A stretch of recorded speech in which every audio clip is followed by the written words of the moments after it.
Your Excellency, distinguished participant, upon this occasion, I promised myself that I would highlight the important relation between the Order of Malta and the Republic of Malta.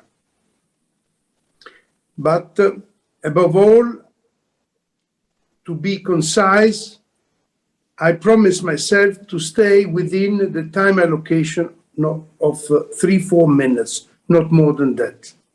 I will try to fulfill both intentions. I wish to thank the Office of the President for having given me the opportunity on emphasizing the strong and tightly knit bonds, both political as well as historic, that links the order to the Maltese island. Is it truly rare to find within Europe a symbiosis such as that which Malta represents to the Knight of the Order of St. John, and that which the Sovereign Order represents to Malta?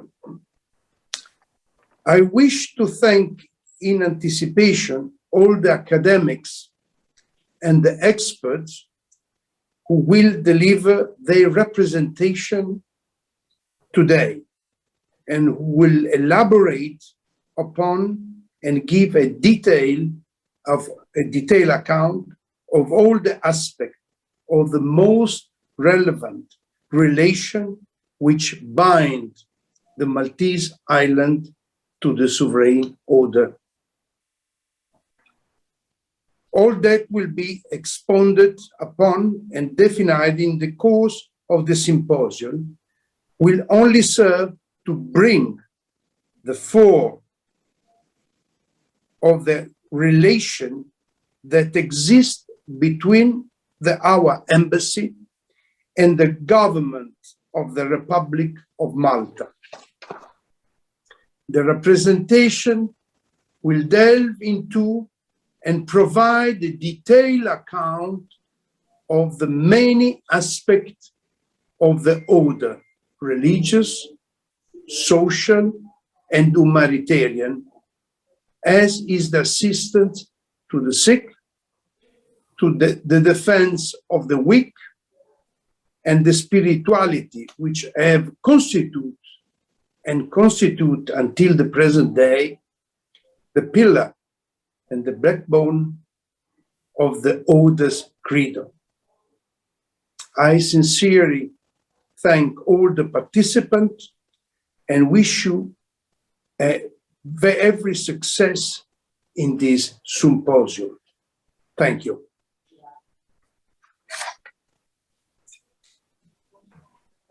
Thank you, Your Excellency, for your welcome speech. Indeed, it will be a full day of discussion, of very valid presentations, including the latest research on this topic. And I hope that this will also bear fruit in the long term with regards to the relationships between the Republic of Malta and the Sovereign Order of Malta. I'd now like to invite His Excellency, the President of Malta, George Vella, who is with us this morning to deliver his keynote speech. Excellency.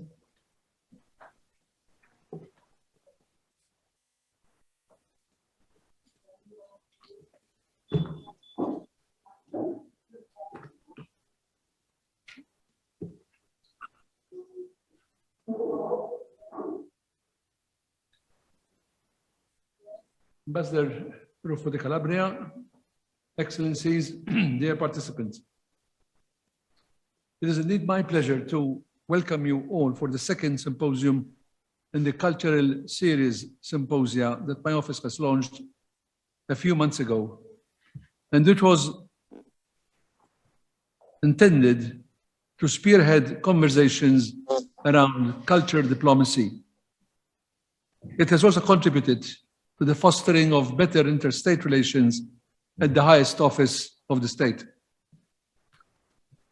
The Sovereign Order of Malta shall be today's focus of a number of papers and interviews, discussions and conversations that seek to promote a better understanding of the Order of Malta as it stands today, including its mission, its ethos, and significance in our modern world.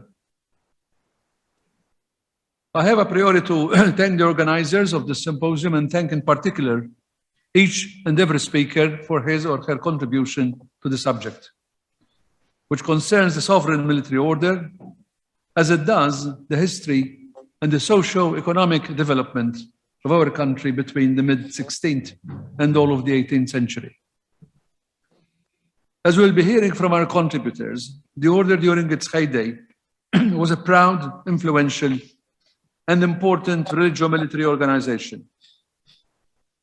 Towards the end of its stay in Malta, the order had gradually morphed into an almost unrecognizable version of what it stood for when instituted in the 11th century. After leaving Malta in 1798, it never regained its original glory. Today, the order has its international connections and representations. It is known globally for its dedication to look after the sick and the underprivileged. In Malta too, the order, even though it has the necessary facilities to organize meetings, seminars, and conferences about the order's past and present, has limited itself to organizing pilgrimages, administering to the sick and the ones in correctional facilities, as well as helping with local charities, looking after the disadvantaged, the disabled, single mothers, and their minor children. I wish to be taken in good part when I say that while I fully appreciate all that is being done, I honestly believe that much more can be done to revive the historical link between Malta and the Order of St. John.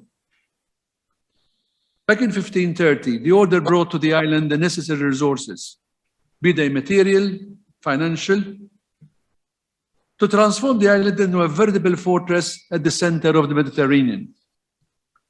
Thanks to the Order of St. John, the island earned the celebrated title Propulniaculum Europae, the Defender of Europe.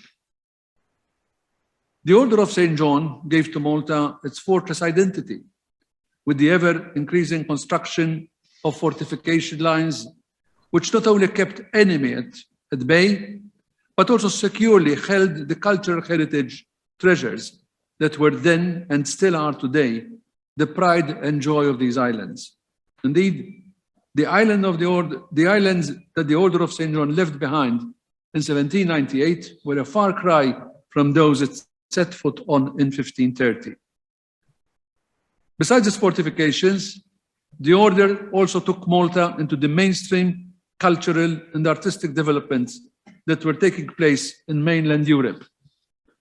Today, much of our architectural, cultural, and artistic heritage was bequeathed to us by the Order of St. John. The bonding of the order with Malta did indeed lead to Malta giving its very name to the Hospitalier Order of St. John of Jerusalem, to become known as the Order of Malta. It is this legacy that binds nation and order together in the strongest of relations for posterity.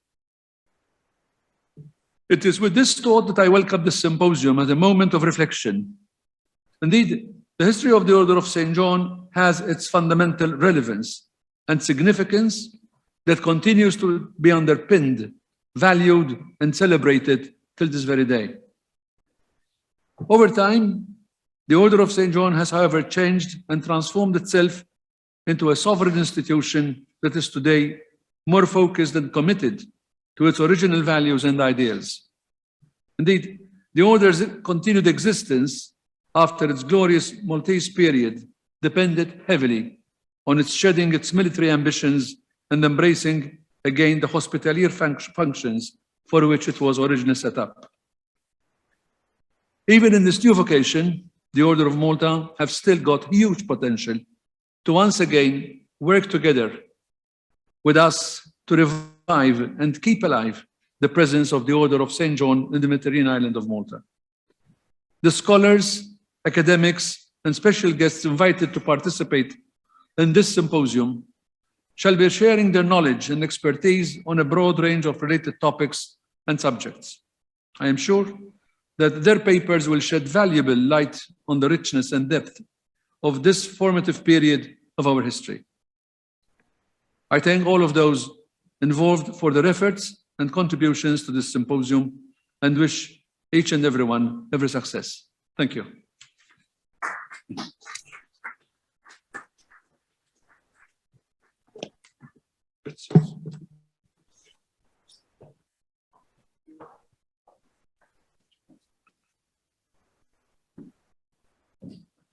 Thank you, Your Excellency, for that insightful keynote speech. And now we can proceed with the first session. I would like to invite our moderator for this session, who will be introducing the speakers, the topics, and then on to the various presentations.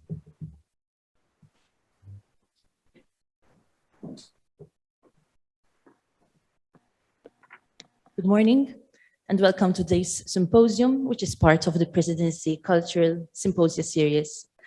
Welcome also to our online audience, and I am looking forward to your questions at the end of this session.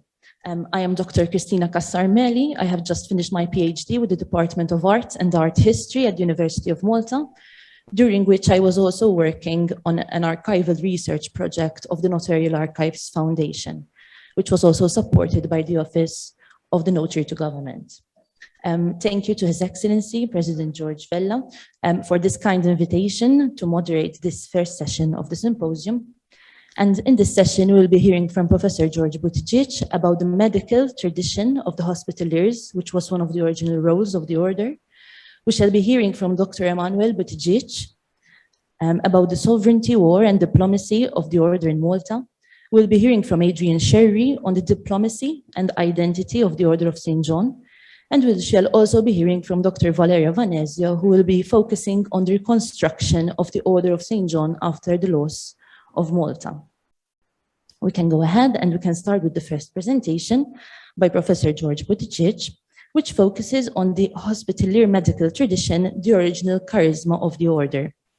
Professor George Gregory Buttigieg teaches his specialty of obstetrics and gynecology at the University of Malta, the University of Rome Tor Vergata, and Plovdiv Medical University.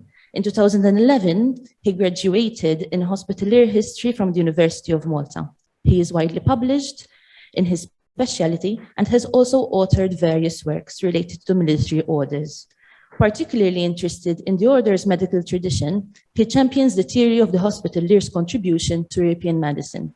Professor Buttigieg is a Knight Grand Cross of the Order of Malta, and since 2005 has been the Republic of Malta's ambassador to the Sovereign Military Order of Malta. Professor Buttigieg, welcome. The floor is yours.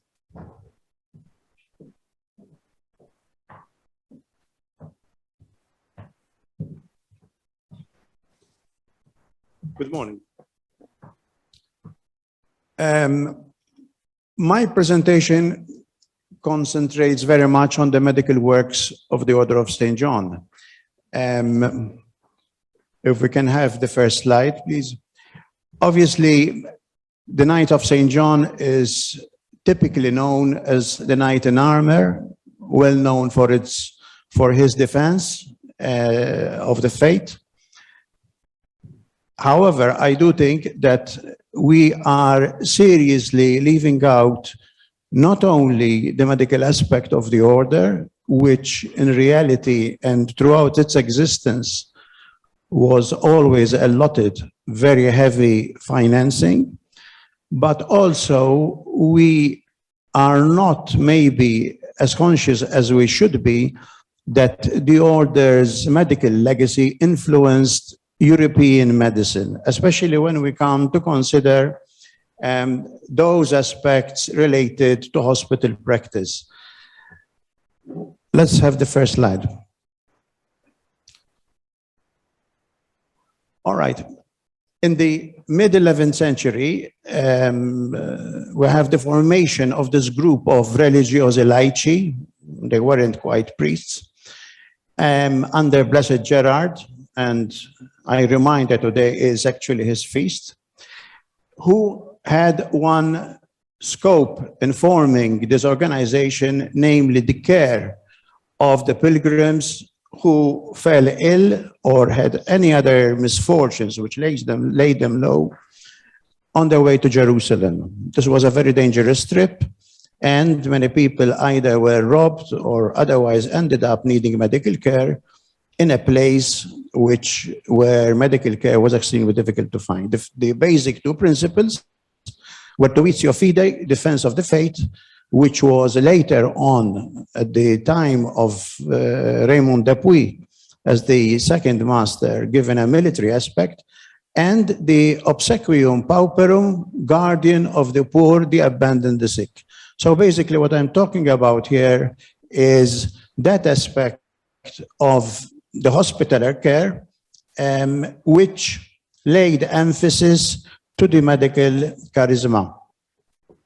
By the time of Raymond Dupuy, we find that gradually, although a landmark date would be 1148, when at the siege of Tortosa, the knights made a military presence. Up till then, we find that there was much work being done in terms of medical public and public health, and this charisma also had certain unique features. For example, we find that there was respect of the individual. It wasn't just giving care, it was giving very specialized care, expensive care. So we find respect of the individual, even of other religions. So the order's attitude to care for all colors or religions today is not original. It was there at the beginning. So in the hospital, which we'll talk about in a second, the first hospital, the hospital in Jerusalem, we find all religions were catered for, including their dietary needs. Those patients may be cured and be on battle the next day, and then they would be murdered by the knights eventually. But in terms of lack of prejudice, it was clear that Blessed Gerard insisted on this. We'd also see that this medical practice was ahead of its time. And when the order arrived in Jerusalem, it absorbed much of the Byzantine medicine, to which it contributed its basic Salernitan knowledge, producing its own special amalgamation of superb medical care. There is also the element of, which we'll talk about in a few minutes, of inspiring Western medicine. And basically we find that what started in Jerusalem, the hospital in Jerusalem was also pari passo, had other hospitals in Antioch, in Nablus, in Bet Gabellin. And the basic knowledge emerging from Salerno, the famous Salernitan medical school, under the charisma of the Benedictines, would move from Jerusalem and on to Saint Jean d'Arc, Cyprus, Rhodes, eventually in Malta.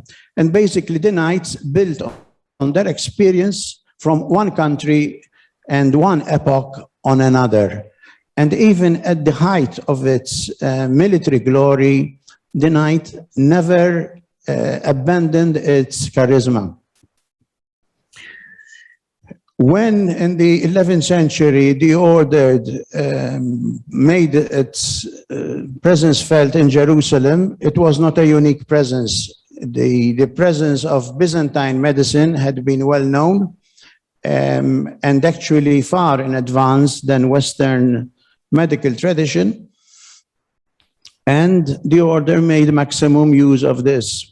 In fact, the hospital at Jerusalem, which was a fantastic palace, we'll talk about it, not in the modern sense of palace, but we'll talk about it in a second in terms of its architecture, in terms of its capacity, employed Christian, Jewish, Muslim, and Byzantine doctors, and treated all religions, and respected their cultures, dietary needs. And there was also a constant inflow and outflow of pilgrims with secondary dissemination of information, knowledge, and propaganda. Propaganda was important because remember that the hospital depended for all its activities, even when later on there would be military activities, the upkeep depended heavily on Western contribution. The order also changed the concept of the hospital from a place of confinement, as it was very much known in the West in the 11th century, to one of dedicated care. And slowly, over the centuries, there is influence of this concept onto the European hospitals. Remember that the reputation of the hospital, of the Jerusalem, we can call model, spread orally by people who visited Jerusalem and wrote back and came back and talked about it, also by patients who brought back with them information. At the same time, the order was also setting up hospices throughout the European pilgrim routes. So Jerusalem Hospital wasn't the only one. By 1113, we find that many of the order's commanderies, for example, had their own hospice, some of which were reached almost the size of a hospital, not just a hospice. The hospital in Jerusalem was a huge thing. It could, when necessary, accommodate up to 2,000 patients. It accommodated both civil and military needs. Remember, this was a time even before the order was involved in fighting, where fighting would be going on constantly, and patients would be admitted through wounds, various types of wounds. And we find that through the Byzantine principles of health and medicine absorbed by the order, we find attention to concepts as hygiene, space, light, aeration, separation of patients according to infectivity or otherwise, which concepts were not known in the West. Again, from Salerno, much came, including the importance of an adequate diet. And we find that the diets which were actually given in the hospital would be prescribed by doctors. Again, we find this in the hospitals in Rhodes and especially in the Sacra Infermeria, and they would be extremely rich. So we've got the Salernitane roots, combination with Byzantine medicine, a hospital which owed its financial stability from European commitment, which was massive because of the good results which came from these Jerusalem hospitals, and a hospital which eliminated all bias in terms both of employment and medical care. So we're talking about looking along the march of the centuries, we find that there are a number of specific features which emerge from hospitaller medicine. We find the aspect of hospitals which antedated European hospitals in its care, at least by a good 2 centuries, not 2 decades. There's 2 decades there, that is wrong. Aspects of social welfare, which would be unknown for a heck of a long time, public health ordinances, separation of cases. Not only were hospitals not in the West caring about what kind of cases they admitted, they didn't even exist. Later on, for example, in Rhodes, we'll find that there was home medical care in the case, for example, of lepers, who were issued with regular benefices and looked after at home, plus a great contribution to war medicine and naval medicine. And later on, we find that physicians and surgeons were sent by the order to places which were considered even better. So by the time that they are in Malta, or in the Sacra Infermeria, we find that, for example, Michelangelo, the famous Michelangelo agreement, 750 being sent to Santa Maria Nuova Hospital. This was going on all the time.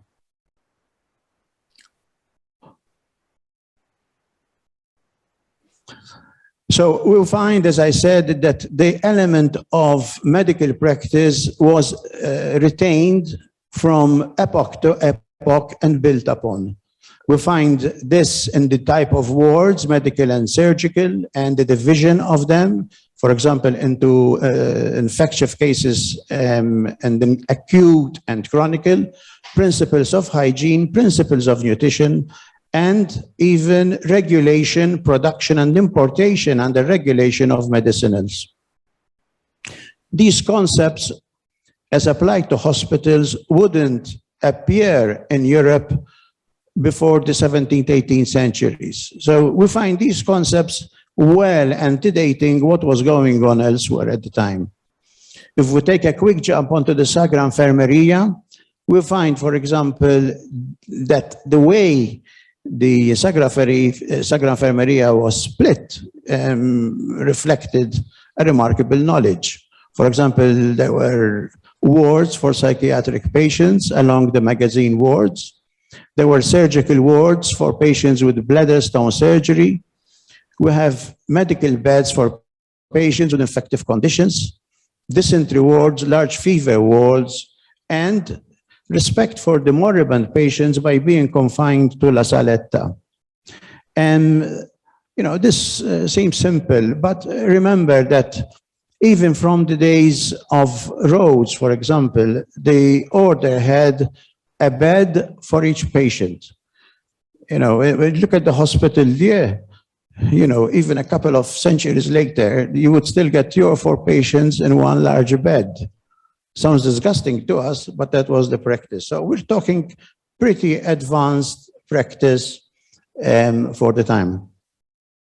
In Rhodes, for example, we find areas of social welfare, public health, and hospital practice being quite advanced and applied when the order came to Malta. Quite remarkable. We do not have the time to go into details, but all those who have delved into it will remain know and are actually quite impressed. In Rhodes and Malta, we also have the beginning of pretty refined public health ordinances, such as quarantine on men, animals, merchandise, ships, and burial license, segregation of lepers, maintaining the sea clear of rubbish, safeguarding all sources of water, which is extremely important, and general hygiene as applied to legislation of abattoir practice, for example. This would grow and form the basis of Malta's legal code eventually. Again, quarantine, we find strict legislation of the order. It was practiced since the earliest of days. We know how the plague ravaged the order, for example, in Rhodes, although there were also episodes of Rhodes in the days of the Jerusalem hospital. And in the 16th century, in 1503, 1512, D'Aubusson set up the ordinance known as the Domini Sanitatis. This was also operative in Malta and consisted of physicians and administrative representations of the orders, of the local population, etc., and they had great powers of jurisdiction, including the order of death when laws were infringed in terms of infectious diseases. There were also quite advanced concepts of hygiene. From the earliest hospitals, we know that, for example, bathing was a must when a patient was admitted into the hospital. The hospital had the charisma of healing, both physical and spiritual. So a person would need to wash and to confess himself on admission to hospital. They were so particular that they would make patients wear slippers, particular special slippers, to go to the communal latrines. And as we see in Rhodes and in Malta, a toilet, well, we use the modern name, for not more than 2 patients for 2 beds in the hospital. Patients suffering from tuberculosis, even from the earliest days of the orders, once dead, they're burning, or if changed, their clothing would be burned. Also, things like canopies, when they were, such as in Malta, when they're in use, curtains, mattresses would be washed regularly. As we said, strictly 1 patient per bed, and the principle of good aeration and sunlight, which originated really from Salerno, but was also stressed in Byzantine medicine.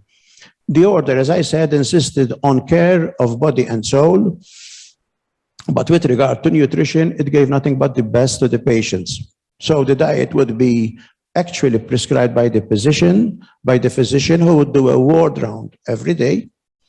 The food consisted of things like white bread, which was a luxury, meat, poultry, eggs, raisins, prunes, milk, whey, sugar, vermicelli soup. You know, those days to eat meat was a great luxury, and people were having it regularly in hospital, including good red or white wine. In Malta, it was imported from Syracuse and Augusta, and the agent importing was responsible if the wine was not up to standard.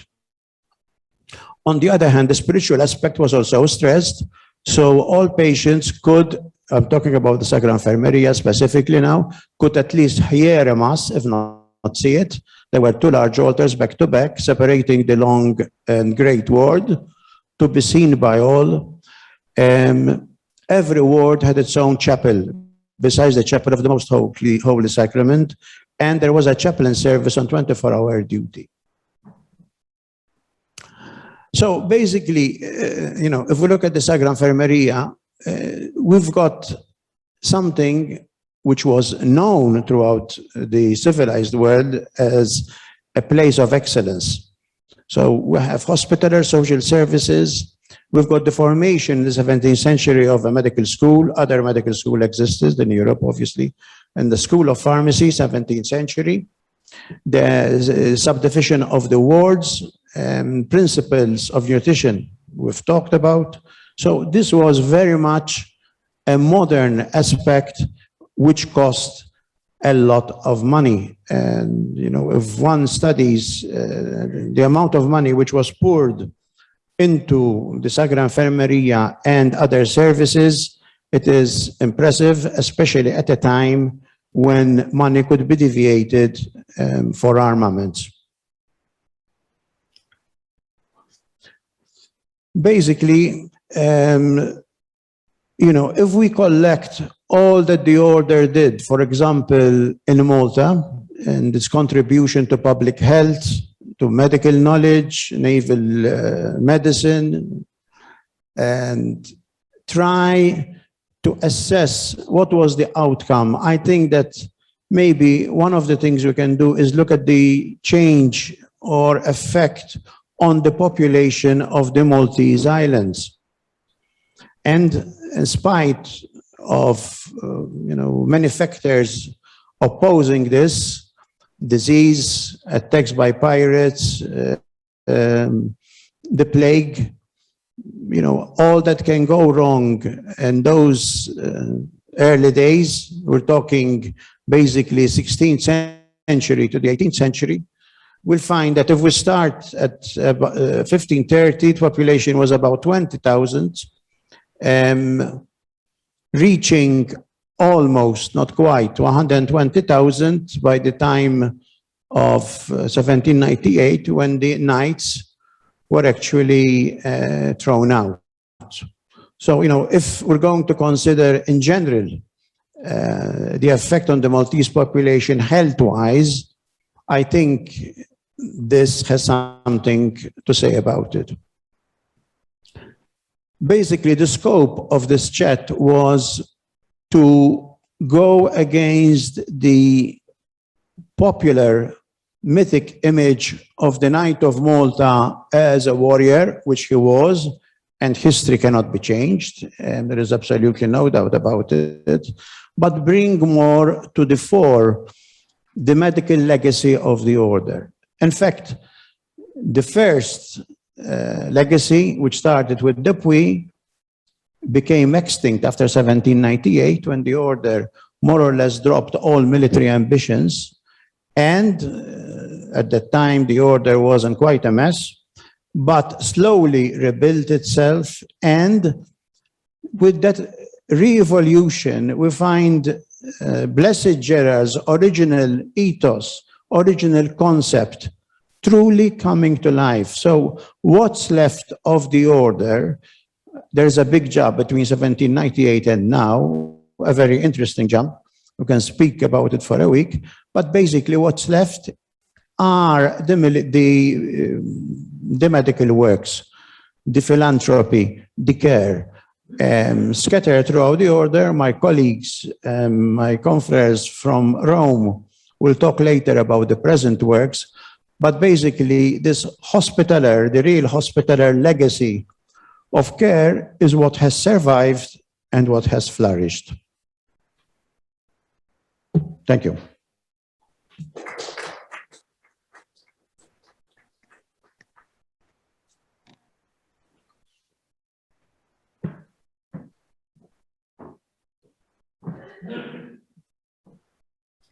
Thank you, Prof. George Buttigieg, for that enlightening presentation.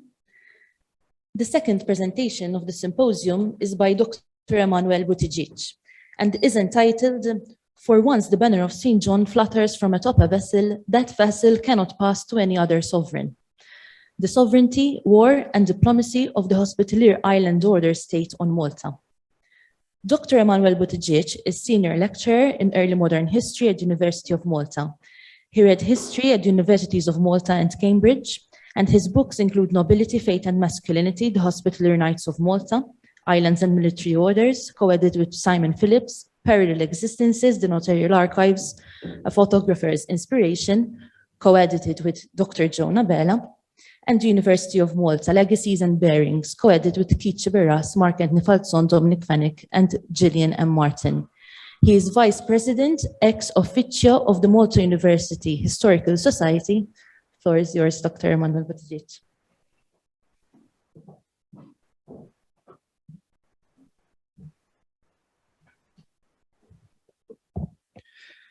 Your Excellency, distinguished guests, colleagues and friends, good morning.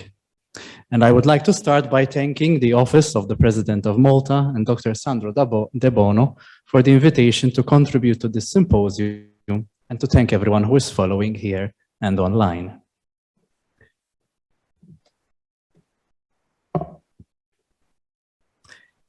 He erupted with devout joy, speaking words of Holy Simeon, Nunc dimitti servum tuum Domine, that is, Lord, now lettest thou thy servant depart in peace.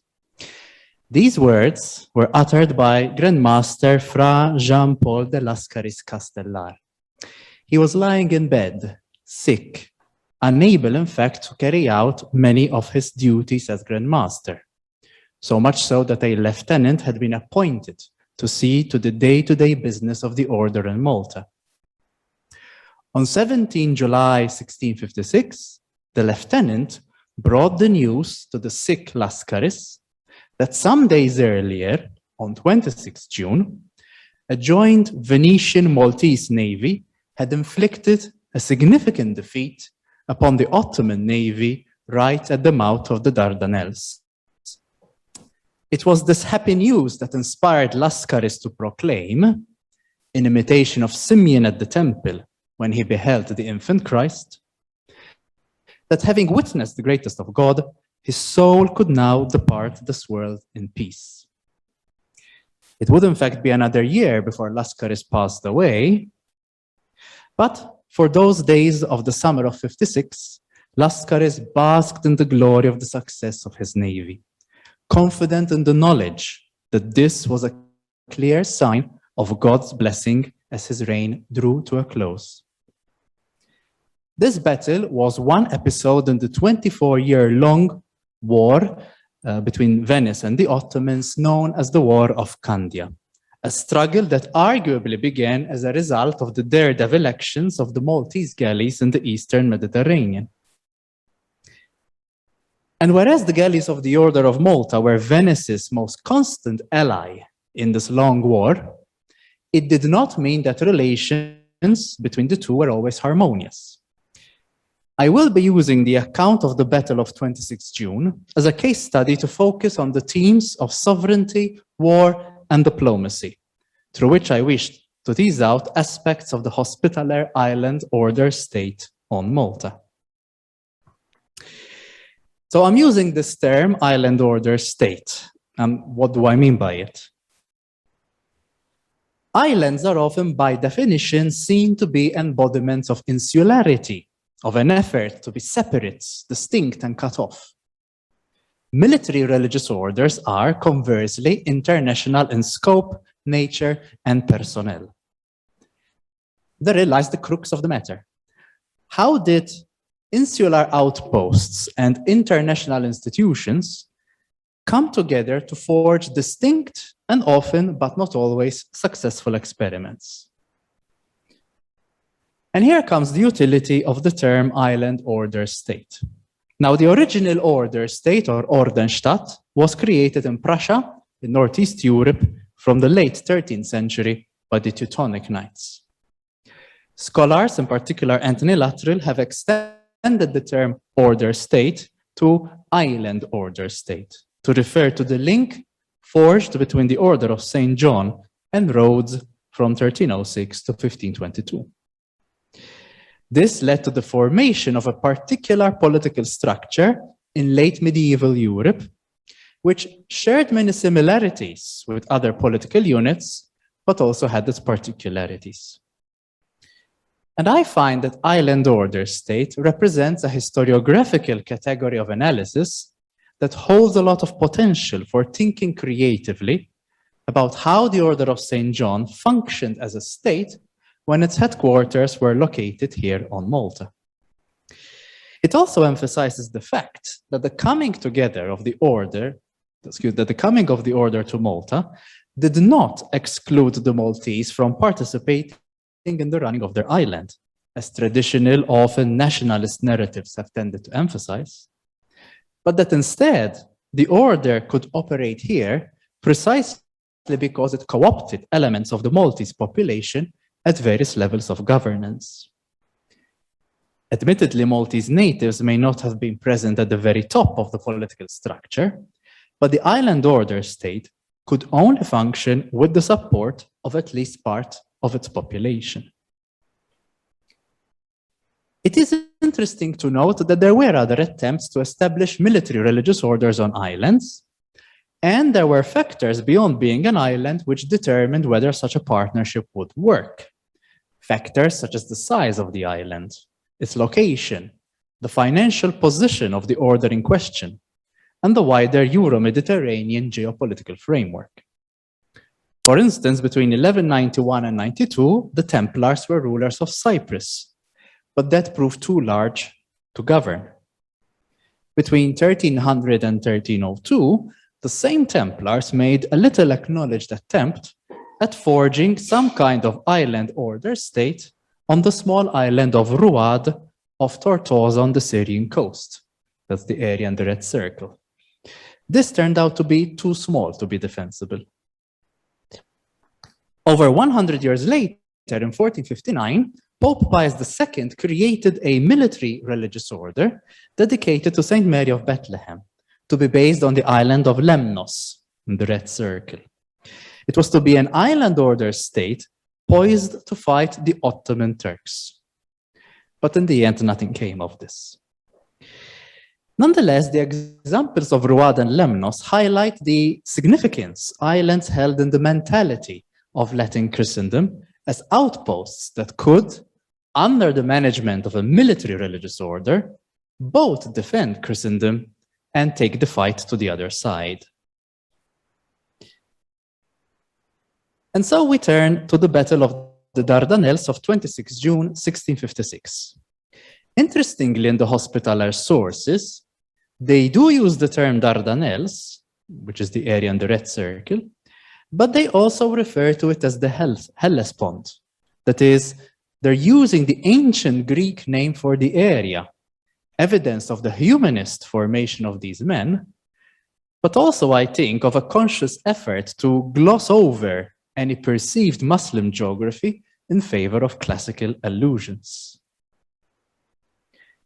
The key protagonist from the side of the order was the Captain General of the galleys, Fra Don Gregorio Carafa, later to be Grand Master. We now know that this battle took place about halfway into the War of Candia and represents perhaps one of the best opportunities for Venice to save its possession of Crete by cutting off the umbilical supply link between Constantinople and the Ottoman armies on Crete itself. In the end, that was not to be, and Crete would fall to the Ottomans in 1669. The Hospitaller Maltese Island Order state provided a steady contribution to Venice throughout those 24 years. And indeed, reading the lists of men and supplies sent from Malta to the Eastern Mediterranean in those years is truly impressive. It justifies the idea of Malta as a maritime warrior society with a maritime war-based economy, where the guiding philosophy was surely that attack is the best form of defense. This was no gentle island of meek inhabitants. I will just summarize and quote a few of the extracts from the account that Carafa gave to the council in Malta after the battle. Carafa was eager to take the Maltese squadron to the vanguard of the fleet in order to seek out and engage the enemy, confident that with the assistance of St. John the Baptist, victory would be his. And indeed, at a critical moment in the battle, the wind, we're told, miraculously turned in favor of the Christian fleet, allowing them to inflict heavy damage on the Ottoman vessels. There was heavy fire by both sides, followed or accompanied by the boarding of vessels, which was typical of Mediterranean naval engagements.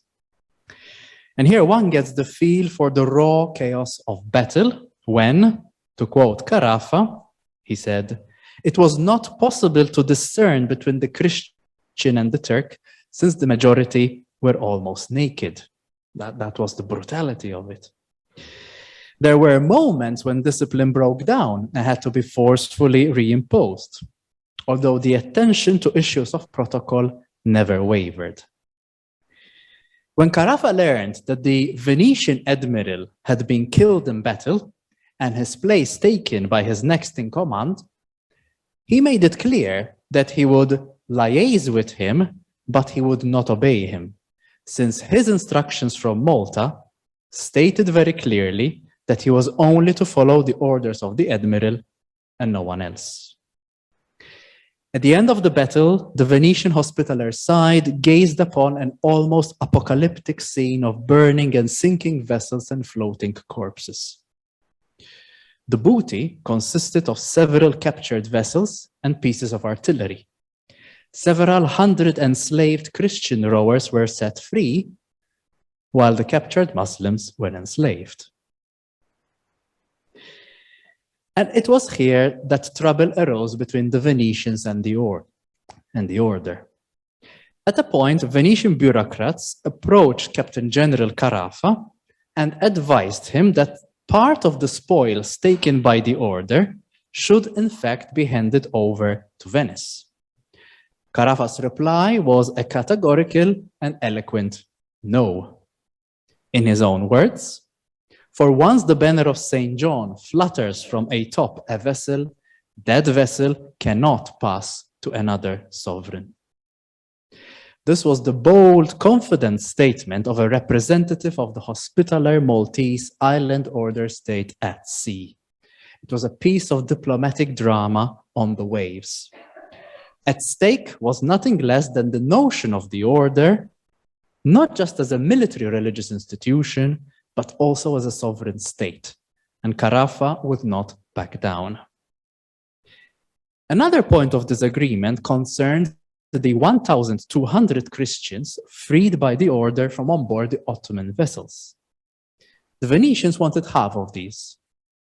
Carafa replied that he could not place into slavery those that he was duty-bound to free, thereby highlighting the order's role as the champion of the Respublica Cristiana. After much arguing, the Venetians reduced their demand to 300. Carafa asked if there were any freed Christians on his vessels that would voluntarily go to the Venetians, and some 200 did so, and that helped solve the impasse. The Maltese squadron then took its leave and set sail for Malta's Porto Generale, today's Grand Harbour. And as the battered but victorious squadron made its way to Malta, we can shift our attention to the harbour, arguably the most vital facet of the island order state. So much so that scholars like N. Williams have teased out the notion of island ports from the wider concept of island order states. The towering importance of the harbour on an island was captured in the iconography representing the hospitaller Maltese island order state. Particularly from the mid-17th century, landscape paintings of Malta became dominated by Valletta and its harbour, as evident in the example you're seeing, and in this bird's eye view, which presents us with a vision of a godly island order state, guarded on land by fortifications and defended at sea by the vessels of the order. Through a picture such as this, we see the many layers that compose Malta's landscape, strata composed of natural and architectural landmarks that fuse in a seamless manner. The early modern harbour of Malta was intended to be approached not so much from the land, but from the sea, as attested to in the 1770s by the French artist Jean Houel. He said, "The entrance to the harbour of Malta resembles a wide road. The port is formed on both sides by high rocks which rise vertically. Various tiers of batteries for cannon have been cut into these rocks. These batteries are situated at different levels, making it impossible for anyone to enter the harbour without the permission of the guards of these batteries." Houel's simile, comparing the entrance to the harbour to a road, blurs the line between land and sea. Here one had the liminal space for entries and departures. At this porous yet keenly guarded water gate, the order organized celebrations, saluted distinguished guests, punished and condemned individuals by public hanging or by exposing their severed heads.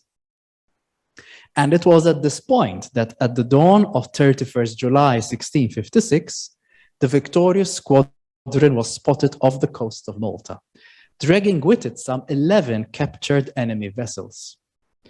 A formal entrance was to be held that evening to the sound of thundering artillery from the fortifications, while at night the cities were to be ablaze with torches and bonfires in celebration. The galleys sailed in front of the entrance to Grand Harbour, but did not enter, instead making their way into Marsamxett. This was because of health reasons. All vessels coming from the east had to undergo a period of quarantine in the established facilities. This was to prevent the entry of plague into Malta. No exception was to be made, not even in such a case. For joy can very quickly turn to sorrow when measures intended to control an epidemic are ignored or relaxed too quickly. Those who were welcomed to traverse this wide road of Malta's harbour could expect a pleasant welcome. Nevertheless, since what we see depends on where we stand, reactions to Malta and its harbour varied. This, for instance, was the ambivalent reaction to Malta of the German Baron Johann Hermann von Riedesel, who visited in the 1760s, just before Houel. And he said, "I was struck by the aspect, the grandeur, and the multiplicity of so many bastions, ravelins, and batteries. But soon after, I could not refrain from pitying the situation of those who, already restricted by nature and by the sea that surrounds them, have only as their home a very small stretch of land, and who are ever more restrained by skill in an even smaller space of the same rock. 3 words sum up his feeling: pity, restriction, and restraint. This was not just a land surrounded by sea, but a rock restricted by sea. Significantly, when we look inside the 18th century dictionary of the Maltese language, drawn up by Gianfrancesco Gius de Soldanis, his definition of an island reads: Gżira, isola, scoglio dal mare circondato. That is, Gżira, island in Maltese, is translated as isola, island in Italian, which means a rock surrounded by the sea. The Soldanis hail from Gozo, Malta's even smaller sister island. That the term island should, in his dictionary, equate to a rock seems only natural. Indeed, the rock, el-blata, el-jebla, continues to be a widely used expression even today by many Maltese when referring to Malta. So to conclude, the Soldanis explains in his 18th century dictionary that an island is a small rock surrounded by the sea. And yet there has always been much more than this to Malta. The experience of Malta and its people as the island order state of the Hospitallers reflects the particularity of an institution with a small sedentary headquarters, but a mobile organization. Medieval Malta had been a civitas, one of many within the Kingdom of Sicily. The advent of the Hospitallers in 1530 altered this status so that by 1798, Malta was an independent, sovereign state where people had ample opportunity of transcending the restraints of insular limits. The key argument for the continuing existence of the order and its possession of Malta was that it offered a service that was of benefit to the Christian Republic, a holy war through arms, and a health offensive to keep the plague at bay. In this way, the Hospitaller Maltese Island Order state punched above its weight in a world of big players, showing an ability to carefully play the game of high-risk enterprise, while making sure to be never left without friends or patrons. And here we see the importance of the order's network of representatives and diplomats. Instructions were sent out to the order's representatives on its far-flung commanderies to do 2 things. First, intone the Te Deum Laudamus in its churches, and secondly, to inform the relevant authorities, so that from Cisur Menor in northern Spain all the way to Vienna, awareness was raised of the great victory at the Dardanelles. In Venice itself, the receiver of the order, the local representative, Fra Valerio Spreti, received a note in the middle of the night asking him to present himself to the Senate in the morning. Having done so, Spreti, writing in the letter to the Grand Master in Malta, said that he was warmly welcomed and thanked by the Doge for the service offered by the Maltese squadron. And perhaps more beautifully, at the same time, in Spreti's words, he said, "At every corner of the city, one can hear nothing else but the shouting of the words, 'Viva Malta, Viva Malta.'" It's a powerful, evocative image of how the order was seen by others and how it saw itself. It's a statement of the effectiveness of the Hospitaller Maltese Island Order State. Thank you.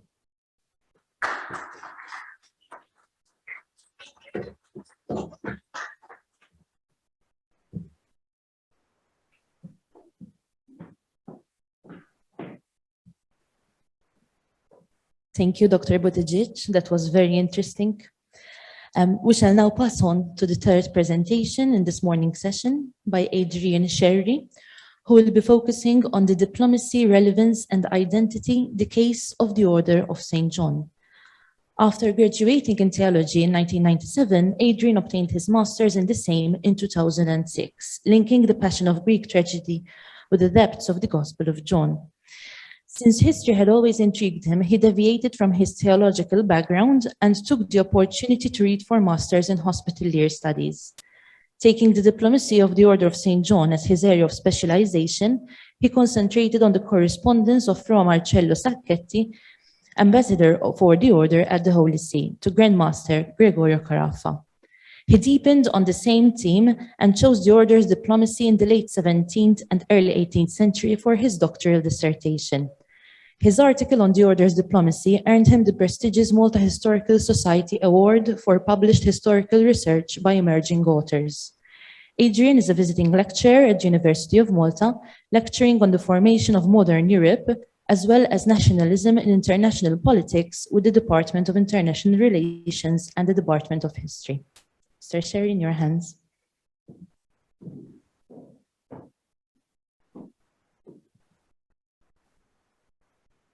Good morning.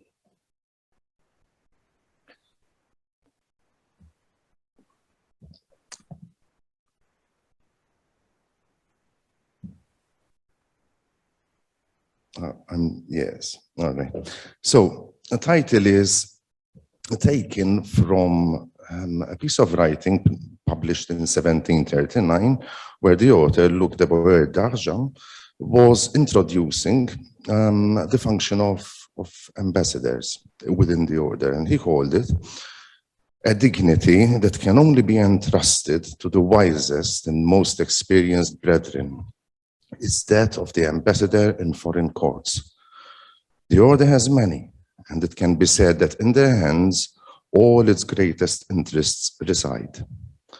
From then on, I will discuss diplomacy, relevance, and identity, the case of the Order of St. John. During a lecture back in 2011, where I met Profs Buttigieg and Profs, the other Profs Buttigieg and Dr. Emanuel, the late Professor Jonathan Riley-Smith, a professor and a gentleman, I must add, was briefly describing the reality of the Order of St. John today. He chose to end with a list of countries with whom the Order has diplomatic ties. His face clouded when he said, "Sadly, my own country does not," referring, of course, to the United Kingdom at the time. This brief but emotional interlude inspired this article. Professor Riley-Smith's course traced the Order from its origins to the present. That he chose to end his course with diplomatic relations was not a coincidence. Without recognition, identity is jeopardized. Without its diplomacy, the Order risks becoming an institutionalized version of Il Fu Mattia Pascal. For an institution to be real, it has to be recognized as such. But this does not come automatically, because recognition means that an organization must have a singular identity and that this identity must be complemented by its relevance. And this is not merely a present phenomenon. The Order had to face this throughout most of its existence. But relevance and identity are often at loggerheads. This article will discuss the question of relevance and identity, showing how the Order sought to maintain both through its ambassadors in Rome. And in conclusion, the paper will link past diplomatic endeavors with the work of the ambassadors of the Order today, and thereby showing how the Order has remained relevant and retained its identity.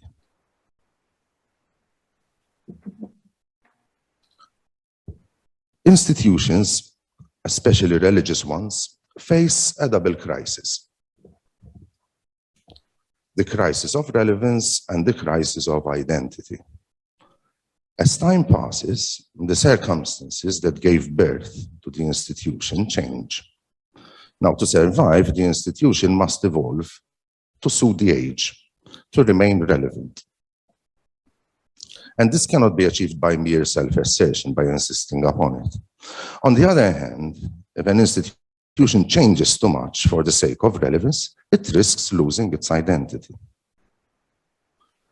Now, the identity of military orders stemmed from the circumstances that created them. Their roots lay in the ideal of Christian monasticism, wherein a group of like-minded people separated themselves from society to lead a celibate and ascetic life. The idea of apartness in Christianity has a long history, and originally it replaced martyrdom.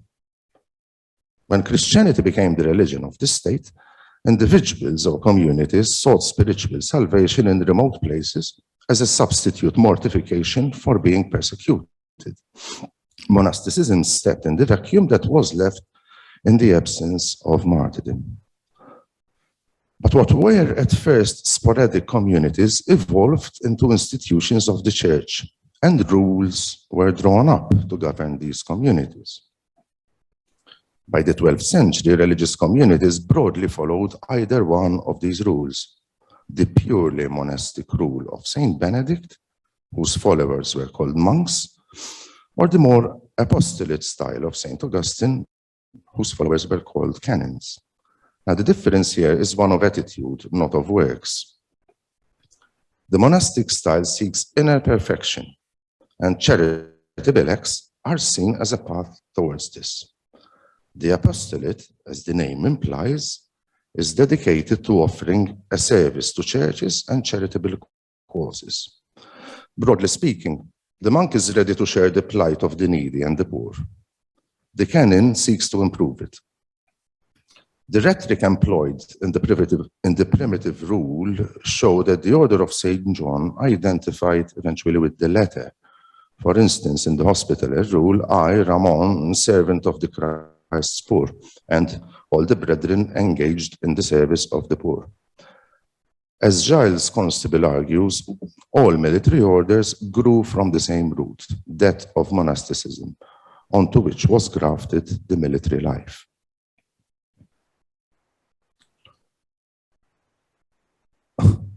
I'm checking now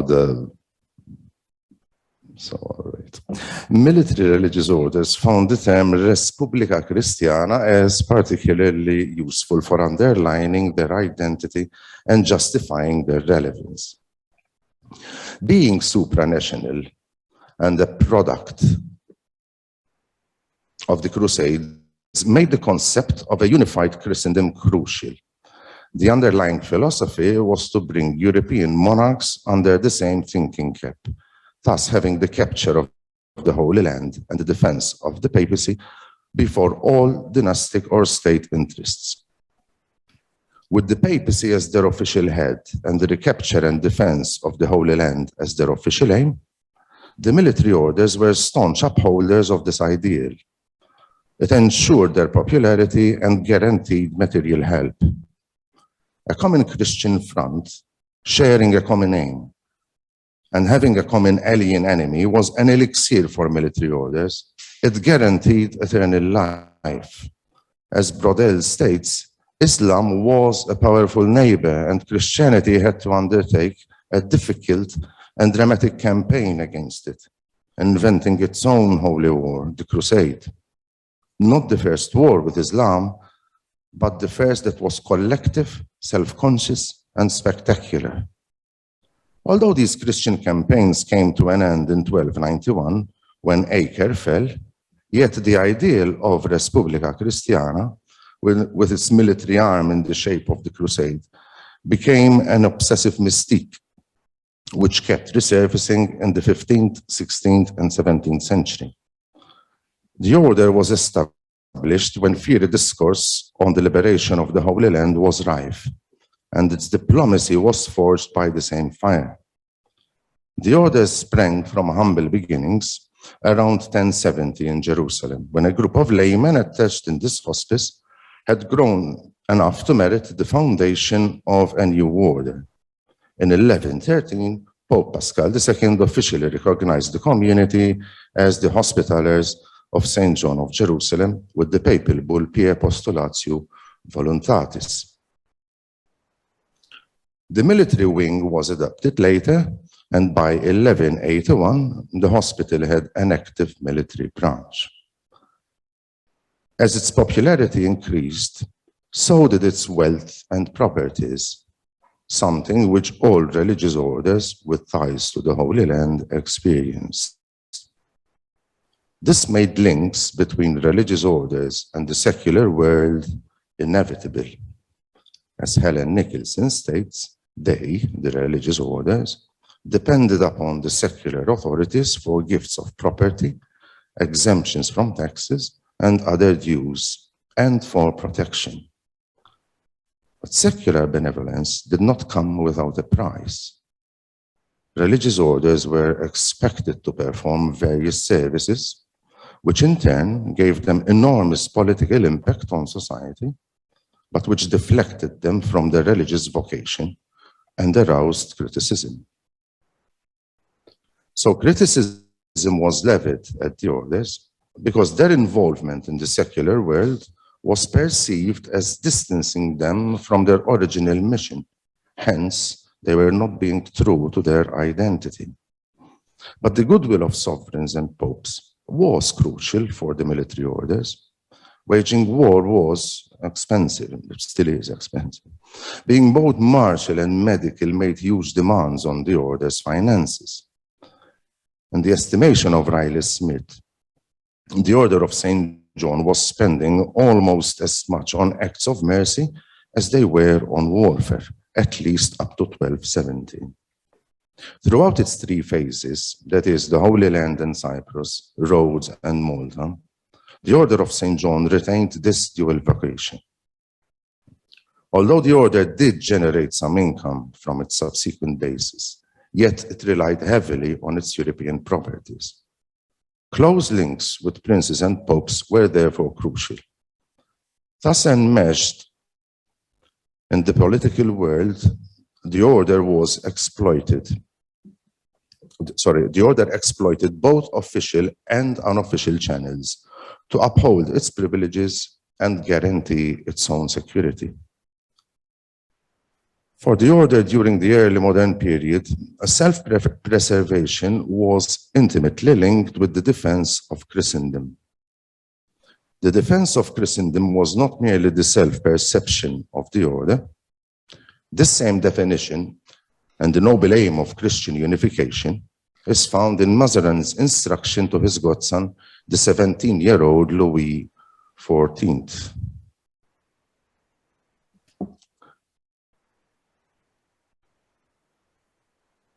It was an army, this definition of the Order of St. John, it was an army whose function was to fight the enemies of Christendom and to work for the unification of Christian princes.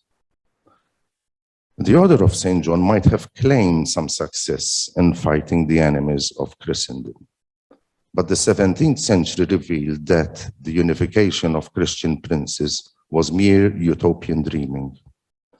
The pages of Europe's early modern history bristle with blades and are riddled with musket balls. But luckily for the order, the useful enemy was still a threat, and it could rely on the time-hallowed argument of the shedding of blood in the defense of the Christian Republic, the Res Publica Christiana. This rhetoric of bloodshedding is found whenever the order felt that its rights and privileges were under attack. Thus, when subsequent popes had deprived the order of its commanderies, extraordinary ambassadors were sent to Rome to insist with the resident ambassador to present the following to the Pope.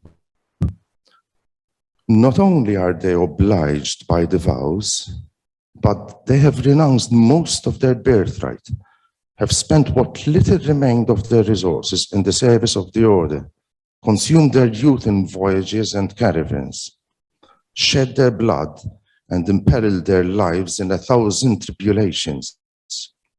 Then at the end of their career, after acquiring the right to commanderies and dignities, they find themselves cheated out of everything, and what remains as their price for so many trials is a poor and scanty old age.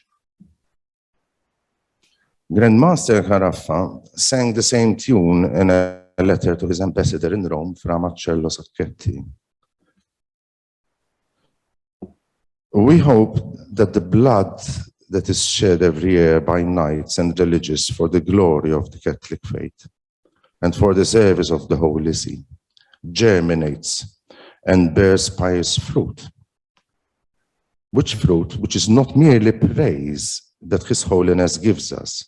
We feel it is an opportune moment to ask His Holiness to confirm and renew the privileges conferred upon our religion by the gratitude of so many pontiffs, who in the past respected and appreciated the great utility of our service to Christianity.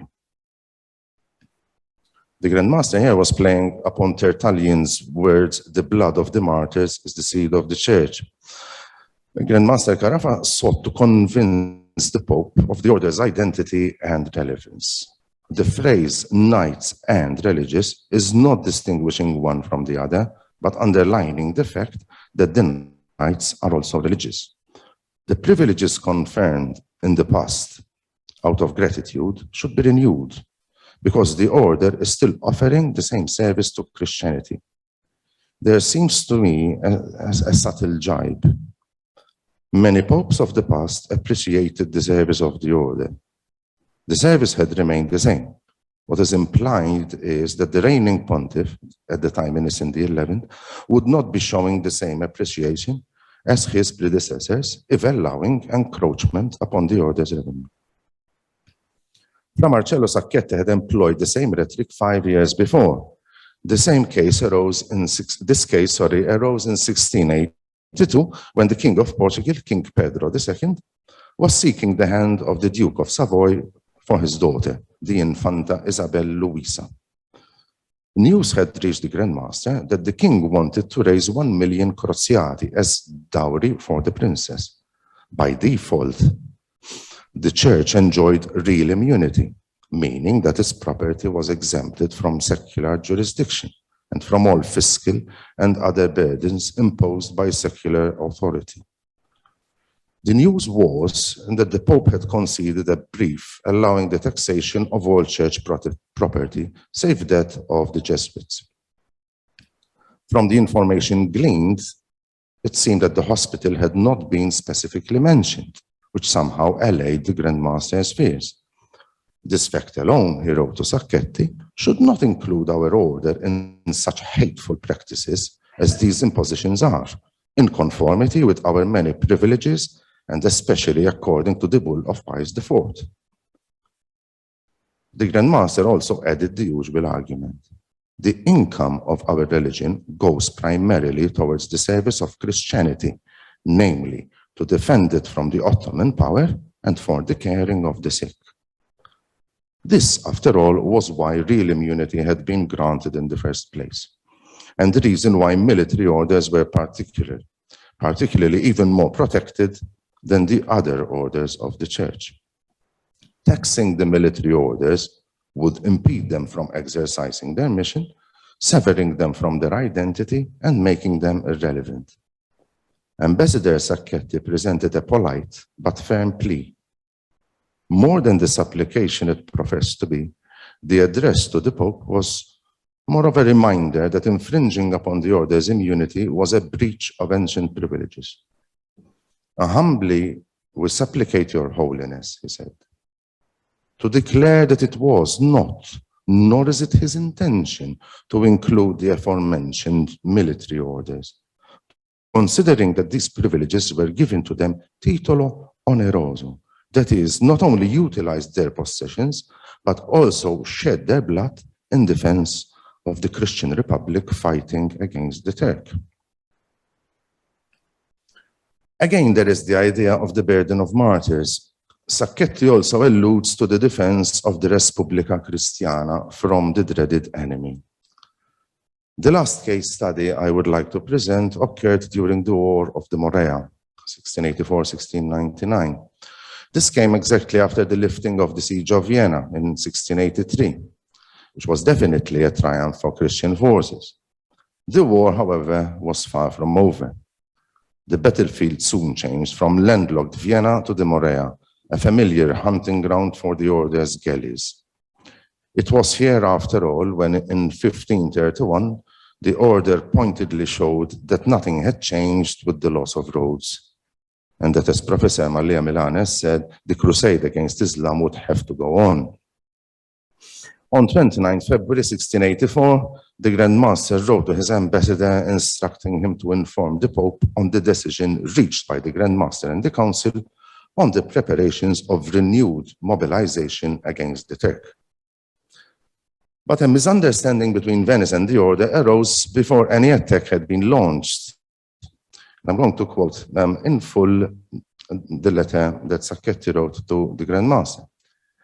Yesterday evening, at a nightly hour, Cardinal Cibo, who was the Secretary of State in Rome, sent for my secretary Mancini and told him that the Pope had ordered him to send a dispatch with all haste by boat to Monsignor Inquisitor in Malta to present to your Eminence the doubt that the Venetian gentlemen have, namely that the squadron of your Eminence wants to return to Malta towards the middle of this month, that's August, and abandon the main body of the Armada, adding that His Holiness imposed upon him to write that the Pope has found this supposed retreat of the squadron of your Eminence as revolting, a retreat which would waste the expenses involved and dash the high hopes the present campaign had of winning some considerable prize to the detriment of the common enemy and to the advantage of Christendom. The Cardinal concluded by saying that he had informed me, so I would be able to inform your Eminence on the sentiments of His Holiness. Now, Secretary Mancini obviously responded, but he was still a secretary, so he had to soften his speech. To this preposterous accusation, 1, 2, 3, 4. To this preposterous accusation, Secretary Mancini answered that he would not fail to present to me all that the Cardinal was pleased to command of him. But if he, the Cardinal, would not think of him as being too impertinent, he would like to say what he thinks of this affair. He would assure the said Cardinal that this doubt of these Venetian gentlemen is empty air and based on the vainest of suspicions, because your Eminence and the religion that so generously has found this strength from its very weakness, considering the present exhausted state of the religion, to spend huge sums to meet with the exactions of His Holiness, and to make it known the world over that the religion has never shied from its laudable custom to be the first to disembowel itself when it came to go against the Turk. And that after having gone for a trip with galleys and ships, wishing to turn back without having seen the face of the prize, this suggestion is utterly alien to the religion, when it has occasion in the present event to shower itself with glory in the face of all the Christian world. It would make the order despicable were it to entertain the thought, even momentarily, to leave the Levant before the month of October, as in fact it has done for so many years during the siege of Candia. Although Secretary Mancini did not forget his station and softened his speech by using the subjunctive voice, the congiuntivo, which is the mode used to express doubt, uncertainty, opinion, yet the gist remained the same. The accusation was refuted as ill-founded and contradicted by the order's long tradition of bravery in the face of the enemy. The Secretary's claim that the order had always met the Ottoman sword in hand seemed to be a sneer at Venice, which had a long tradition of appeasing the Porte. I hear the Secretary was mirroring the order's sentiment that Venice had never squandered affection upon the order, a feeling which had always marked relations between the religion and the Republic. The Secretary's reminder of the siege of Candia, on which Dr. Bodigis has elaborated, was of particular relevance in this context, since the order had fought side by side with the Republic in this conflict. As Brodel had said, Venetians and Turks were condemned to live together, but their forced cohabitation was punctuated by some fierce storms. And this held for the order and Venice as well. Candia had been such a storm, and the present conflict was another. On both occasions, the order and Venice would have to settle their disputes first before attempting to weather it. Throughout its long history, the order had weathered many a storm. Popes who expropriated its land, bishops and inquisitors who strived to increase their subjects to the detriment of the Grand Master, accusations of piracy from Venice, a policy of appeasement with the Turk by France, its strongest patron, In all these tribulations, the order struggled to maintain before all Europe that the real threat was the common enemy and that the defense of Christendom was still relevant. But the real enemy was the changing world. Within a few years after the French Revolution, the military prowess of the Order of St. John was no more. That which necessity had grafted upon the hospitalier tradition was brutally pruned by change. And I will leave that to Dr. Vanessa to explain how an island state became a handful of men and how the order was reborn out of its ashes. And this was possible only because it still had a mission, that of welfare. As Prof. George Buttigieg has explained, the true and original scope of the order was the caring of the sick, the infirm, and the abandoned, as we read in Deuteronomy chapter 15, verses 7 to 11, for the poor you will always have with you in the land. Therefore, I command you, you shall open wide your hand to your brother, to the needy, and to the poor. The order's diplomats today are still, in essence, doing the same job as their forefathers. Of course, they do not speak of the shedding of blood. If blood is mentioned, it is for donating rather than shedding, as the ambassador to Palestine, Michele Bow, mentioned when explaining the situation at the Holy Family Hospital in the Bethlehem region. But let me quote from the Order's website. The permanent observer mission exists, like all the diplomatic initiatives of the Order of Malta, to support and extend the humanitarian goals of the Order of Malta and its members. The neutral, impartial, and non-political nature of the Order of Malta permits for humanitarian intervention in a timely and valuable nature, as well as for a welcoming presence amongst fellow members of the United Nations. Diplomats assist in ensuring the cooperation of particular countries or multilateral agencies in the Order of Malta's effective delivery of aid and personnel into what are often the least inviting of circumstances. So the harvest is vast, workers are few. Diplomats strive to obtain cooperation in aiding refugees in disaster relief and prevention, in treating neglected diseases across 5 continents, in providing medical facilities and social assistance. In other words, diplomatic initiatives enable the order to conduct its mission, thereby retaining its relevance and identity. It still protects the Res Publica Christiana. It is just that, as in the original rule, so now, the poor and the needy are all members of this republic. Over 900 years old, and the order found its relevance in its identity. Thank you very much.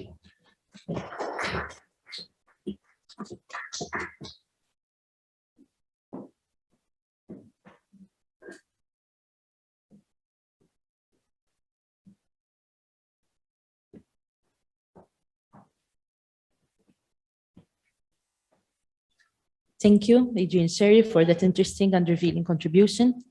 We now move on to our last presenter in this morning's session, Dr. Valeria Vanesio, who shall be presenting the title From an Island State to a Handful of Men, Reconstructing the Order of St. John After the Loss of Malta. Valeria Vanesio is lecturer at the Department of Library Information and Archive Sciences at the University of Malta. Her main field of research is the archival history of the Order of St. John, with a particular focus on the early modern period and the Maltese and Italian archival scenarios. She read for a PhD in Archival and Library Studies at Sapienza University of Rome and 2 diplomas at the State Archive in Rome and the Archivio Apostolico Vaticano. She held a postdoc in archival history and was an archivist with the Malta Study Center, and she was also in charge of a 3-year project of reorganization of the historical funds at the Magistral Archives of Order of St. John in Rome with the creation of an internal archival guide. She is also involved in international projects and collaborations with the Malta Study Center at the Hill Museum and Manuscript Library, Sapienza University of Rome, University of Nice, and Aston University in Birmingham. Dr. Valle, you may start, please.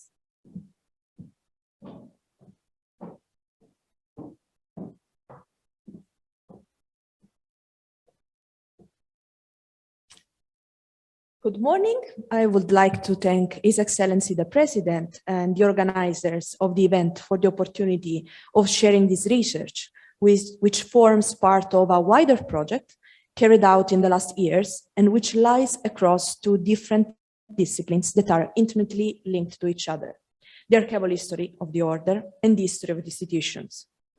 Both these fields of research are quite understudied and overlooked with regard to the Order of St. John, that, as we know, has been more than a religious and a military order.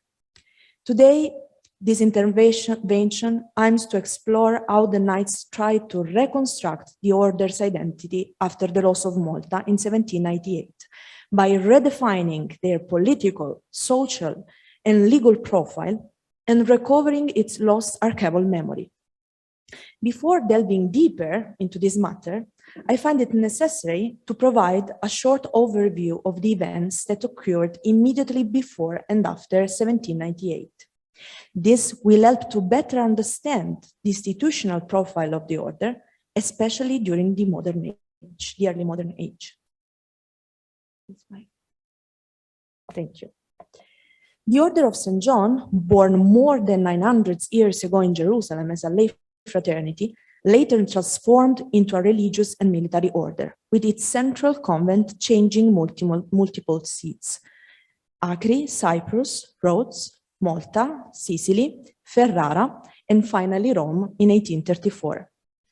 As every living institution still functioning today, even though under a different legal vest, the order is a very interesting subject for studying fractures and continuities of a millenary institution. But what makes the order unique, most of all, is its ability to periodically adapt and change so many legal identities and diplomatic strategies to survive the political and social changes that occurred in the different ages in which it lived. For these reasons, the order was characterized by a mixed legal nature and a very complex identity that work at different levels.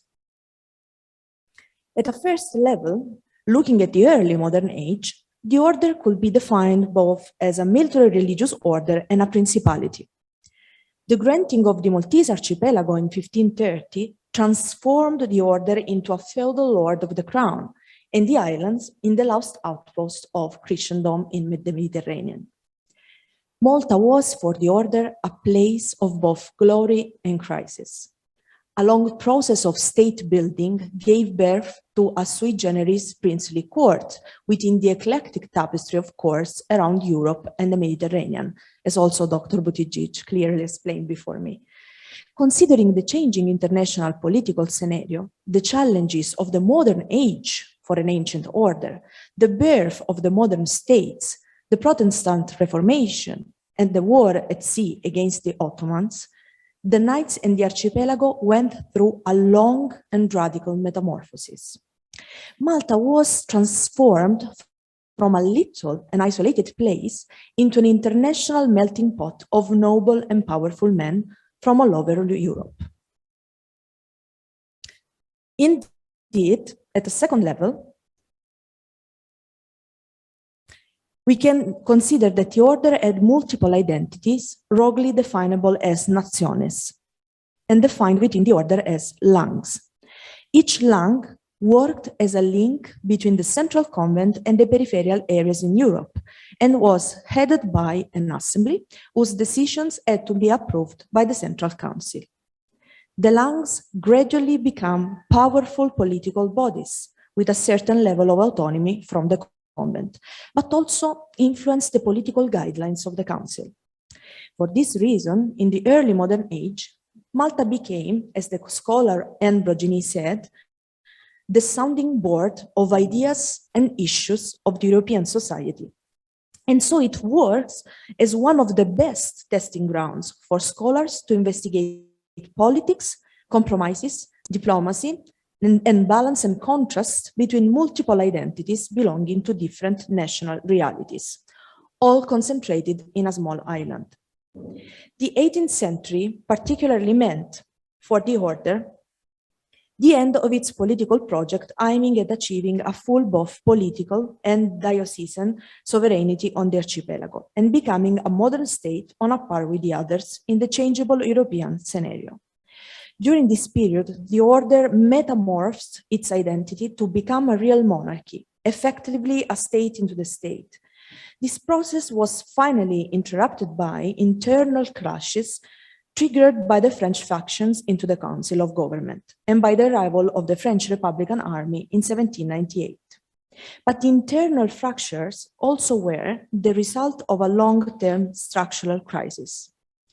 First of all, its progressive transformation into a principality led to a continuous rediscussion and friction between its religious nature and secular ambitions.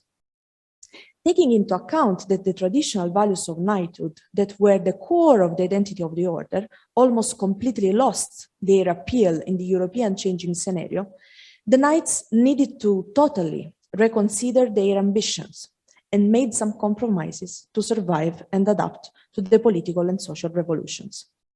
The 18th century, with the diminishing of the Ottoman attacks, also meant for the order the progressive decreasing of its military function that characterized and most of all legitimized a large part of its history. Moreover, the predominance of the state nature on the spiritual aspect of the order was very unpopular among the European powers, which made it hard for the knights to maintain both power and neutrality. Indeed, as my colleague Adrian Sherry wonderfully explained before me, the order strived and tuned its diplomatic ability, especially to defend and promote its relevance and identity. Finally, its intrinsic noble nature made the knights a natural enemy of the revolution. So for all of these reasons, the order appeared as an anomaly in the European 18th century framework. In terms of the organizational structure, the French lands lost properties and goods in 1792, and the peripheral incomes sent to the central convent rapidly diminished. The arrival of the French Republican Army and the departure of the knights from Malta ended the sovereign institutional project of the order on the island. This also led to a fracture in the Maltese archival landscape. The knights were obliged to leave the central archives on the island. The hospitalier peripheral archives in Europe, you can see here an example in Italy, also met a similar fate. The suppression of the religious orders led to the dispersion, dismemberment, and merging of documents of different provenance in artificial archival collections that are mostly unidentified or uncatalogued today. From the standpoint of the institutional identity, the knights lost the understanding of the actual legal and constitutional structure of the order, and the collection of all the order's law in a constitutional code, the Code de Rohan, demonstrates this need of searching and rediscovering the legal nature of the institution.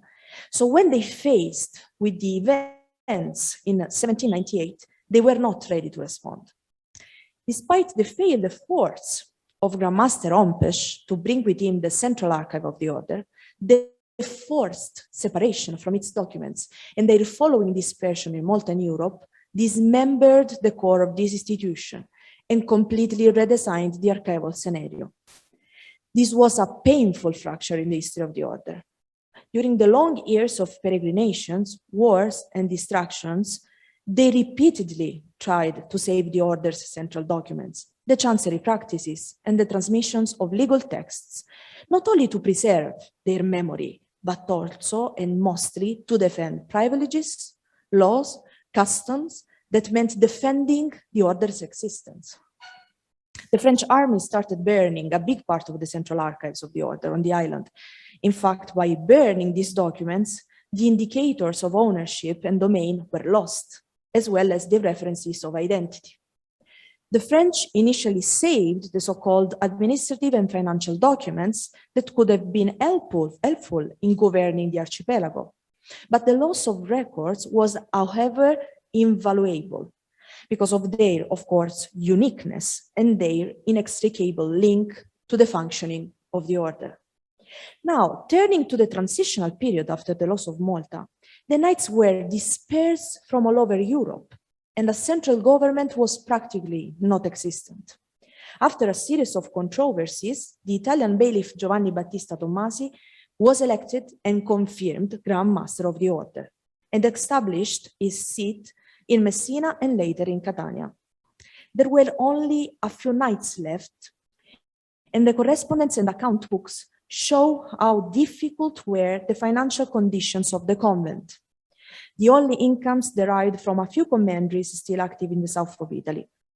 In the meantime, despite the Treaty of Amiens, Malta was never given back to the order, and all of the efforts made by the surviving knights were useless. Rebuilding the organizational structure and restoring the administration were, of course, the most pressing issues. So the question becomes, how to reconstruct the order from its ashes? How to rebuild the organizational structure, restore the administration, and find and reshape the identity of an order in the eyes of the European powers? Well, a series of records preserved at the Catholic University of Washington offer a glimpse into the early 19th century convent of the order. As you can see from the screenshot, the records digitized by the Malta Study Center in 2016 and the digital copies are now available online. Dr. Daniel Gulo and I are currently studying and cataloging these records to make them fully accessible from the standpoint of their contents and history, and also to reconstruct their original context when possible. Let's start from this report dated May 1804 that tells us a more complex story and fascinating, I have to say, story. First, it is a glimpse into the political situation in Europe at that time. Second, the record includes some considerations from a particular perspective, probably a knight or somebody who supported the order. It is anonymous. The author of the document reflects about the efforts that would be required for the knights to achieve the restoration of the order in Malta, make internal reforms, and re-establish its socio-political position in Europe. Most of all, this document meant to encourage surviving members to reconstruct their fragmented institution. I would like to highlight some interesting points used by the author of the document to outline a diplomatic strategy. Besides an overview of the history of the order and its main ranks and dignities, the author also mentions some administrative procedures previously used by the knights, with the aim of, let's say, awakening the sleeping memory of good governance.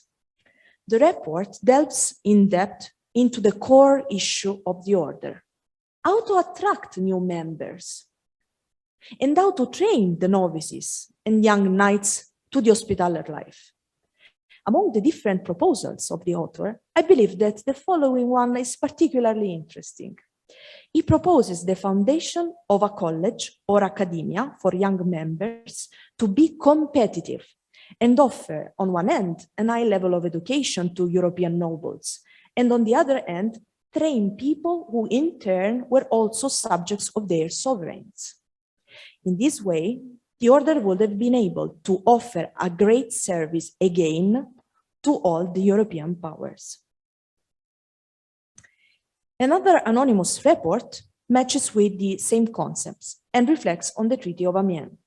The order needed to become essential once again in the eyes of Christian nations, and to do so, it needed to find the right way in its own statutes and constitutions, searching for a new compromise. As emerged from the correspondence of the convent in the early 19th century, the knights dreamt for so long to return to Malta. After the arrival of the French, only a few entrusted people of the order remained in Malta, trying to save properties and documents. Among them, as it is already known, there was Fra Gaetano Bruno, who was chaplain of the order and auditor of the Grand Master. Bruno saved most part of the central archives from the French destruction, thanks to his diplomatic ability. The surviving documents remained in his custody until the arrival of the British, and after several vicissitudes, these archives are still preserved, in part, at the National Library of Malta today. But that's not the full picture. The knights managed to get their hands on some of their records and communicated with Bruno and others in Malta to gain information from their ancient documents on the island. A beautiful letter written by Fra Gaetano to the convent shows his full devotion to the order and the desire of the Italian knights to save, I quote the original, "questi avanzi delle nostre rovine," that means more or less the ruins of our lives.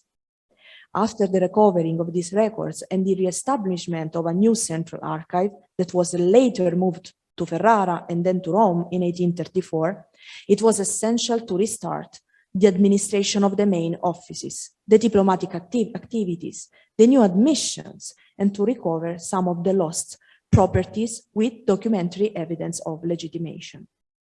Furthermore, the documents guided the order in its difficult research of a new balance between the old and the new world. Archives were also, in the particular case of the order, the custodians of overlapping identities, the collective one of the knights as an order, and the multiple ones of the knights belonging to each lang. To sum up, from a little hospital for pilgrims in Jerusalem to a powerful principality in the heart of the Mediterranean, only a handful of men remained at the beginning of the 19th century. Nevertheless, the incredible resiliency, the diplomatic strategies, and the recovering operations of their documents led a few knights to rebuild the order and its legitimacy in the eyes of the world, and also to rediscover a millenary identity, finding a new home in their archives. Thanks for your attention.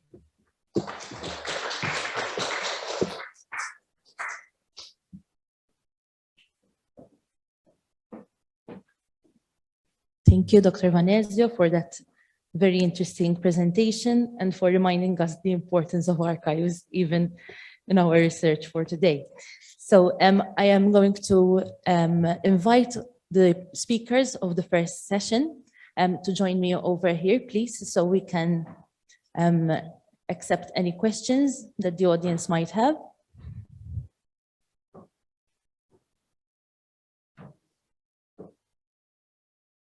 Okay, so I'm opening the floor to any questions.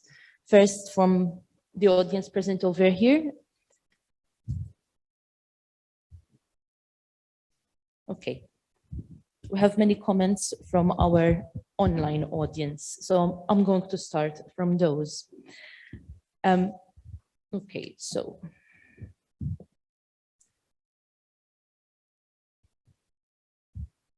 I'm going to start for a question from Professor Buttigieg.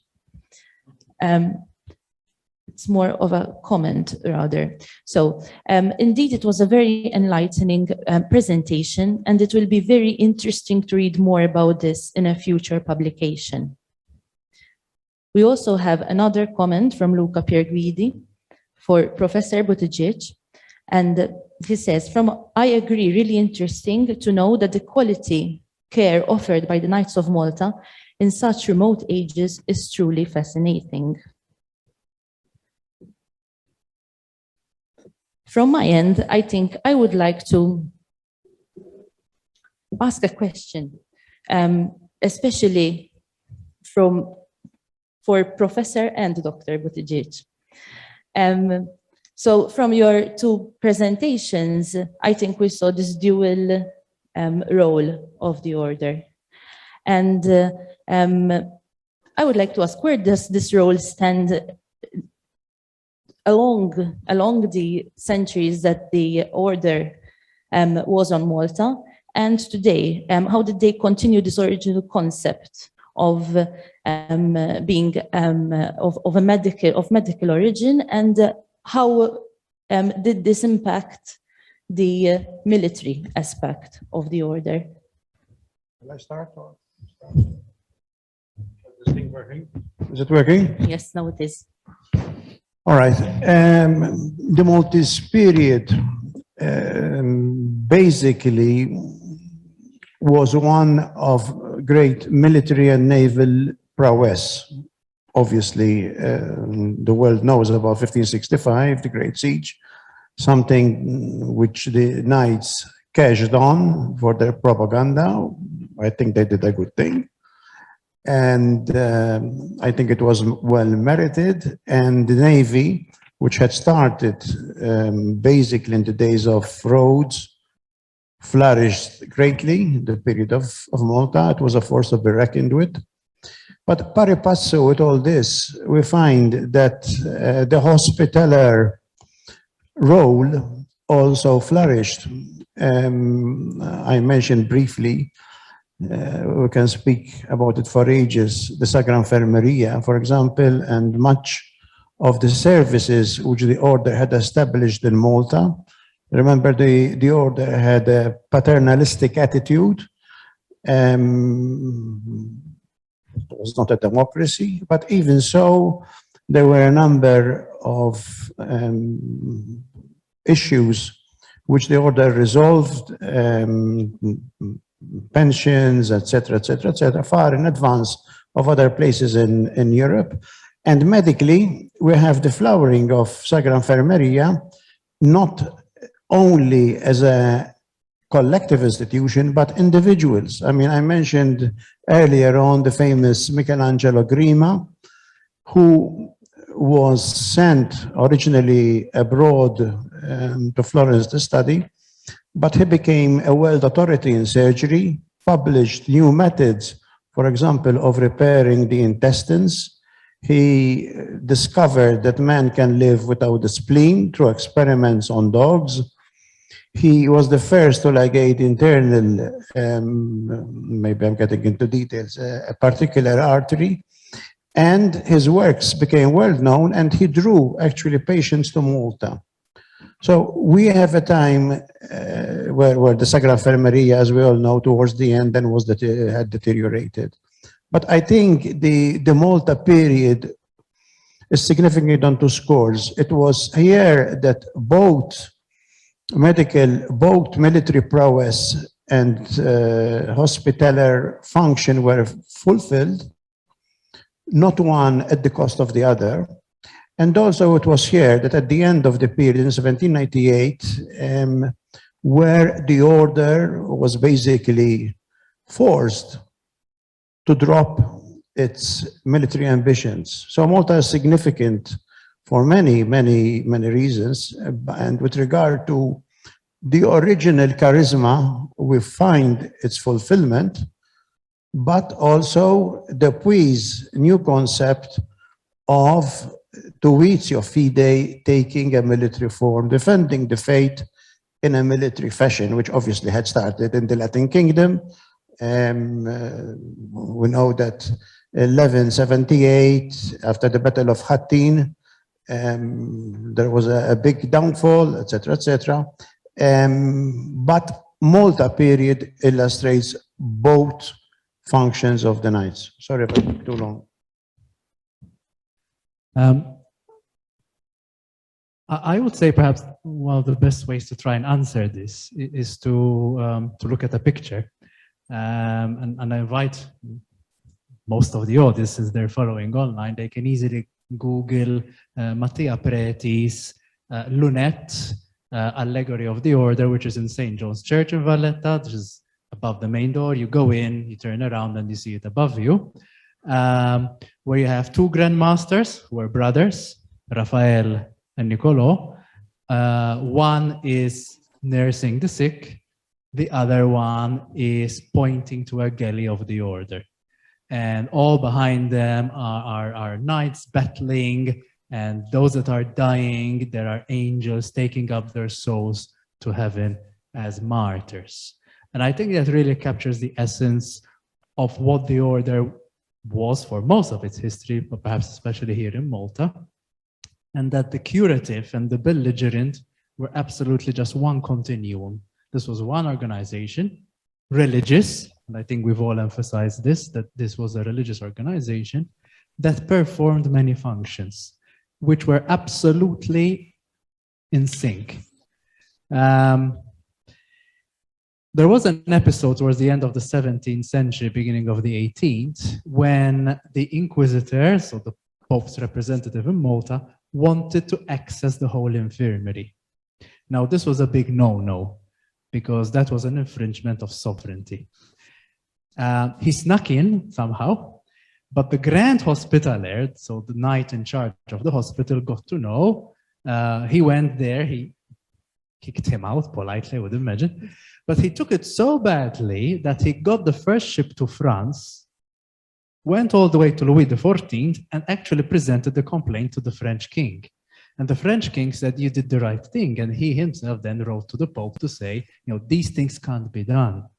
This is an issue of sovereignty. It's almost, in a sense, an extension of France, he was saying, this infirmary, because the French knights were especially responsible for it.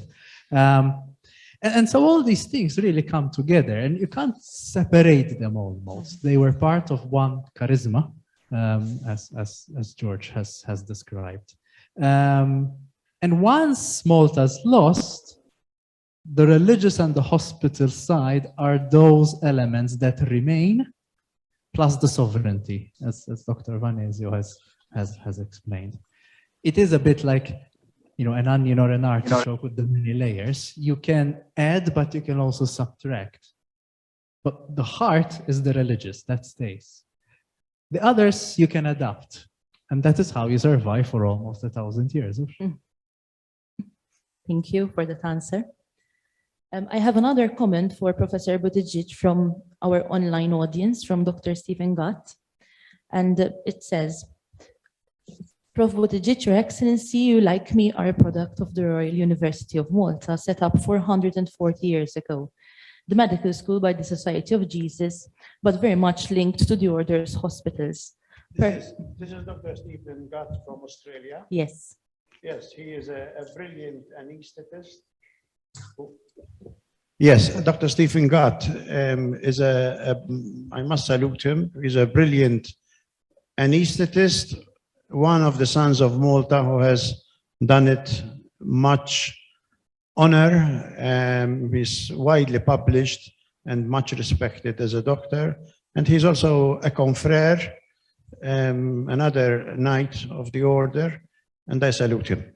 Sorry, the comment now. It's okay. So the comment. Dr. Buttigieg, I don't know if you can hear me. Yes, Stephen. It's Stephen Gett from Sydney, exactly.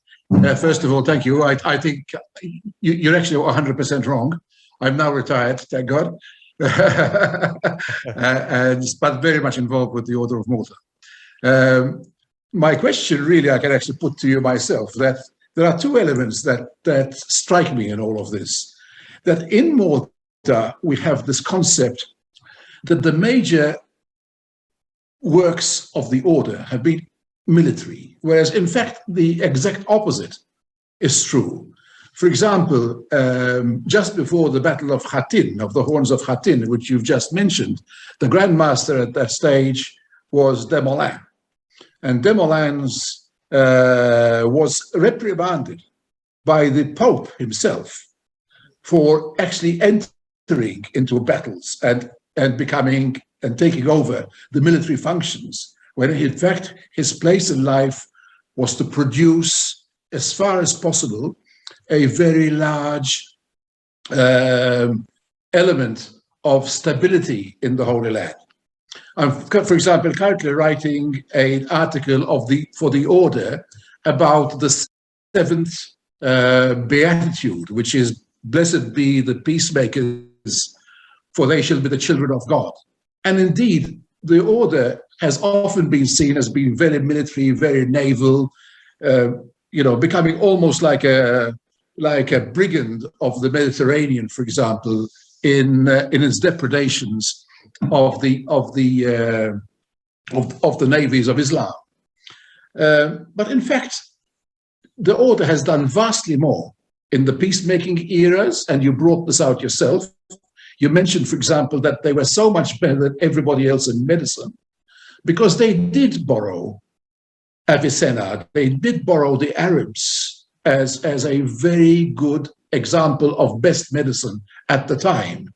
And this wasn't just in Jerusalem, even when they came to Rhodes and when they came to Malta and when they went to Cyprus. All these hospitals were not just taken there with them, but it was the emphasis, not the fighting being the emphasis. And they were truly great peacemakers. We think, for example, of the Protestant wars. The Order never got involved in fighting with other parts of Christianity. They saw one of their functions being the defense against Islam. It is very true. But even there, they were often the people who were making the peace, if you want to. This was not like Venice, where Venice was selling out for its own trade interests and so on to the Grand Port. Yes, Stephen, I agree with you, but we cannot underplay the military role. By the way, we mentioned the Wars of Hattin, the famous battle with Saladin in 1187, where Saladin was successful and eventually led to the fall of Jerusalem. But even in Jerusalem, we find that if we look at what was happening with the evolution of the military aspect, within about 100 years of militarizing, we find that not only were they competing with the Templars, who were created to fight, but actually they had even more castles and provinces to defend than the Templars at one stage. So we cannot, something else, by the way, the Horns of Hattin is the place of the Beatitudes. It's where our Lord Jesus Christ gave the Beatitudes, Stephen knows Sermon this. on the Mount. And it is very touching that on that hill, Templars and Hospitallers lost their heads literally, barbarously, because they refused to give up Christianity.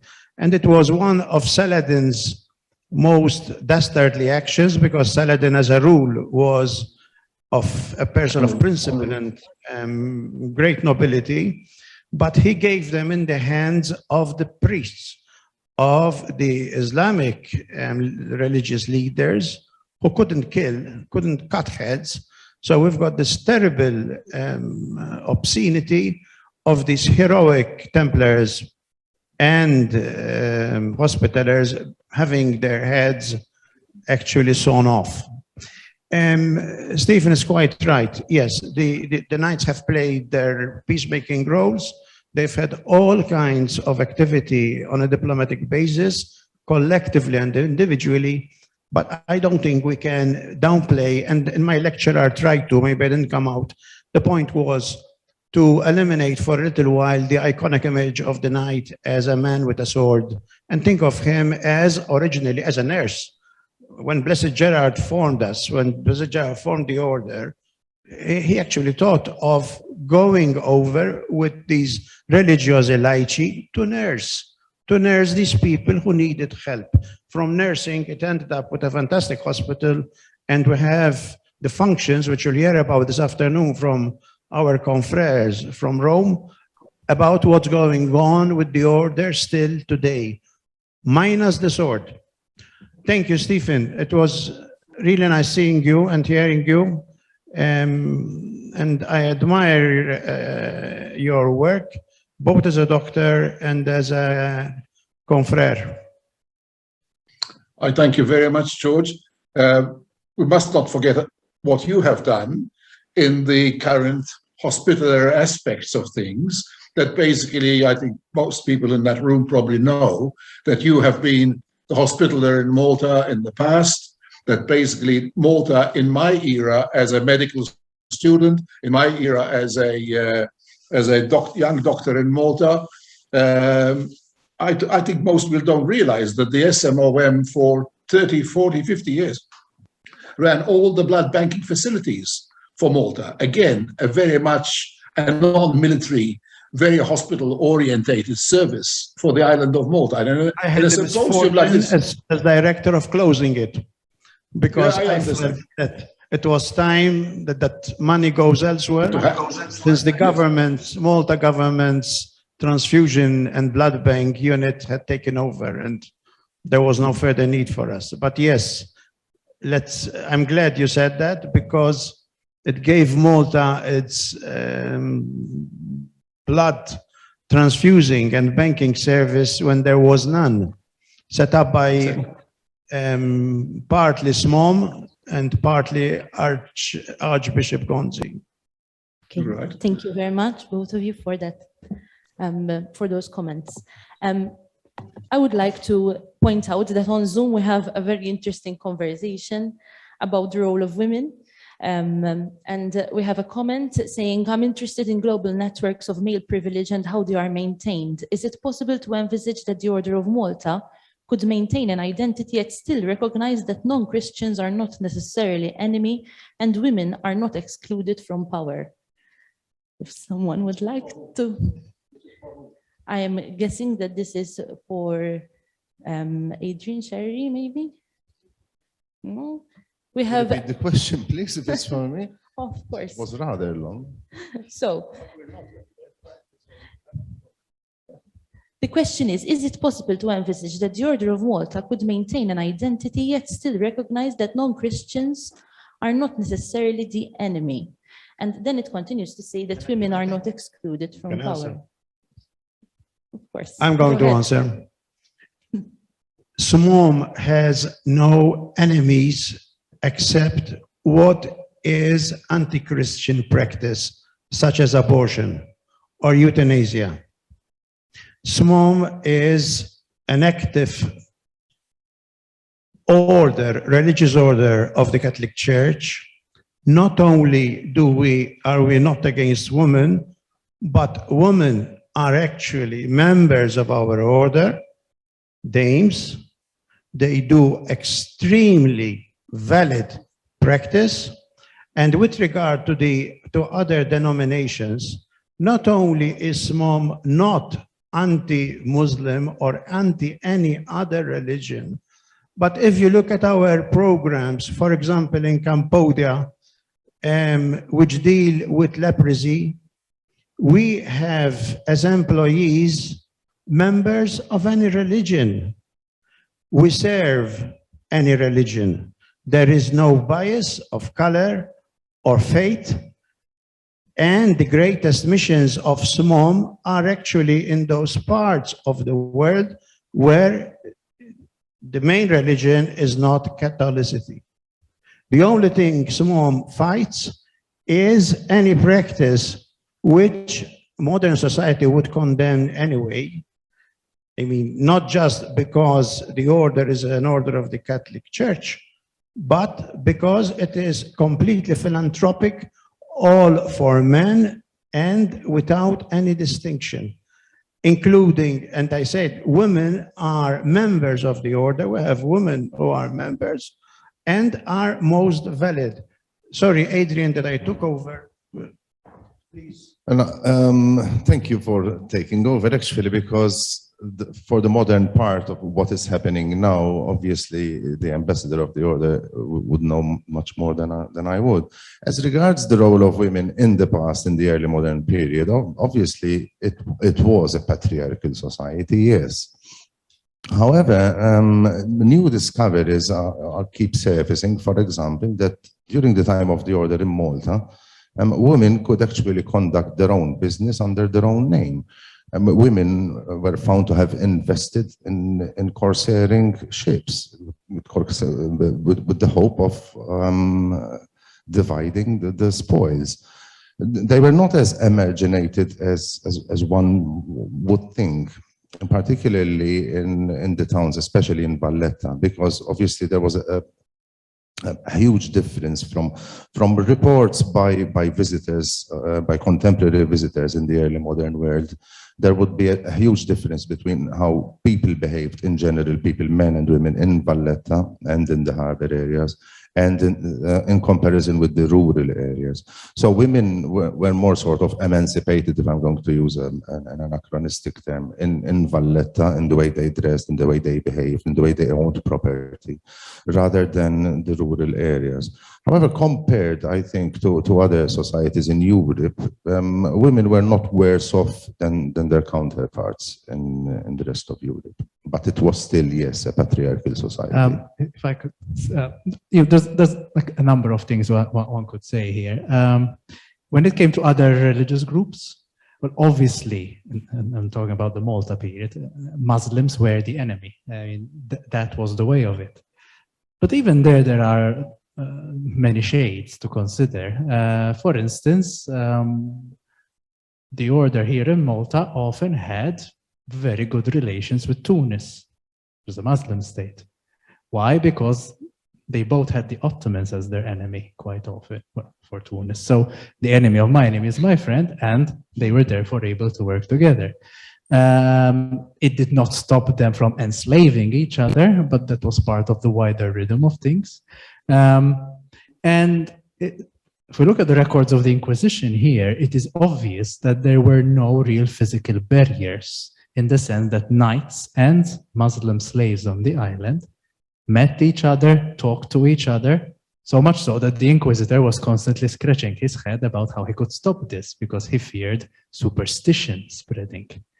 The Jews were another interesting group here. The Jews had been expelled from Malta in 1492, like in the rest of the Spanish dominions, but then we see them trickling back when the knights are here. And they performed different economic roles. Some of them were slaves, others were performing particular economic roles as well. And there could be a modus vivendi there. In relation to women, what my colleagues have said is completely valid. We should also remember that there were the female convents, which followed the spirituality of the order. Still is one in Valletta, St. Ursula, but there were also in Italy, in France, in Spain. They're a bit particular because they're not exactly part of the order, but they do follow the rule of the order and wear the habit of the order and acknowledge a kind of, well, a very spiritual link to the order. In relation to healthcare, the whole infirmary catered for men only, and that is why then in the 17th century, there was this woman, Caterina Scappi, who founded a female hospital, first not near the whole infirmary, but then soon after across from the whole infirmary, but which then the order actually took over. So it became part of the administrative machine of the whole infirmary. And it was, yes, supervised by a man, but most of the staffing was done by women as well. Unfortunately, the building was destroyed, and what often happens is when the building disappears, the memory disappears. But I think we're also slowly starting to get back these aspects. Also remember that the role of women as extended part of the order was also present immediately the order was set up. There was a group of nuns. When Blessed Gerard actually set up the order, there was also a group of nuns following the same rule, which basically looked after the female elements, so as to speak. Women have always played some sort of role in the Order of Malta. I mean, it is not right to say the order is anti-woman. Thank you. I think we have time for just one last question, and I'm directing to Dr. Vanesio. How did the Kingdom of Italy or the Holy See support the rebuilding of the order after their expulsion from Malta? Thank you for the question. Well, it's quite complicated to explain in a few seconds. Well, the relationship were not always easy, as we know, no? Even with the Holy See. We are talking about two different powers. That moment, the order was very weak, let's say, at least for which concern the financial support and sources and everything. But the order built, let's say, almost immediately, diplomatic network in order to reestablish a connection and a dialogue with all of these forces. Unfortunately, for which concern Sicily, they had to literally move away in 1826 to Ferrara, where actually the Pope, because it was a papal state, part of the papal states, Ferrara, where actually the Pope hosted the order in that occasion in order to escape from the desire of the king to put his hands on the possessions, the only few properties and possessions of the order in Sicily and in the south. So they literally moved away with all of the central archives they were producing in Sicily with the new convent, the establishment of the new convent in Ferrara. And Ferrara was very important, even if for a few years, it was a very, very important seat for the order in order to build these relationships again, this diplomatic relationship, and move the order definitely to Rome in a safe place with the help of the Pope, of course, the support of the Holy See in all of this. I would like to mention especially one lieutenant, Carlo Candida, who for the first time probably realized that Malta was not coming back in the hands of the order, unfortunately, even if there will always be an everlasting relationship between the order and the island, of course. But he understood, mostly for first, that the order had to find this new place, his home in Rome, and actually they moved in 1834 at the actual headquarters of the order, the Magistral Palace. That again has its own history with the order. It was the previous seat of the embassy of the order to the Holy See for a long time. So that there was a strong link, of course, from the order in Rome since the beginning for different reasons, not only because of the Pope. So this, yes, Carlo Candida was actually the first to establish the order in Rome, no, to move the order there.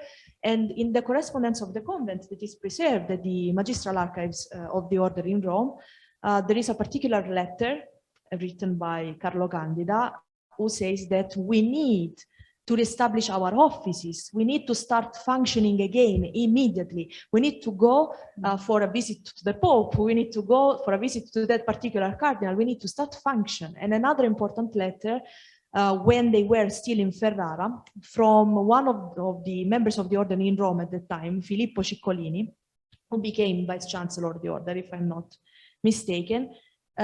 This letter to the lieutenant of the order says, "We admitted a member today, and I planned an amazing function, an amazing ritual and ceremony here at the Palace of Rome, and I invited everyone." So the sleeping memory of the order in this city is awakening again. So it's quite evocative, no? Thank you. I must thank all of our speakers from this morning's session. We are closing this session because unfortunately we do not have any more time for conversation. I would also like to thank our online audience who have been very vocal in their questions, and I pass this next part on to Kate D'Amicoli, who will be presenting an interview.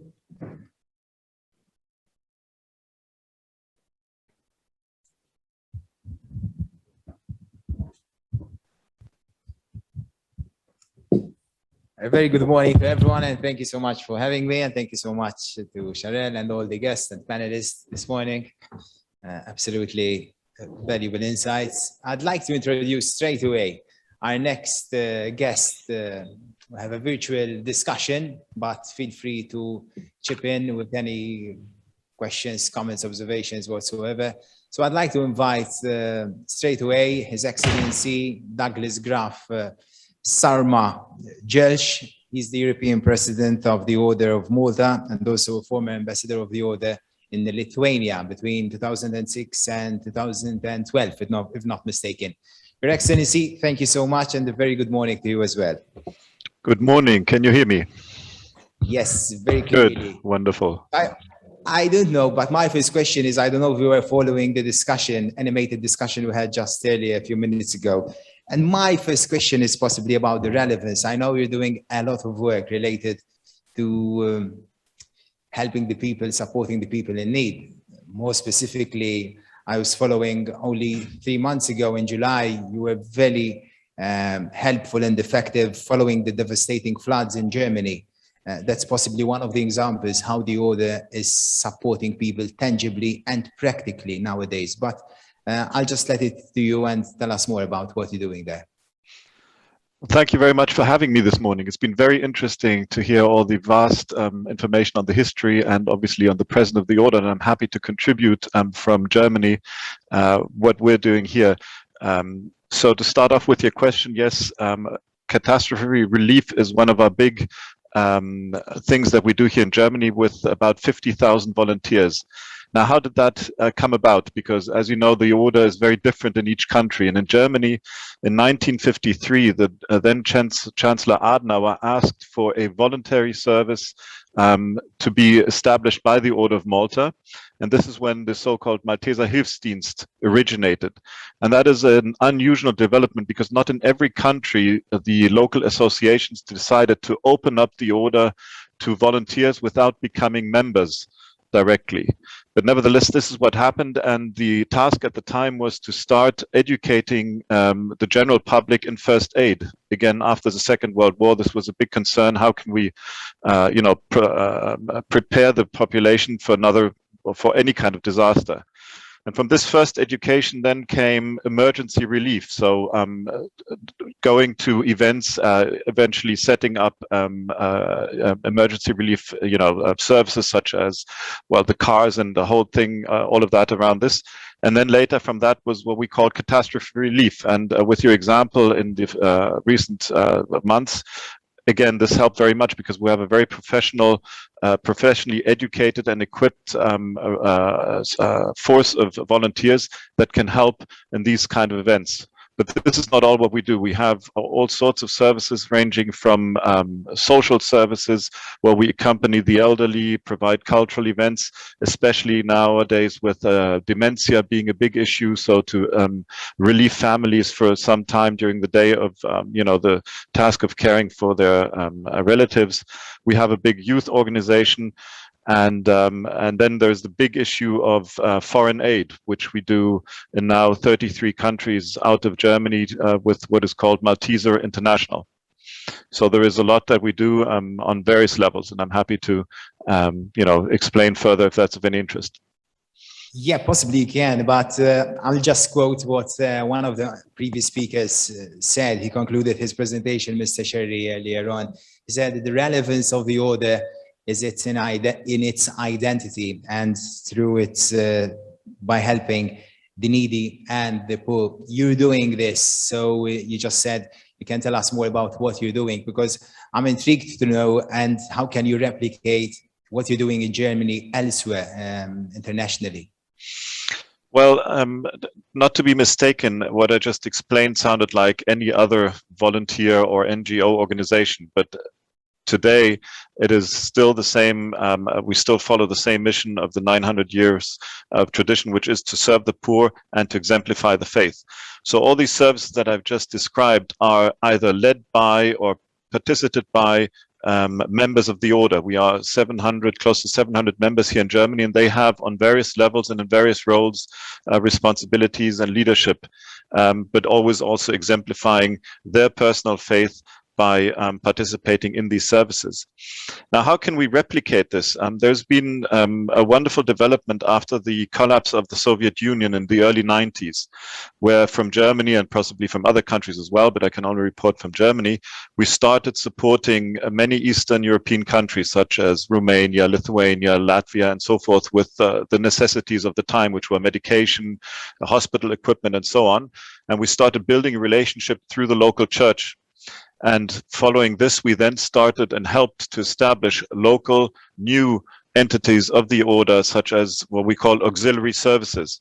So for instance, in Lithuania, where I had the privilege and honor to be the ambassador, we now have over 2,000 volunteers. We have, again, a vast area of services. And so this idea of working closely with the order by the mission of the order through volunteers has worked now in many countries. I believe it's about 13 countries that have then set up local entities of the order only in Eastern Europe. That's great. We do have a question, if I may. So the question is from Josephine Elizabeth Burden. She's asking, it seems like the order has tried to combine aggressive and caring roles with varying degrees of success. Given your experience, your both professional and personal experience, what's your take on this? I find it difficult to relate to the word aggressive role. I think the orders, from my perspective and my perception, especially in the international context, has never been an aggressive role, not in the recent years. It's always in conjunction with the need, and always in conjunction and in very close relation with the local actors, be it the actors of the Order of Malta, be it with the local governments. We do not pursue any kind of evangelization by being present in any country. We serve where there is need, and so I find it hard to relate to the word aggressive. What we try to do is to be as professional as we can, Give the right education to our volunteers, but also our employees, and maintain these high standards with governments, because it is very important that whenever we are active in foreign countries, we exemplify good governance practice, compliance practice, and so on. So we will not abide to their, let's say, local way of doing things, but we'll keep up to our standards. So I'm sorry, I cannot relate to that word aggressive. Your Excellency, I know that your professional background, if not mistaken, is both involved in communications and marketing. And as an outside observer now, if I may just not criticize, but just pass on a comment to the order, both in Malta and internationally, and all its agencies within it, is possibly communicating effectively the valuable work that you're doing, such as the work you've done in Germany earlier this year. So from your experience as well, yet again, how can we communicate more effectively what you're doing and making these false perceptions possibly, because I believe they're just misconceptions that the order is no longer relevant nowadays. Is that your perception? Just so that I can answer correctly. No, for me personally, that's not my perception, but I guess possibly the general perception out there is it's an old organization, it's no longer relevant nowadays, and it's no longer effective. Well, I think, again, it varies very much from country to country. We in Germany have a annual research done where we have a recognition by 78% of the people who we ask, do you know the Order of Malta? Have you seen, do you know anything about it? And they will say, yes, I know it. This is, of course, due to the fact that we have these, many emergency cars in the streets, do many professional press work and so on. Now, if you have another country where you have a small group of knights and dames of the order that will take care of 2-3 projects in their country, obviously they will not have the same footprint in the media. Together with the Grand Magistry in Rome, we are working on the communication board to really work on this question. And I think today's challenge is really social media. I think that's where we can excel. There are various ways of doing it, and today is a great example. We have shared, today's conference on Facebook. We will share this among our members. I think, again, looking at the various differences of the national associations in all countries. In some countries, you have professional setup with a communication office, a communication officer, and in others you only have volunteers that have a lot of other things to do, and it's very hard for them to deal with all these new and technical challenges. So, but we're working on it. It's definitely on our agenda. And I think coming back to your question about the perception, it's we have so many wonderful stories to tell. There is no day that passes when I switch on the media and I cannot say, look, we're here, we're active. Take Lebanon, for instance. We have a huge program to support our infrastructure of the Knights of Malta Lebanese Association with 13 social medical stations where we're, as you know, the Lebanese situation is terrible right now. We're working in, you've mentioned the floods, take Corona. We've set up in many countries test centers, vaccination centers, built temporary hospitals. Take the migration crisis we had 2015, 2016, where we are helping people in their countries of origin, in their countries of transition, such as, again, Lebanon and Turkey, but also here in Germany. As you know, we've taken up 1 million refugees, and we can say that every second refugee that came to Germany had to do with the Order of Malta, whether we picked them up at the station or whether we took care of them in the first couple of days to then get them organized into other centers. So really, we are doing a lot, and there's so many opportunities to talk about these wonderful stories.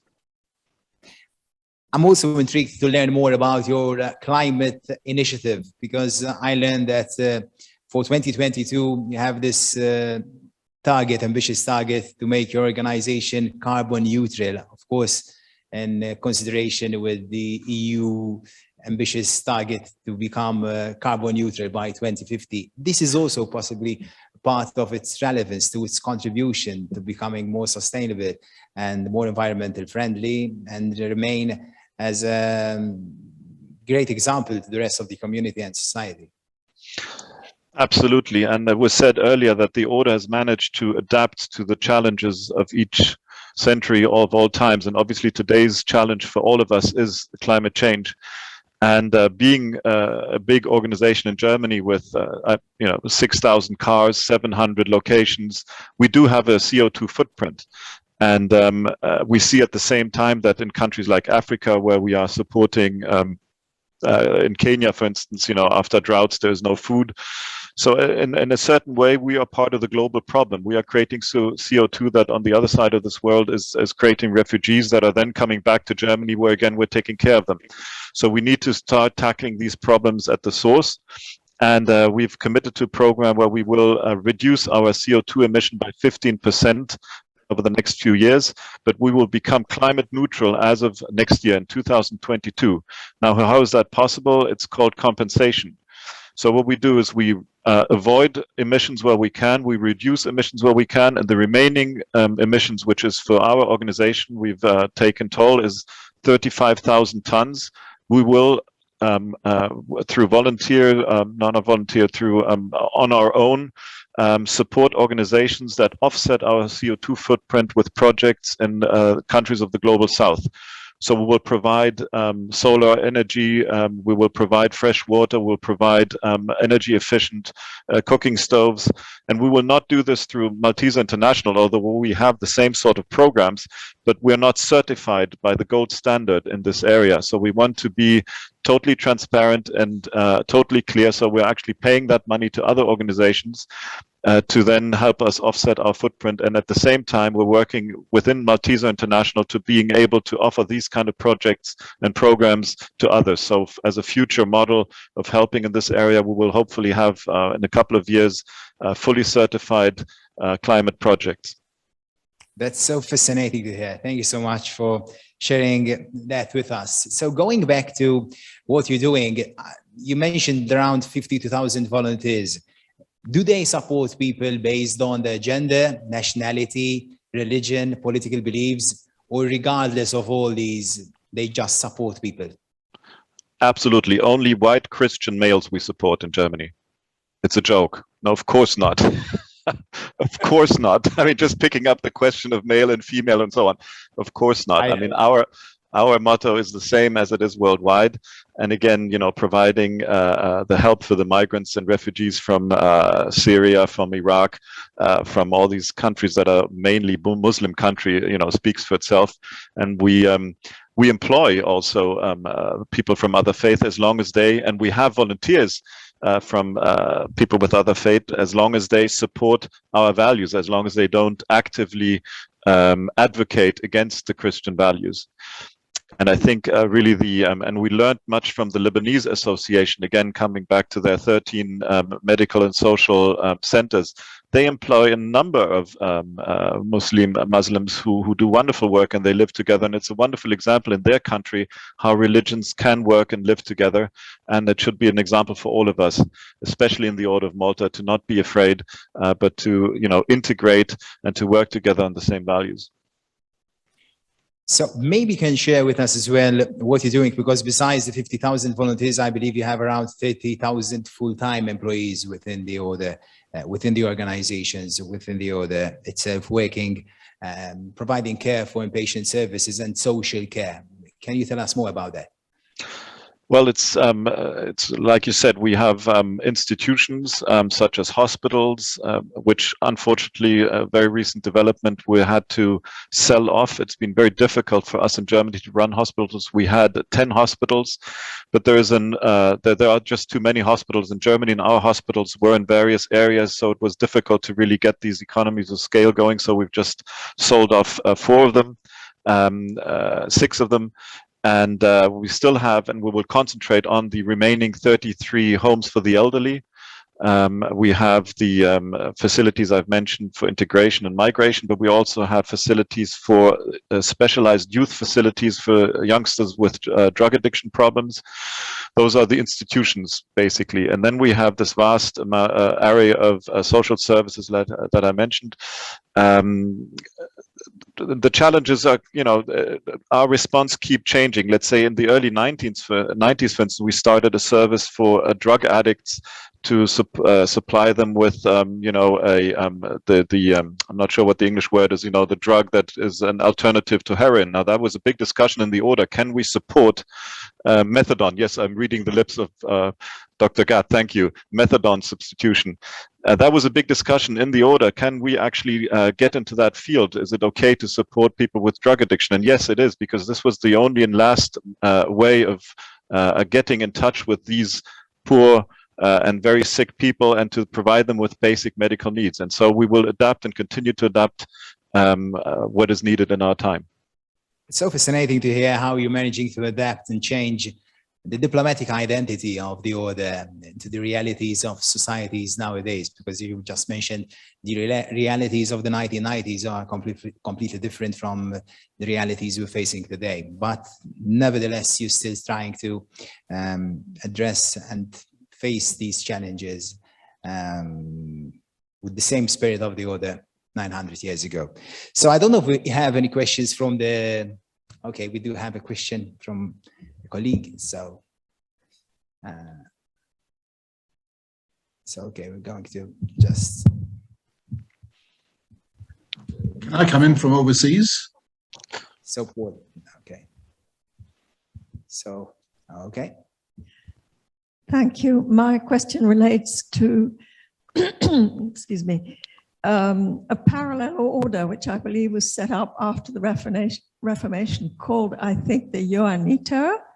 Does that still exist? The Protestant Knights? And if it does, do you work with them? That's a wonderful question. Thank you very much. The Johanniter is basically the Order of St. John, and this is where it's getting very confusing, especially on the island of Malta. Because when you come as a tourist to the island of Malta, you're being told in German about the Johanniter, which again is the Order of St. John, which is the origin. And then, as we all know, the order was for a couple of hundred years on the island of Malta and was called the Order of Malta. And then we had the tongue, the Protestant tongue, basically the German tongue, separate itself and became Protestant. And that is the Order of St. John in our denomination in German. It's the Johanniter. So again, coming back to what I said earlier, when we come as the Order of Malta members, we're confused when the tourist guides keep speaking about the Johanniter, and we say, no, this is the Malteser, which is the German word for the Order of Malta. Anyway, it's a bit confusing. Quick story, long story short, the Order of St. John, the Johanniter, is the Protestant branch of the Order of Malta, being Catholic. That's basically it. So it still exists, and they're about the same size as we are in terms of activities in Germany. And it's wonderful to go and visit with them. We have every year a high-level visit, but also the members of the order know each other very well because, family ties, marriages and whatever. But it's lovely to go and see them because it's like a bit of a parallel universe. It all looks the same, but it doesn't quite. They have the same cross, they have the same emblems, they do the same things, but they do it their way. So it's fun, and we work together with them, on a high level very well.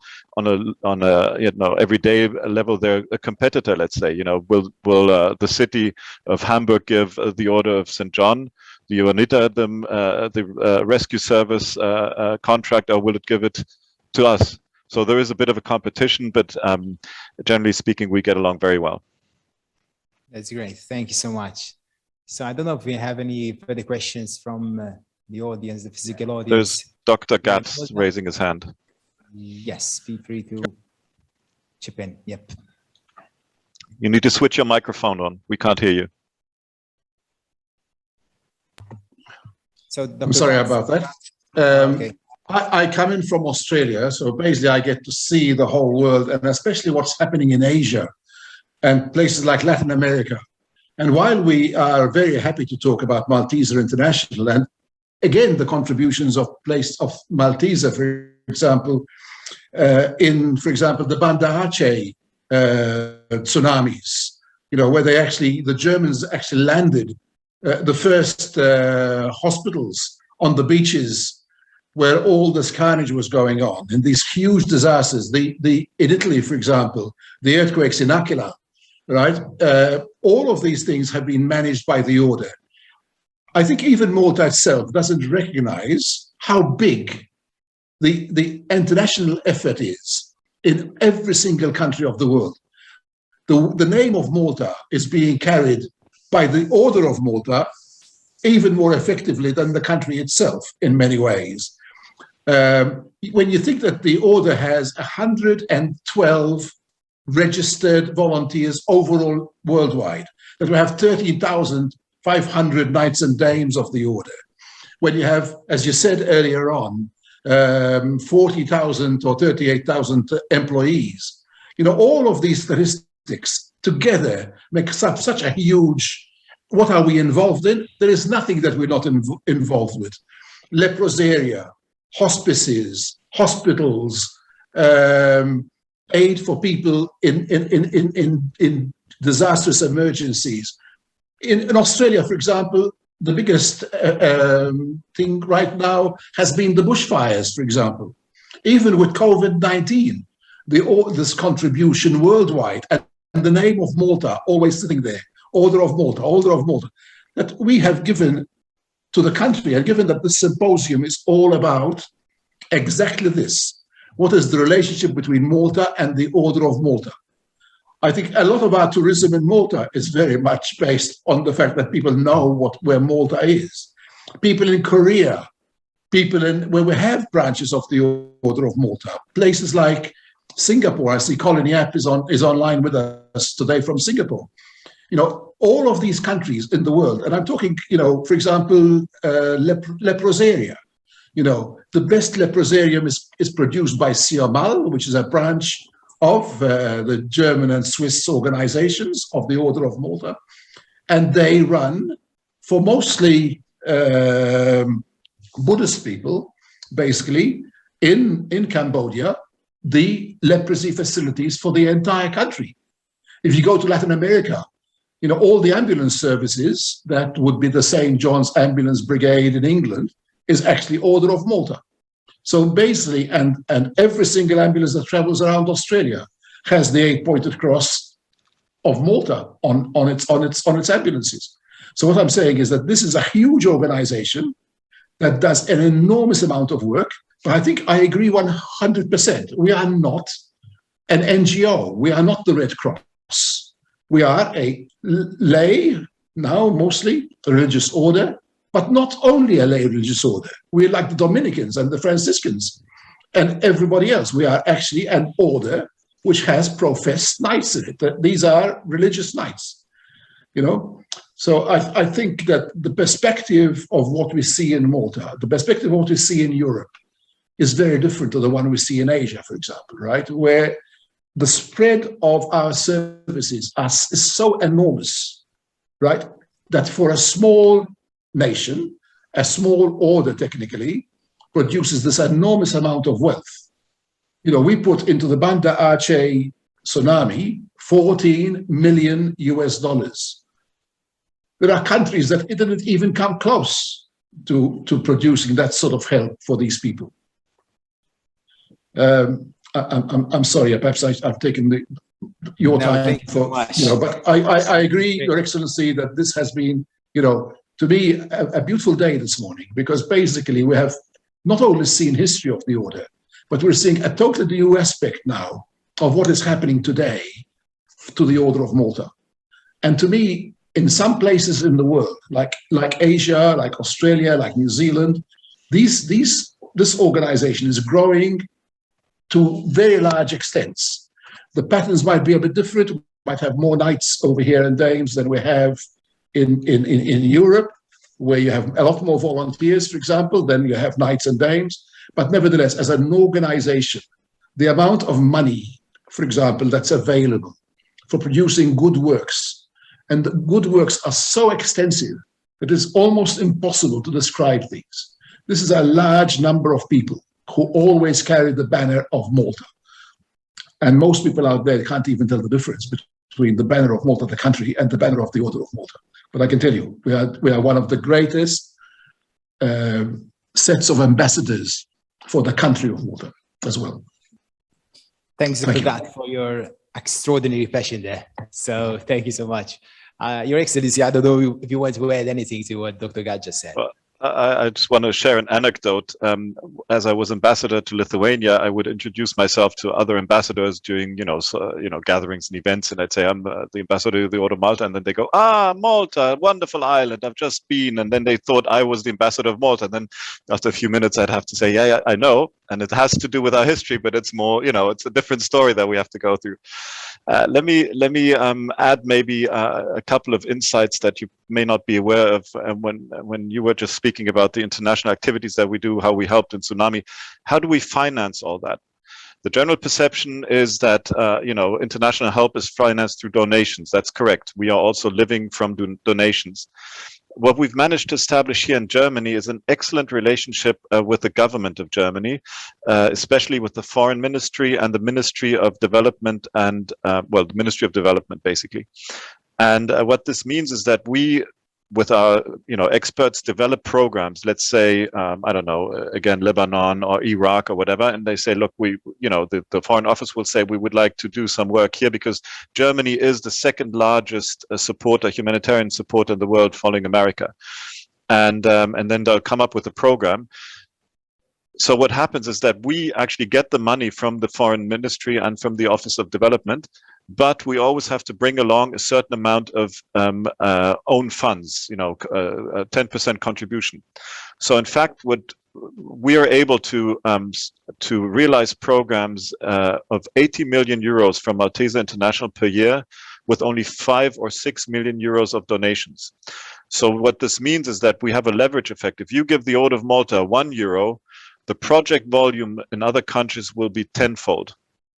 And that's, what is not known, and that's an expertise that other organizations do not have. And they claim, every dollar, every euro you give to us will go directly to the country. So we have a one-to-one relationship, and with us, it's 1 to 10. Having said that, we're now at we've now reached the ceiling with Maltese International, what we can do in terms of volume and growth in countries, because we cannot produce more than these 5 or 6 million euros of unrestricted funds, as we call them. So that's now a challenge, how to, continue growing and doing good work. Just an insight into the finances of things. So thank you so much, Your Excellency. I guess with those concluding remarks, we can end this and wrap up this discussion, a very productive discussion we had with you. Thank you so much for sharing your insights and your experience from Germany directly to us here in Malta and all those who are following this interesting symposium today. So thank you so much, Your Excellency. Wish you all the very best. So we're going to end this first session here. We're going to be back at 2 sharp. So say in around 100 minutes, we're going to be back and with the second session of the symposium. So thank you so much. Thanks for having me.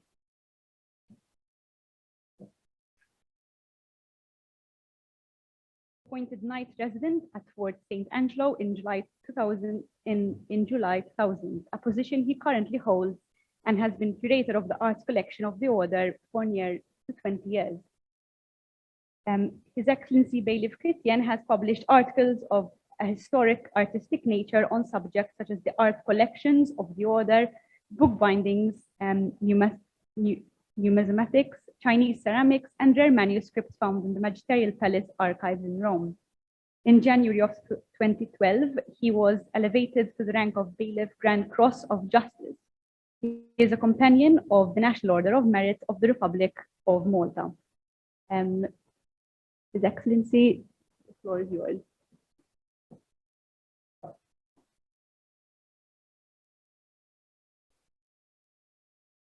Thank you very much for your presentation. I have divided the Sovereign Order's artistic patrimony not according to style or period, nor according to where an object might be housed, but rather into different categories: paintings, objects reflecting the history of the Order, tapestries, furniture, silver, bronze, and ceramics. The present article is not an exhaustive study of our artistic patrimony and concentrates on the art collections housed in 2 of the Order's institutional seats in Rome, namely the Palazzo Malta in Via dei Condotti and the lesser known, no, I'm sorry, we've gone. Next. That's it. The lesser known Casa Litta in the Palazzo Orsini at the Teatro di Marcello, and the Villa Pagana at Rapallo, the Grand Master's summer residence. It is an eclectic mix of artifacts, a personal selection of works chosen as representative of these categories. The artistic patrimony is surprisingly large, considering that events such as wars, loss of territory, theft, looting, and confiscation have accompanied the order throughout its more than 900-year history. The greatest blow to the order's art collections was inflicted by the loss of Malta in 1798. Expulsion from the island meant the abandonment of art collections accumulated here since 1530, in addition to treasures which had been carried here from Rhodes.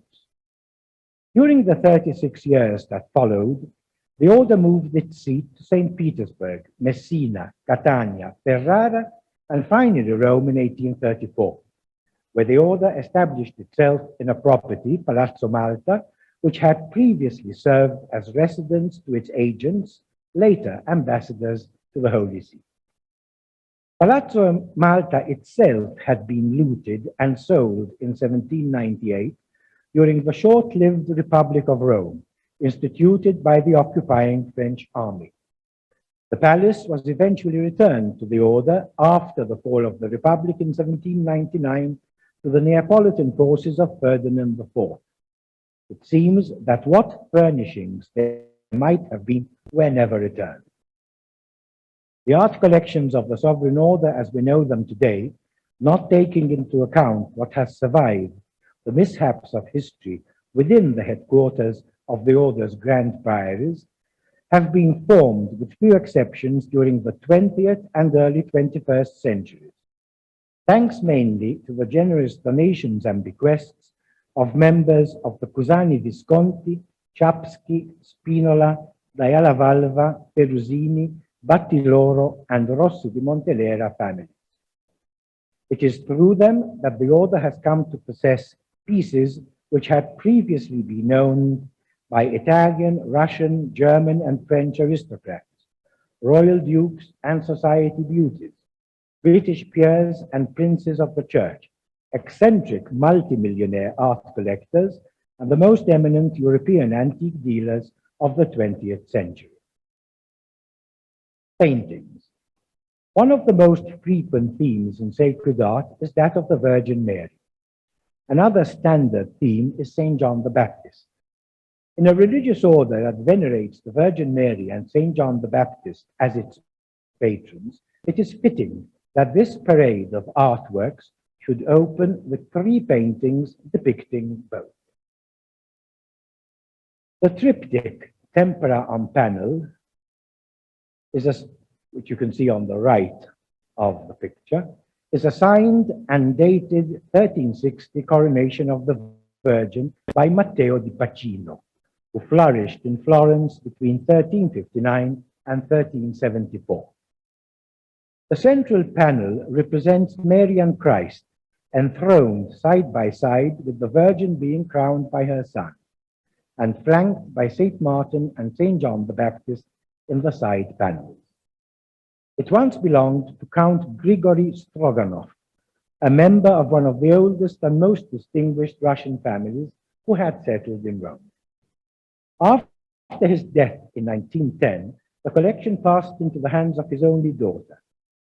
The only representatives of the family to survive the horrors of the Russian Revolution and the civil war that followed were her own son's widow with her 2 young daughters. The Grigory Stroganov holdings were dispersed in the 1920s, and the triptych was acquired by Giorgio San Giorgi, an antique dealer collector in Rome. It seems that the painting remained with the San Giorgis until purchased by Countess Rossi di Montelera. During his visit to the SMOM collections in the late 1990s, Heath Christiansen, then chairman of the Department of European Paintings at the Metropolitan Museum of Art, was filled with enthusiasm when he spotted the Giovann'Antonio Soliani panel which you can see on the left, representing the Madonna and Child with Saint Bernard and Saint John the Baptist in its magnificent contemporary frame. Sogliani was a painter of the Italian High Renaissance, active mainly in Florence during the first half of the 16th century. The painting is included in Bernard Berenson's Italian Pictures of the Renaissance, Florentine School, Volume 2, and once formed part of the famous Serristori collection in Florence. I cannot fail to include, from amongst our holy pictures, the splendid Holy Family, first half of the 17th century, by Giuseppe de Ribera, perhaps better known as Spagnoletto, in which light and sheer size draw the viewer's attention to the figure of the child Jesus. Particularly moving, in my opinion, is the representation of a youngish Saint Joseph at work, while keeping a watchful and loving eye on his family. It is not surprising that the SMOM collection of paintings should include 17 views of Malta, considering that the island was its home for 268 years. They are mostly views of the Grand Harbour, but there are also some representations of the whole island. This view from northeast of the Grand Harbour and Marsamxet Harbour is by an unknown artist of the Italian school, circa 1720, and is one of a pair. It is a particularly detailed bird's-eye view of both harbours with Valletta in between, with the Order's galley squadron depicted leaving Grand Harbour. To avoid being accused of campanilismo, I have included 3 views of Venice, Rome, and Naples from the SMOM collections, which we shall be seeing now. Bernardo Bellotto, Canaletto's nephew, needs no introduction. The royal castle in Warsaw has a room considered by many to be the most beautiful there, overflowing with views of Warsaw and Villanov by Bellotto. The SMOM Bellotto represents the Grand Canal looking east from the Campo San Vio, with the dome of the church of Santa Maria della Salute and the Punta della Dogana on the right, and the imposing Palazzo Corner, also called Ca Grande, on the left. I think we've skipped one.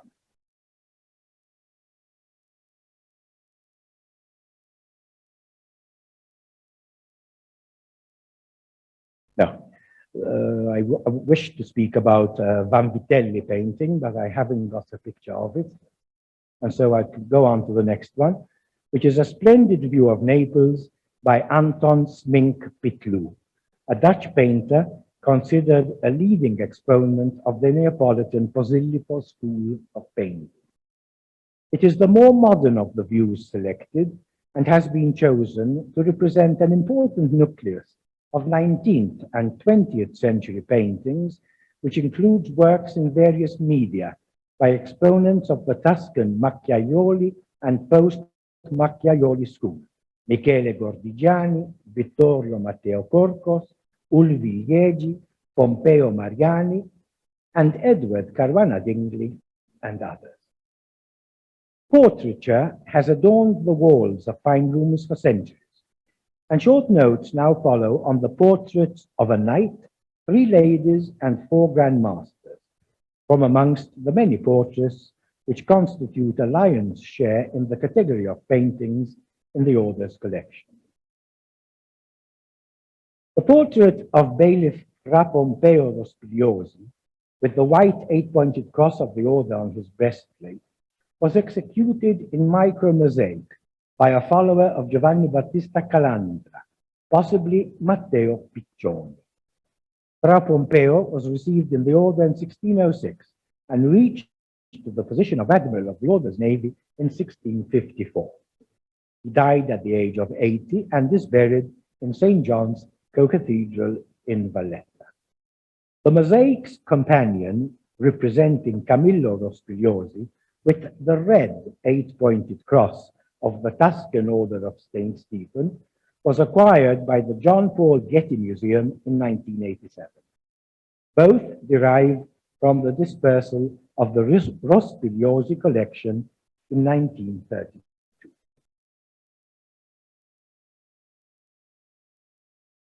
The portrait of a lady as Astrée, which you can see on the left, by Nicolas de Largillière, is one of a small number of fine portraits of ladies by painters such as Artemisia Gentileschi, François de Troyes, Domenico Parodi, and Giovanni Maria delle Piane, il Mulinaretto, which were donated to the order in 1959 by Marquis Paolo Spinola. It once belonged to one of the most prestigious collections of art in Genoa in the 18th century, that of Doge Costantino Balbi, and thence by direct descent to the donor. Since 1724, it has been paired, as it is paired here, in family inventories with the signed portrait of a lady with a Moorish page by François de Troyes, of similar provenance, and now also in the Swan collection. As mentioned, also from the Spinola collection, is Artemisia Gentileschi's portrait of a lady with a fan, which was loaned to the National Gallery in London last year for a highly successful monographic exhibition on the painter. The full-length portrait of Grandmaster Fra Giovanni Battista Ceschi a Santa Croce is by Edward Caruana Dingli and is signed and dated 1921. Another two portraits in the collection by the same artist represent Grandmaster Pinto on the left and Grandmaster Liladam on the right. The former after Favre and the latter invented by the artist. Caruana Dingli was admitted into the order as a Knight of Magistral Grace by way of thanks. The portrait of Grandmaster Barty was painted in 2001 by Natalia Tsarkova, a contemporary Russian artist living and working in Rome. It is a forceful image of a deeply religious man whose process of beatification is underway. True to the humility that characterized his life, in spite of his noble birth and the exalted position he held for almost 20 years, Grandmaster Barty chose to be portrayed wearing only the insignia of Prince and Grandmaster of the Order. Another 21st century work, and one of the more recent additions to the art collections of the Order, is this group portrait of the Grandmaster with the members of Sovereign Council and others. It was commissioned in 2013 by the then Grandmaster Fra Matthew Festing, and was painted by his brother, Andrew Festing, one of the most celebrated contemporary British portrait painters. Objects reflecting the history of the Order.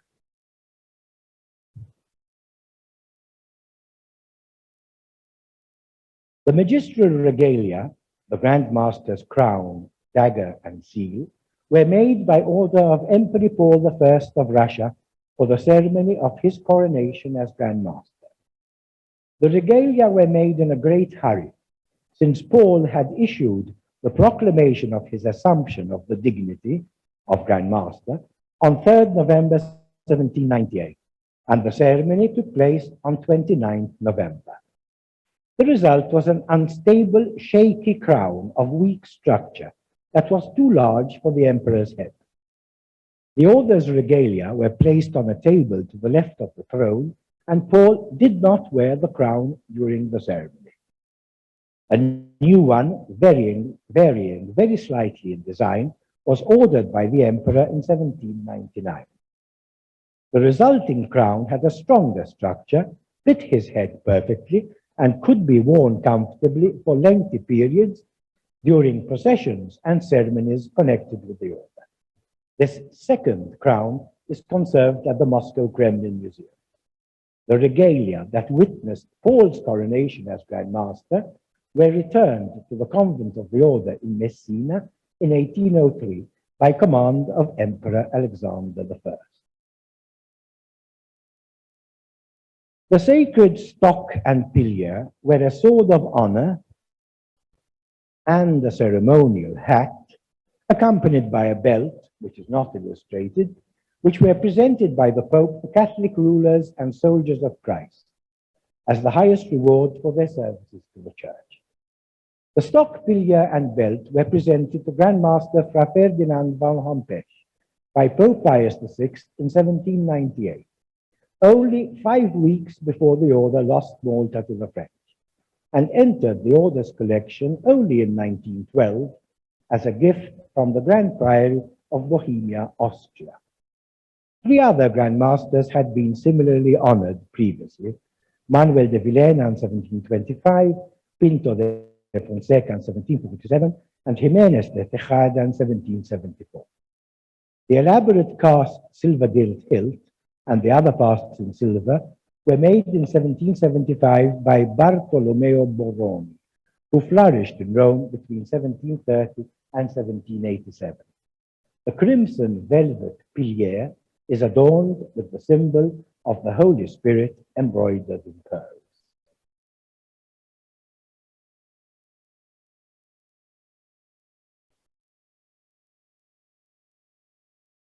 Have we lost Africa as well?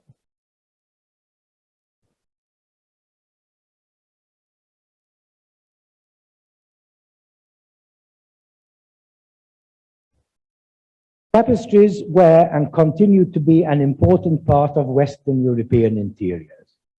The art collections of the order include 4 sets, or parts of sets, 3 of which are Flemish and 1 of which is French. The tapestry presented here, Landscape with Ostriches, was executed by Jan Rijs II, the most important weaver in Brussels in the early 17th century.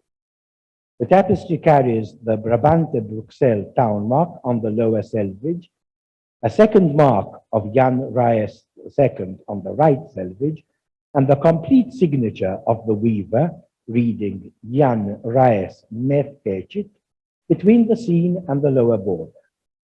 It is one of an 11-piece set of landscapes with animals, woven between 1611 and 1614, in collaboration with the workshop of Catherine van den Eyne, one of the most renowned manufacturers active in Brussels between the end of the Renaissance and the beginning of the Baroque period. The Smom collection of tapestries possesses a second magnificent panel, Leopard over a Pond, from the same set. It carries the monogram of Catherine van den Eyne on the right selvage. The Landscapes with Animals set was commissioned by Cardinal Alessandro Peretti Montalto, 1571-1623, one of the great cardinal collectors at the turn of the century, together with Scipione Borghese and Paolo Emilio Sfondrato. Also in the tapestry collection are 4 Brussels hangings.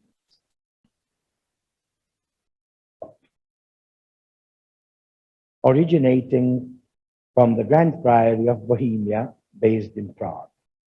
They are most likely part of a series of 6 and were woven by Peter van de Heck in the first half of the 18th century.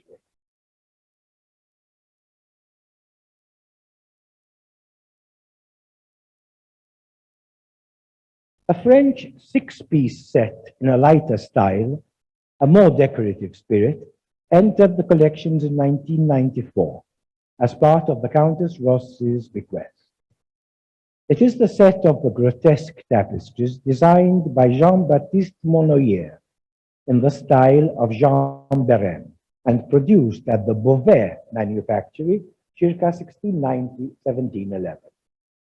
The grotesque series once formed part of the large and important collection of tapestries made by Richard, 2nd Earl of Bantry, in the early years of the 19th century. The 3 I am presenting are identified as the camel, the elephant, and the offering to Pan.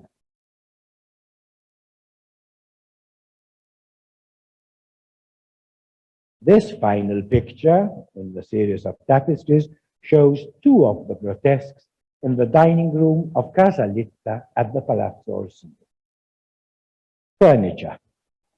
Earlier mention of the cardinal collectors leads us to the category of furniture. The Swan collection includes pieces which once belonged to the cardinals Borghese and Sfondrato.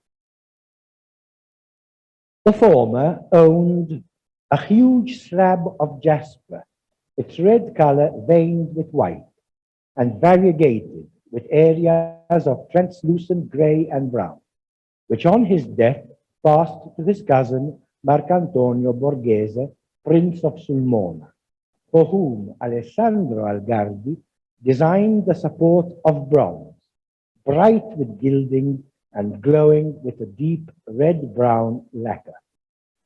In spite of having been extensively remodeled by Luigi Valadier in 1773, it remains possibly one of the most splendid surviving pieces of furniture of the Italian Baroque, and is referred to in literature as the Borghese table. Cardinal Sfondrato, on the other hand, was the owner of a pair of tables, one of which is illustrated here on the left. The tables, made of sculpted walnut with gilt highlights and alabaster tops, bear the arms of their cardinal owner and are very rare examples of Roman secular furniture of the end of the 16th century. Much later in time, but also Roman, and once belonging to yet another cardinal collector, Sfondrato, is the Rococo chair, which you can see on the right, which forms part of a set of 12 in the collection. They were made for Cardinal Flavio Chigi, for the Villa Chigi on the Via Salaria, between 1768 and 1769 by Nicola Carletti. The cabinet on stand, one of a pair, is North Italian, circa 1680. It is in tortoiseshell and ebonized wood, with bronze classical figures and gilt bronze plaques, depicting episodes from Ovid's Metamorphoses cast in low relief. The cabinet is included here as a tribute to the memory of Marquis Camillo Cusani Visconti, whose very generous bequest to the Grand Majesty of the Order in the 1930s has furnished so many of our properties, including the Embassy of the Order in Malta. Suffice it to say that at least 8 of the splendid bureau bookcases in our collection and the large painting representing the Holy Family by Spagnoletto, which we have already seen, come from the Cusani Visconti castle of Chignolo Po in Lombardy, Italy. The French Louis XV corner cabinets with Bombay fronts decorated with chinoiserie landscapes, ormolu mounts, and Brèche d'Alep marble tops are representative of what has come to be known in it as the Accorsi style. Pietro Accorsi from Turin was the owner of one of Italy's leading art and antiques galleries, and items acquired there graced some of the finest homes in Italy between the 1920s and the early 1980s. The Rossi di Monteleras were amongst those who patronized his galleries, and 11 Accorsi items, ranging from 18th century rock crystal chandeliers to sophisticated furniture made in Paris, now form part of the Swan collection. Silver. The silver collection consists principally of objects deriving from bequests on the one hand, and the Milanese silver table, garniture, and service commissioned by the order itself in 1827 on the other. The Rossi di Montelera silver is noteworthy for its English pieces, 2 of which have been selected to illustrate this article. This pair of silver gilt meat dishes with gravy liners and domed covers bear the marks of John Bridge and Philip Rundle and were made in London in 1822-1824. They were commissioned by the 3rd Duke of Northumberland, and the family arms and/or emblem are engraved on each piece. The matching pairs of lidded legumiere were made in London 1764-1765 by John Romer. The engraved arms are for John, 1st Lord Crewe, and his wife, Frances Greville, one of the most beautiful women of her time. Richard Sheridan dedicated the School for Scandal to her. The table garniture and service, pieces from which are displayed in this picture, were made by the Milanese silversmith Giuseppe Brusa in 1827. It was commissioned by bailiff Fra Antonio Busca, lieutenant of the Grand Magistracy, very soon after the convent of the order was established in Ferrara, and unusable objects from the order's treasury were melted down into bars for the creation of the new service.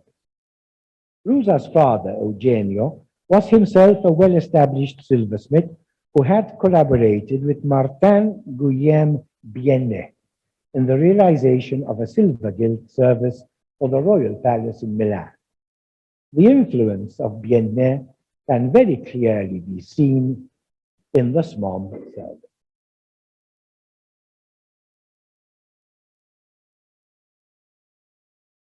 Ceramics, I beg pardon, bronze. The collection of bronzes is small in number but worthy of mention in this brief interview. Prominent highlights are the Floritan groups of Nessus abducting Dejanira on the left by Antonio Susini, and the rape of a Sabine woman by Ferdinando Tacca on the right, both after models by Gian Bologna. The collection also includes a pair of Roman gilt bronzes representing the old centaur and the young centaur, attributed to Giacomo Zoffoli, cast in the last decade of the 18th century. The Farnese Hercules is later, but nonetheless an excellent cast. Ceramics.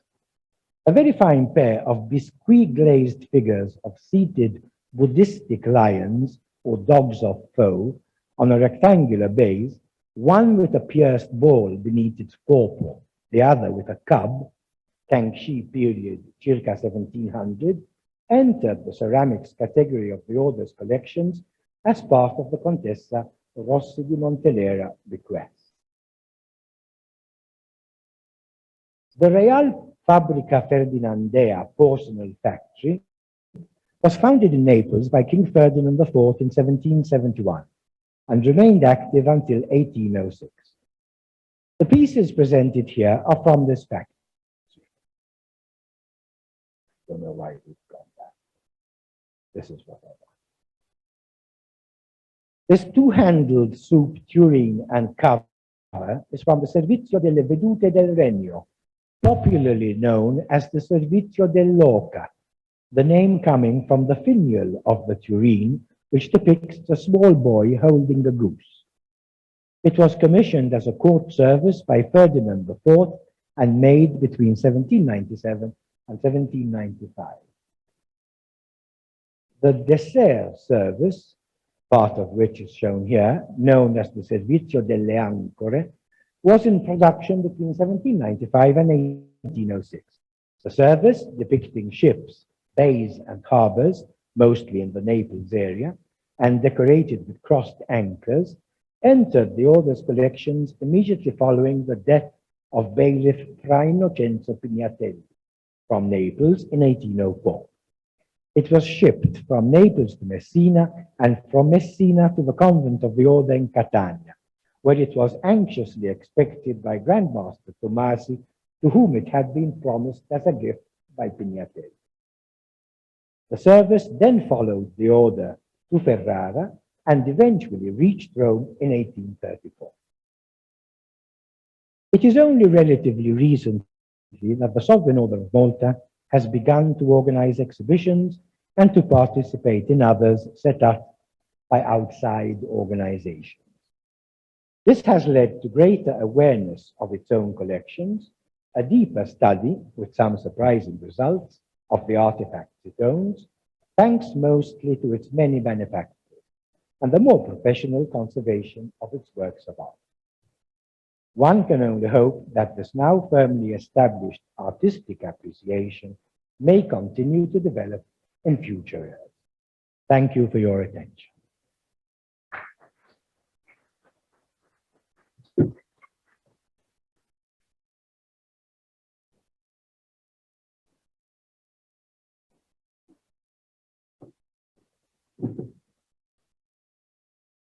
Thank you, His Excellency Bailiff Rajon Christian, for that insightful presentation.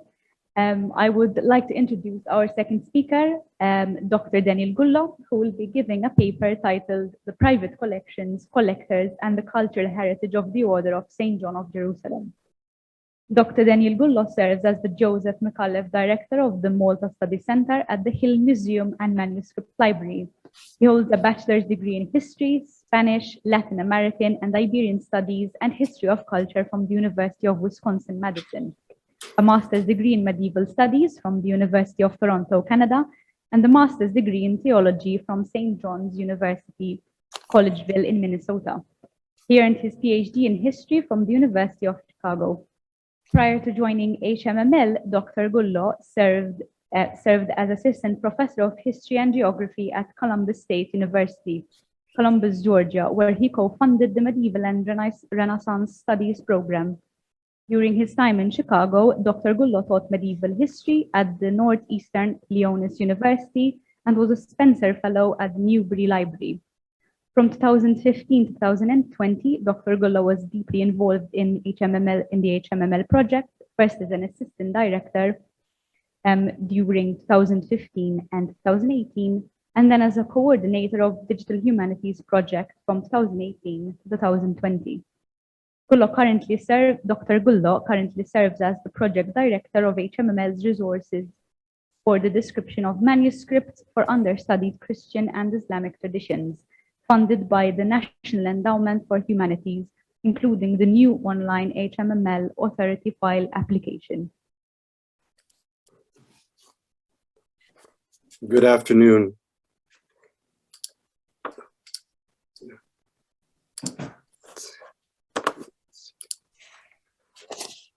I want to thank His Excellency President George Vella for his kind invitation to speak today amongst this august body of scholars, and to Dr. Sandro De Bono for facilitating our gathering, and to Chanel Brifa for moderating our discussion of the celebrated culture and history of the Sovereign Military Order of St. John of Jerusalem, of Rhodes, and of Malta. For the last 7 years as the director of the Malta Study Center at the Hill Museum and Manuscript Library, I have held the singular privilege to undertake the mission to preserve the endangered handwritten, archival, and artistic heritage of the Order of St. John, a mission established nearly 50 years ago by the Honorable Cavaliere Joseph S. McAuliffe, Malta's Honorary Consul General of St. Paul, Minnesota, and a Knight of Obedience of the Order of St. John. Though I am absent from you in person and lamenting my ability to share your presence and hospitality, I nevertheless wish to extend my deep gratitude on behalf of Consul General McAuliffe for the opportunity to participate in this important event. In 2017, Dr. Anthony Pace, reflecting on the wisdom of Captain Olaf Frederick Golcher's decision to make his entire collection accessible to the public after his death, noted that, quote, private collections are a vital element of curatorship in its broadest sense. Nations rely heavily on the lifelong collecting habits of individuals, irrespective of how modest or grand collections might be. Collections, whether national, private, or ecclesiastical, are the very genesis of museums as educational institutions. But whereas museums in general keep and maintain their collections intact, private repertoires are sometimes dismembered or are certainly at higher risk of fragmentation, unquote. Pace's reflections on Golcher's decision to give his private collection as an intact bequest is, however, tragically ironic in its premise. It underscores the importance of keeping a private collection together as a product of acquisition curated over years, sometimes decades, with a goal of making a private making the private public for the common good. Yet the very nature of the private collection derives from the dispersal, destruction, and the dismemberment of the original archives, libraries, and repertoires from which they originate, removed as they are from the original location and creators. Private collections, by their very nature, are a deconstruction, a supplementation of fragmentary objects never quite understood within the horizon of their origin. Their meaning is a product of difference, a new sign signified in collected objects derived from private interests, personal circumstance, and personal desires. My goal today, in the short time that I have, is to discuss a few private collections with objects related to the Order of St. John of Jerusalem, now accessible to the public. At times, owners of private collections gave these altruistically. That is, the gift was a gift in the truest sense, being offered to a national or ecclesiastical repository for the public to enjoy. Other collections were acquired intact through purchase, through the willingness of the collector to part with the collection intact rather than in part and parcel through auction. Some were created as private trusts and privately managed with public support to maintain access as the owner desired. Other private collections became public through digitization. Those still privately held, these private collections are public and open to research and study. I hope to show that these privately curated collections, derived from dispersed original archives and libraries of the Order of St. John, can now be reconstructed as an integrated collection, curated through digital technology, helping us piece together the fragmentary history of the Order as its documents were dispersed across the Mediterranean and Europe.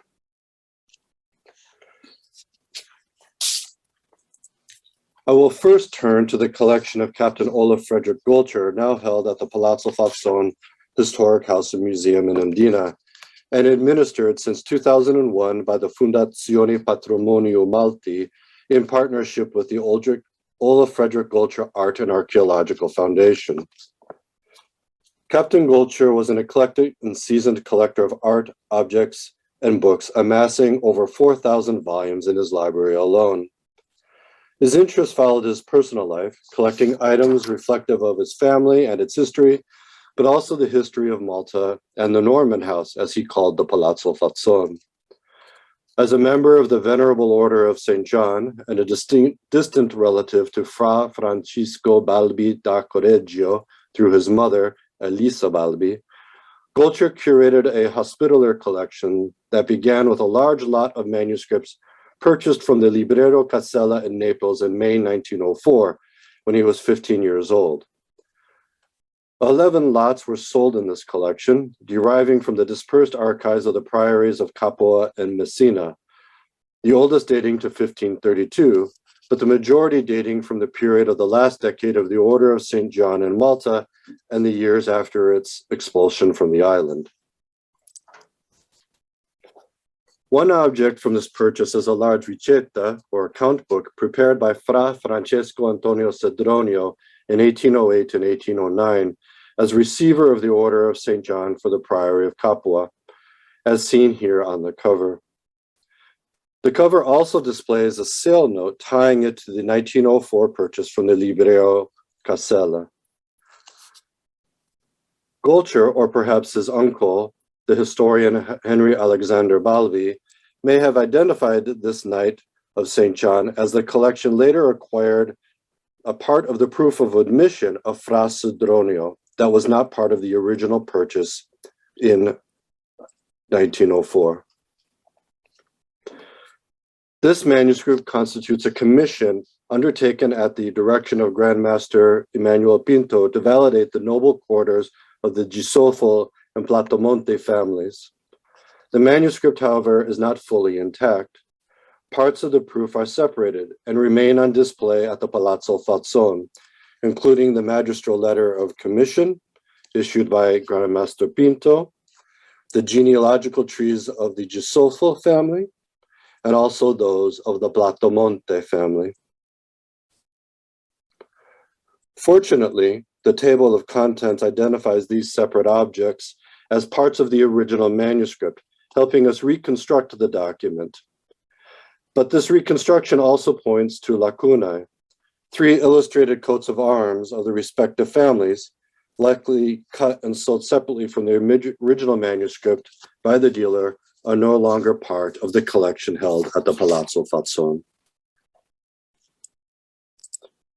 On its own, this brief look at the manuscripts related to Fra Cedronio acquired by the Gulcher family raises interesting questions as to the personal and perhaps Orientalist interest of collecting hospitaller documents by British colonial officers and the role of such documents had in the identity of the family as distant heirs of the Knights of St. John residing in the fortress town of Mdina.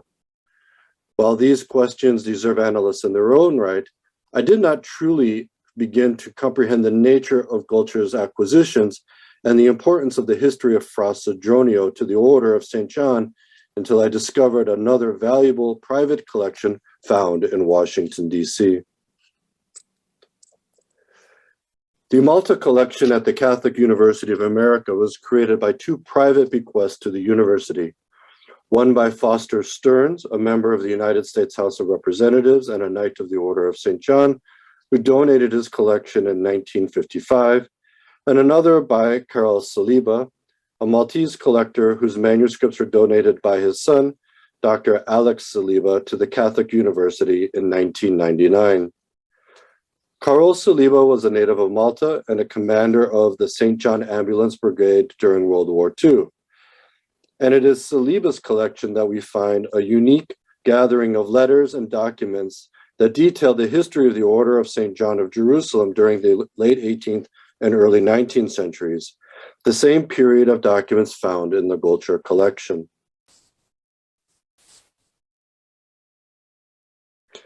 Three documents are directly related to, we'll stay here. 3 documents are directly related to the dispersed records of the Priory of Capua found in the Palazzo Fazzone. The first is a letter dated February 20th, 1803, from Grand Master Tomasi to Fra Giuseppe Carocciolo de Santaremo, in which he orders Fra Francesco Cedronio to replace Giuseppe Carocciolo as receiver in Naples. The second document is a letter likewise dated February 20th, 1803, from Grand Master Tomasi to an unknown bailiff, discussing the affairs of Spain and the appointment of Fra Cedronio as receiver. The third letter, dated September 16, 1818, was sent by Vice Chancellor Fra Amabile Vella to Fra Cedronio, Naples, here relating the decision of Fra Andrea de Giovanni y Centella, Lieutenant of the Order of St. John, to secure a pension from Leopold II, Grand Duke of Tuscany, for a certain Rigano, born to a servant in the household of Fra Giovanni Centella, implying subtly that the child was likely the son of the knight and deserved protection. Evidence from the donation of the Catholic University of America suggests that Karol Saliba acquired the letters from the same or similar dealers located in Naples or Sicily. Paper wrappers from the seller's description follow the common pattern of describing the document to create interest for the buyer. Pricing similar to those found in the Gulcher collection suggests a common date or era of purchase. And the quality of the documents and the location of the documents within the priories of Capua and Messina also suggest a robust market for the dispersed archives of the Order of St. John in the early 20th century Naples, made accessible to Maltese collectors. Despite their separation, these 2 distinct curated collections by private collectors, solely based on similar interest and opportunity, benefited from this rare book market to create a robust collection of documents that, unbeknownst to them, narrated the life and career of Fra Francesco Antonio Cedronio from his admission to the order to his role as the leader in the Prior of Capua, where he played an essential role in the diplomatic affairs with Naples and in the reconstruction of the diplomatic relations of the order in Italy after the expulsion of the order from Malta. Now, while the collections of Olaf Fredrik Gulcher and Karl Saliba help understand the dispersal of the peripheral archives of the Order of St. John and the Central Convent after the expulsion of the Order in 1798, other private collections that have entered the holdings of Heritage Malta help us understand the complex history of the Order's institutions in Malta as it developed during the crucial decade of the 1790s. These holdings derive in part from large bequests made to the Valletta Museum in the early 20th century as part of a scheme of cultural leaders to build a national collection out of the holdings of private collectors. These collectors, such as Count Messina and our friend Olaf Gulcher, were encouraged in diverse ways to donate their manuscripts, arts, and archives. Yet not all gifts were large like those of Gulcher and Messina. A small bequest made by Monsignor Isidoro di Conti Fermoso Montales, founder of the Ursuline Sisters of St. Angeli Medici in Malta, demonstrates the civic desire amongst intellectuals to build a national memory through donations to public collections. In 1908, Monsignor Formosa gifted several documents to Themistocles Zammit, including documents issued to Joseph Lebrun for the smelting of ingots from the treasury of the Monte de Pietà, established by the Order of St. John, in addition to the silver of the Dominican Church and the Confraternity of La Concepcion in Valletta. One document related to Giovanni Gat, here noted as Di Mia Familia, came from the Roman Inquisition of Malta and was also given as part of this bequest. These small bequests were created as family memory and were contributed to national memory, since Monsignore Formosa was the son of Conte Salvatore Formosa de Fremont and Giuseppa Farrugia Lebrun, who was in turn the daughter of Giuseppe Lebrun, master of the mint with his brother Giacchino under the order in the French Republic. Whether large or small, bequests of private collections were not limited to state institutions. Several major and minor gifts from private archival and art collections derived in part from the dispersed archives of the Order of St. John and were made available to Maltese ecclesiastical institutions, especially the Cathedral Museum and archives in Mdina. These gifts were frequently made with the same intention to create public access and to foster knowledge of Malta's history. Here, I will single out the art collection at the Cathedral Museum with manuscript material, rather than one of the larger donations to the Cathedral Archives of archival material. As noted by Don Juan Azzopardi, Count Saverio Marchese saw his collection as an integral unit, curated over time from Italian, French, and Maltese sources. Such was the value he placed on his own collection as an integral body of art that he designed his will so that his works could not be dispersed, but remain with a single owner. In the eventuality that no single family heir could inherit the collection was to pass in its entirety and to be given to the cathedral in Mdina. This foreseen eventuality occurred in 1897 when no heirs survived to inherit his prints and drawings. Saverio Marchese's foresight to prepare for the collection to be donated as a whole with the condition of public access can thus be marked as one of the earliest examples of a complete private collection being gifted to an institution for the public good. Of note for our study within the Marchese collection is a singular drawing documenting the history of the Order of St. John after the French invasion in June 1798. The narrative is described on the verso of the drawing completed by Fra Sylvain de Bossuet-Don Vantage, the cousin of Fra Jean-Baptiste Bossuet-Don Ranciat. We do not know how the Marchese acquired the drawing. Unlike the prince, the Marchese left little information about his acquisition of drawings in the collection. But we do know that the drawing likely came into the art connoisseur's possession during or soon after 1798, as Saverio Marchese recorded in detail the morbid death of Sylvain Bossuet-Don on the verso of the drawing. Both knights, the cousins, had left the order upon the arrival of Napoleon Bonaparte, Sylvain retiring to an estate called the Casa Blanca outside of Valletta in pursuit of his art, while Jean-Baptiste became president of the French Commission. Sylvain, unlike his cousin, had a tragic ending in the Republic as a Republican partisan of the French takeover of the island. In a tragic and poignant prose, Marchesi described how the former hospitaller artist was unable to depart with Napoleon to Egypt due to his ill health. Instead, he was caught outside his home during the Maltese revolt on September 3rd, where he was beaten to death and later buried under a tree in his garden. Finally, let us return to one final private collection, the de Piro archive, maintained currently by the Marquis Nicolas de Piro in the Casa Rocca Piccola.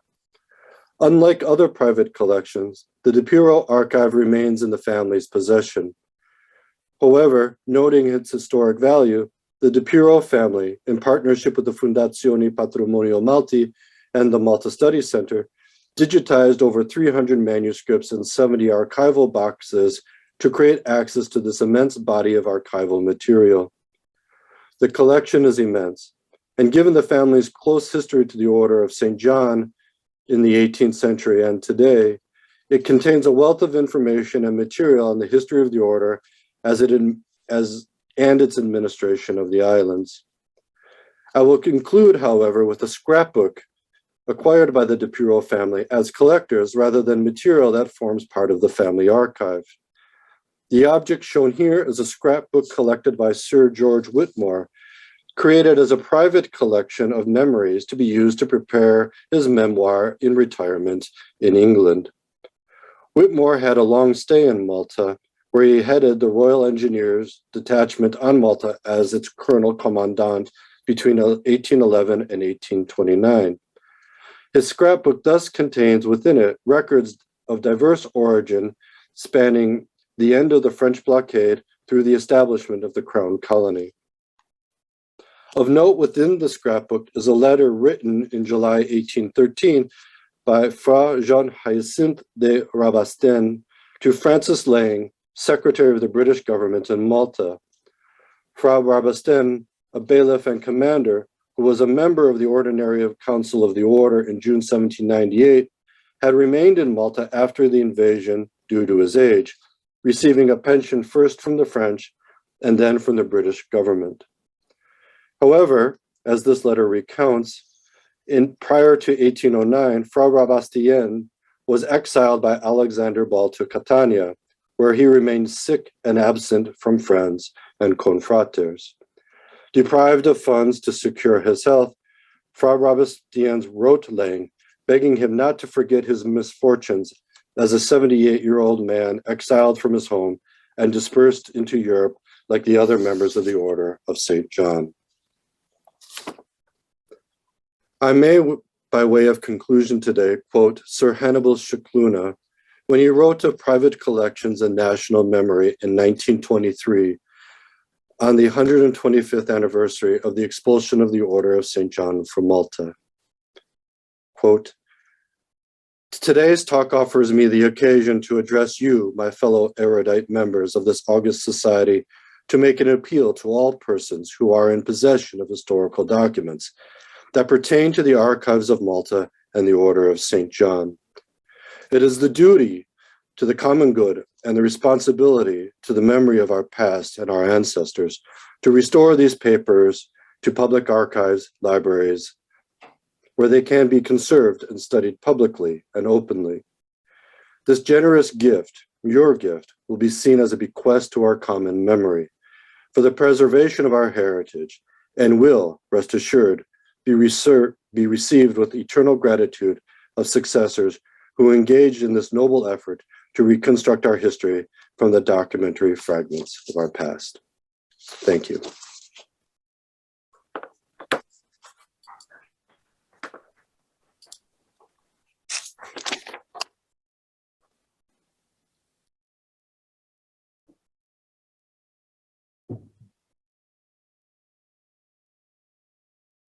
Thank you, Dr. Gullo, for the enlightening insight into different collections and for your work in easing access to our written history.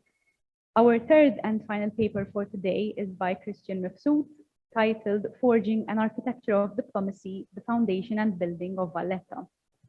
Christian Mifsud is the curator for historic buildings at Heritage Malta, having held the post since 2019. He is involved in developing a research and documentation program and leads the archaeological investigation on early modern sites entrusted to the agency. He is currently a PhD candidate with the International Institute for Baroque Studies at the University of Malta, where he is researching the foundation and early years of urban development of Valletta and the Grand Harbour region in the 16th century. Previously, he read for a master's degree in Baroque Studies and a bachelor's degree in archaeology and anthropology. Christian is an archaeologist by profession and has more than 15 years of experience in the regulatory aspect of the cultural heritage sector, where he has been involved in directing major archaeological investigations on projects such as the Cittadella Rehabilitation Project and the Valletta City Gate Project. He has also served as an expert on the Cittadella UNESCO World Heritage Nomination Committee between 2014 and 2016. In 2020, Christian was awarded the Malta Historic Society Award for published historical research by emerging authors. He is also a member of the European Association for Urban History. Christian, the floor is yours.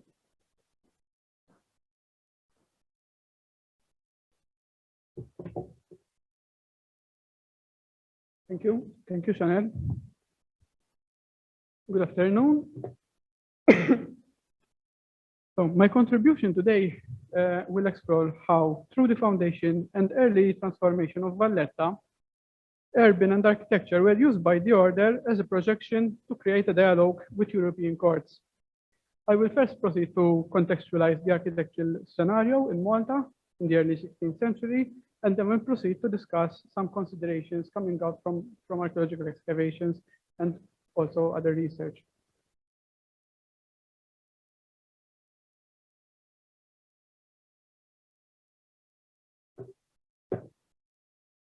Early 16th century Malta was inhabited largely by an agrarian society, with the majority of lands, however, owned by the few.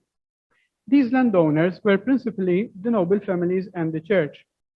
As expected, they were key influencing forces in the artistic and architectural fields. The architecture they developed was based on two distinct stylistic influences. These were firstly the Spanish sphere and also the Sicilian sphere. Examples of the Spanish sphere are the Plateresque-inspired church's facade, of which, for example, the Church of the Assumption of the Virgin Mary in Birkara is one. In the screen, you can see a comparison with a case study in Spain. The influences from the Sicilian sphere were also a direct interaction with the late Norman architecture of Sicily. Over here, we're seeing a depiction of Gatto Marina Palace in Mdina and the current situation as is today. Echoes of both these styles remained popular well into the early 17th century. Nonetheless, by the mid-17th century, these influences dwindled as new traditions took root within the islands, replacing the architectural tastes of the previous generations.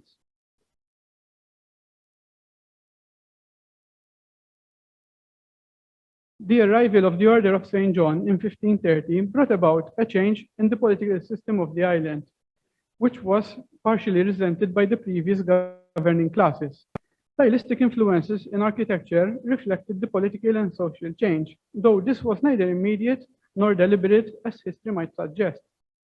The new construction taking place in Birgu was in a style that reflected the order's traditional architecture, thus introducing the Rhodian style into the local context. The order also sought to use contemporary Renaissance styles imported from Italy, and the fashion of modifying existing multiple buildings to make them represent one homogeneous facade.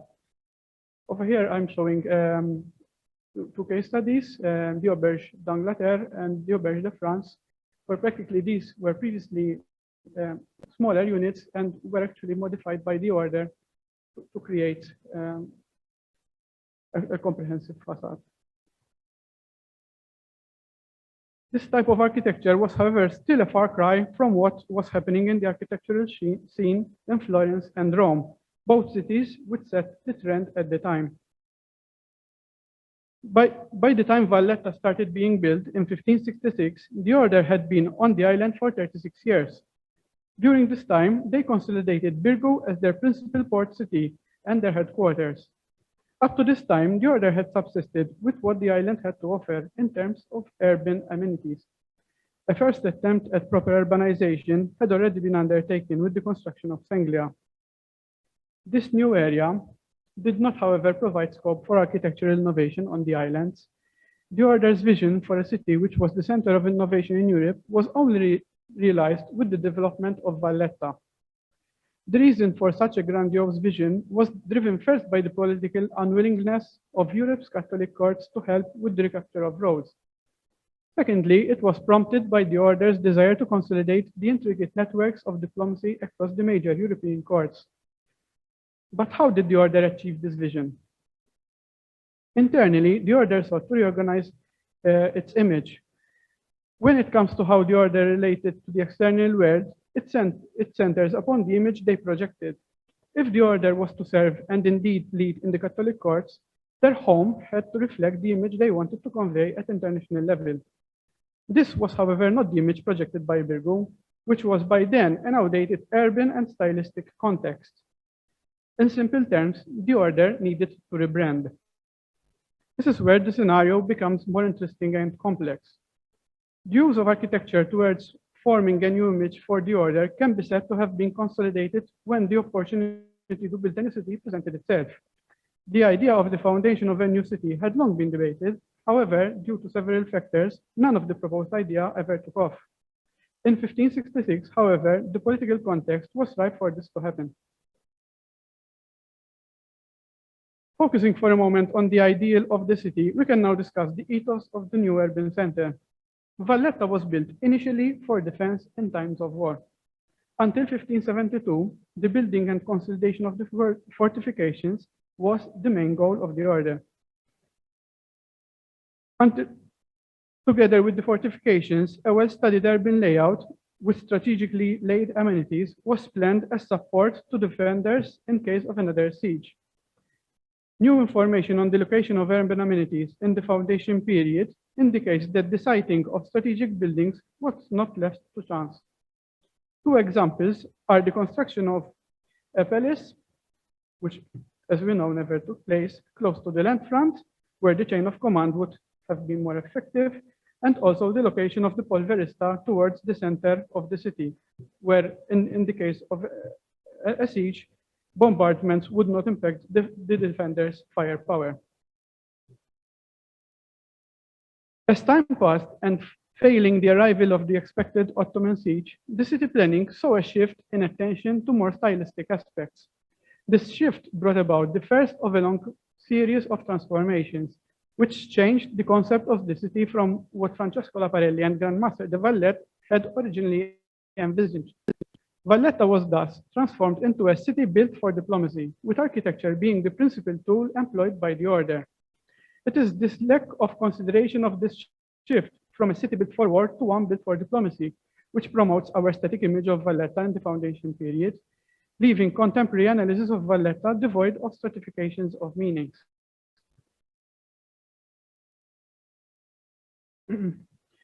My ongoing research is focusing on the developmental history of Valletta's first buildings, both palatial and residential.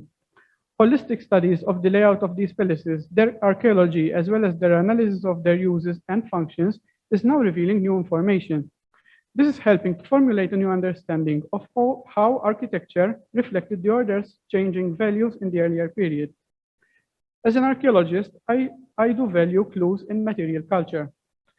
The study of a building and its transformation is therefore central to my research and provides the qualitative data necessary to attempt such a reading of the architecture within the city and eventually a reading of the city itself. The following, I will now pass to to project some considerations which are coming out from the various research being conducted. The following are a series of preliminary considerations which are providing fertile ground for a new reading of Valletta and the order's vision for the island in the 16th century. Firstly, the study of the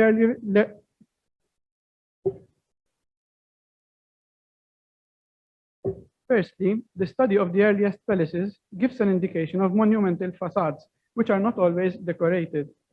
These palaces also have an inward focus with single or limited access to the streets. Such architectural features are an indication of a hierarchical structure with strong distinctions between the landowners, the knights, and the community. Secondly, these palaces are frequently interpretations of Roman palatial architecture.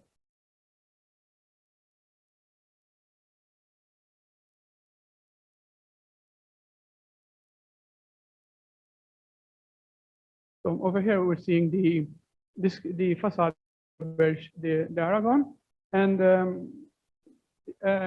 layout of the plan of the Auberge d'Italie. In both cases, for what I was discussing before, these cases are very, very perfect case studies to show how a change starts to be implemented from an inward perspective to a perspective more open to the public. Secondly, these palaces are frequently interpretations of Roman palatial architecture. Some aspects are, however, also indicative of late Renaissance palaces architecture found in Florence. The early auberges, such as Aragon, the first auberge of Italy, the plan of the auberge of Castile, and new archaeological evidence of the now lost facade of the auberge de Provence, are also indicating this architectural trend.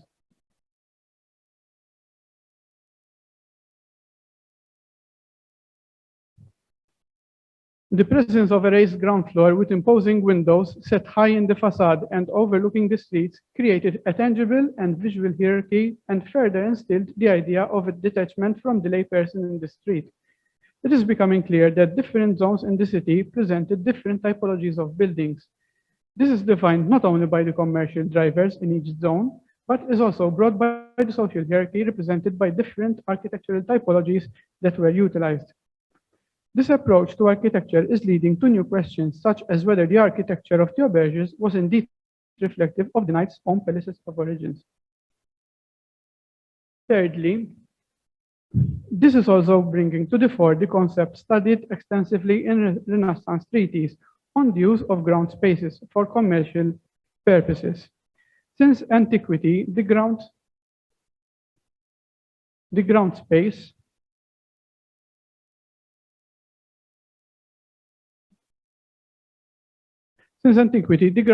layout was designed to house commercial premises, which could produce income to the patron. In high-ranking palaces, both in Rome and earlier in Florence, these spaces were frequently left out or the bottega relegated to the other parts of the house as a bold statement of the family riches. The architecture that was produced as a result of the lack of such apertures at street level were of homogeneous elevations with fortification-like facades, conveying the concept of impenetrability and power of the family. The use of bugnato, for example, on such facade further increased the reference to antiquity, hence representing lineage and prestige. Such concepts can be found at the heart of any attempt to understand Renaissance culture. The same concepts, although on a more contained scale, can effectively be found in the earlier architecture of Valletta. Indeed, the auberges are the finest example one can hope to study in the local context.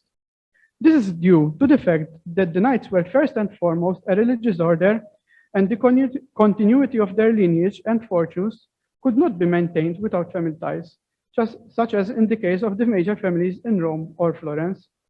The auberges of the lands thus presented opportunities for the continuity of the fortunes of those who inhabited them.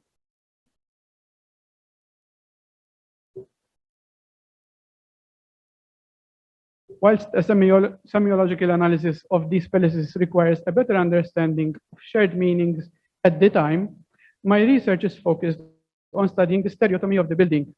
This allows for a virtual recreation of the original aesthetics of the buildings, with the final aim of understanding and mapping the common factors between the architecture.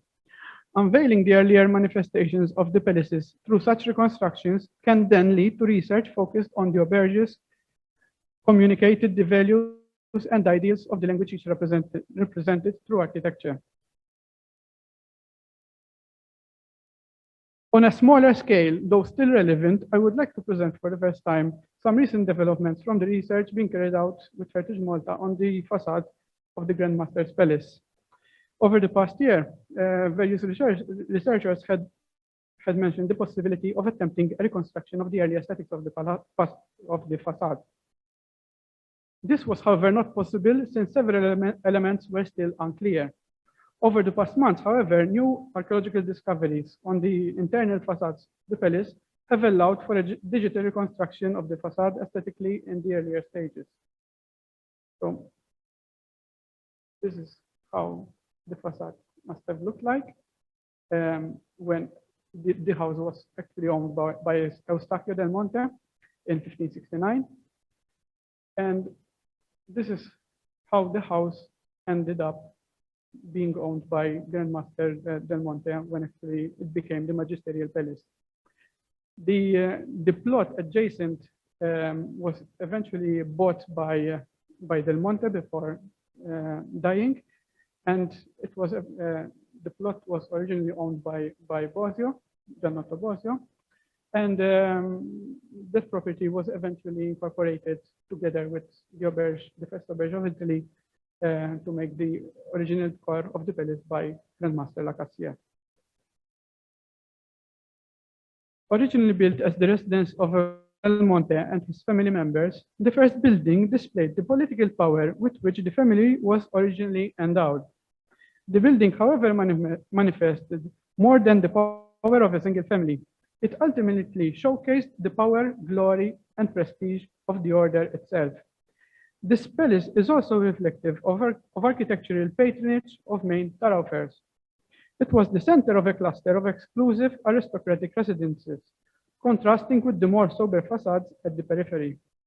The richer facades, such as the Del Monte Palace, were largely curated for foreign patrons and were inspired directly by foreign palaces. This is evidenced by strong similarities among the numerous palaces built by the immediate family of Grand Master Pietro del Monte in the Italian Val di Chiana Valley. The study is still in its earlier stages, though further studies on individual buildings will surely throw more light on this difficult but interesting topic. It will also very likely provide some surprises about the current reading of the city and the semiology of its architecture during the 16th century.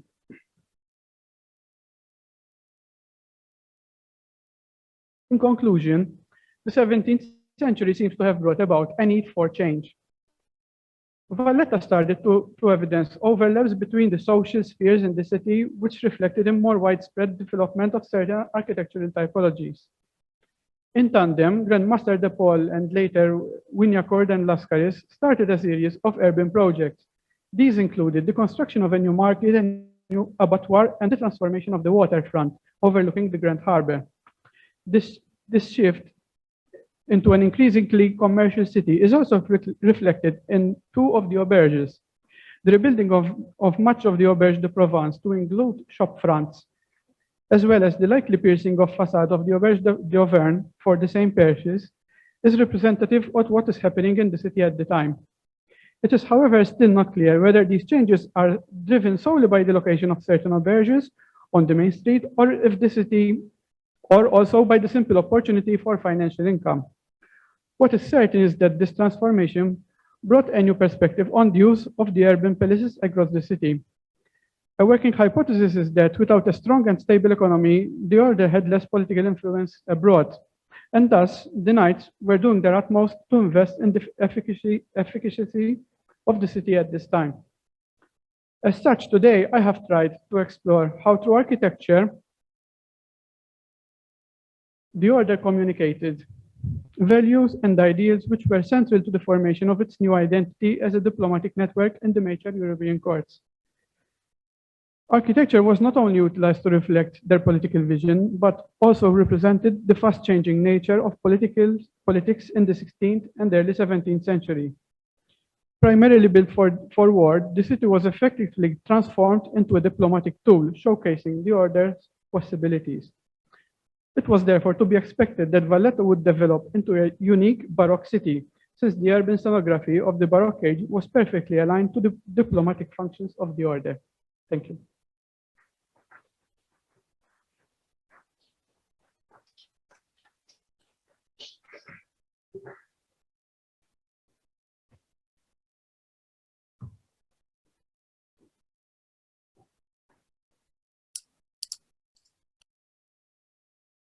Thank you, Christian, for your interesting presentation. I would like to invite the speakers of the second session to take a seat in the panel, and we'll open the floor to any questions and discussions, both from our present audience and from our online audience.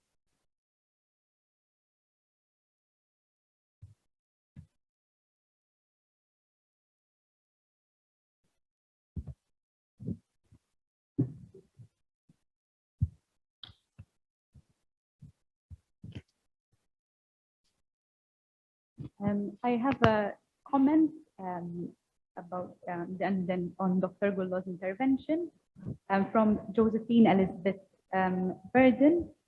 Thank you very much for your interesting ideas about the deconstructed nature of private collections and their significance in the story of collective memory. Could you elaborate further on this?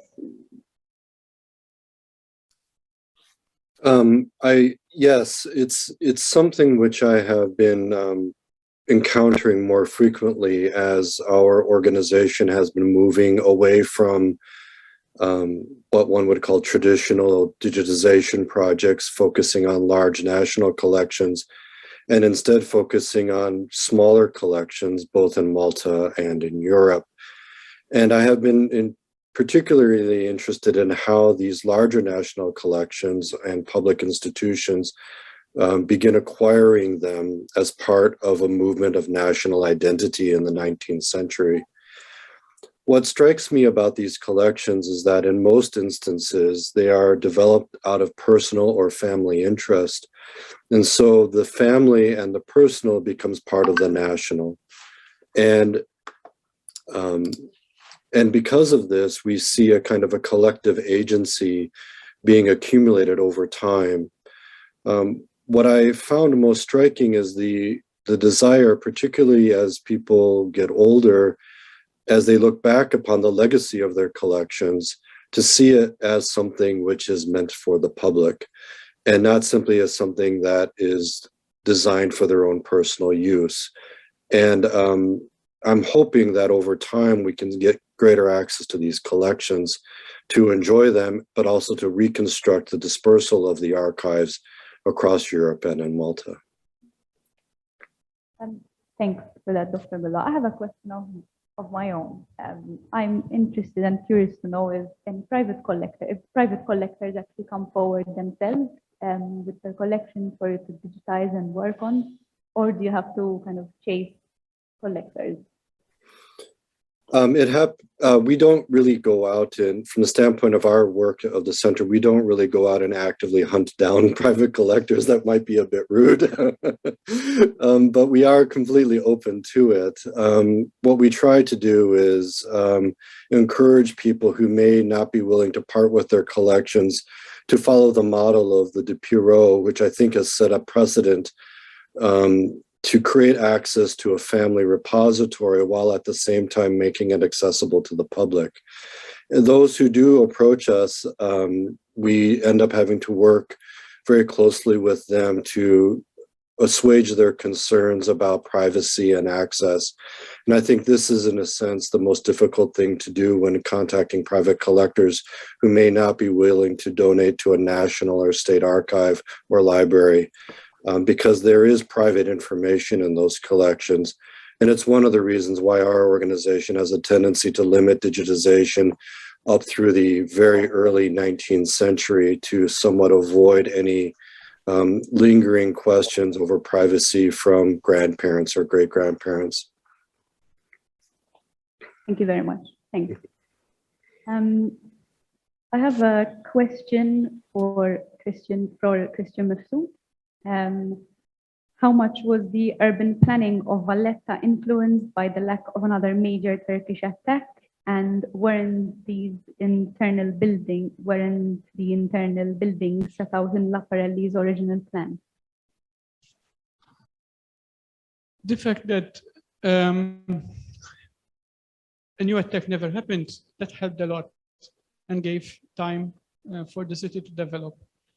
In the first years, if you understand where the first amenities, for example, as I said, the order is actually Laparelli is designing the palace close to the land front.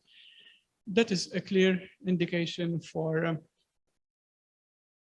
increasing the facilities and speed in communication orders. Another thing, for example, the idea of relocating the Polverista at the center of the city, where in case of bombardment, these wouldn't have been hit. That is another case example. There are various other case examples which are coming out as I'm studying each individual buildings.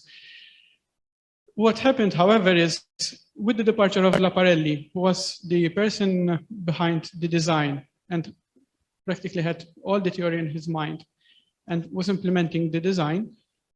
And obviously the siege never happened. That gave a lot of new space for other architects, other ideas to come forth and start being implemented. Obviously, when the Knights started investing in the actual urban planning, in the urban building, they reached a point when they were either continuing to build towards defending a city or else making a city functional, and they chose to go for the second option. Laparelli did include some information about strategic buildings. However, we don't have information about the legend. So we don't know the actual buildings, what they represent. There are some new indications, which I'm still working on, and I'm hoping to resolve at least a couple of the proposals. We'll see if that will be something for future discussion, hopefully. Thank you very much, Christian. I can see we have online questions, so I would like to open the floor to our online audience.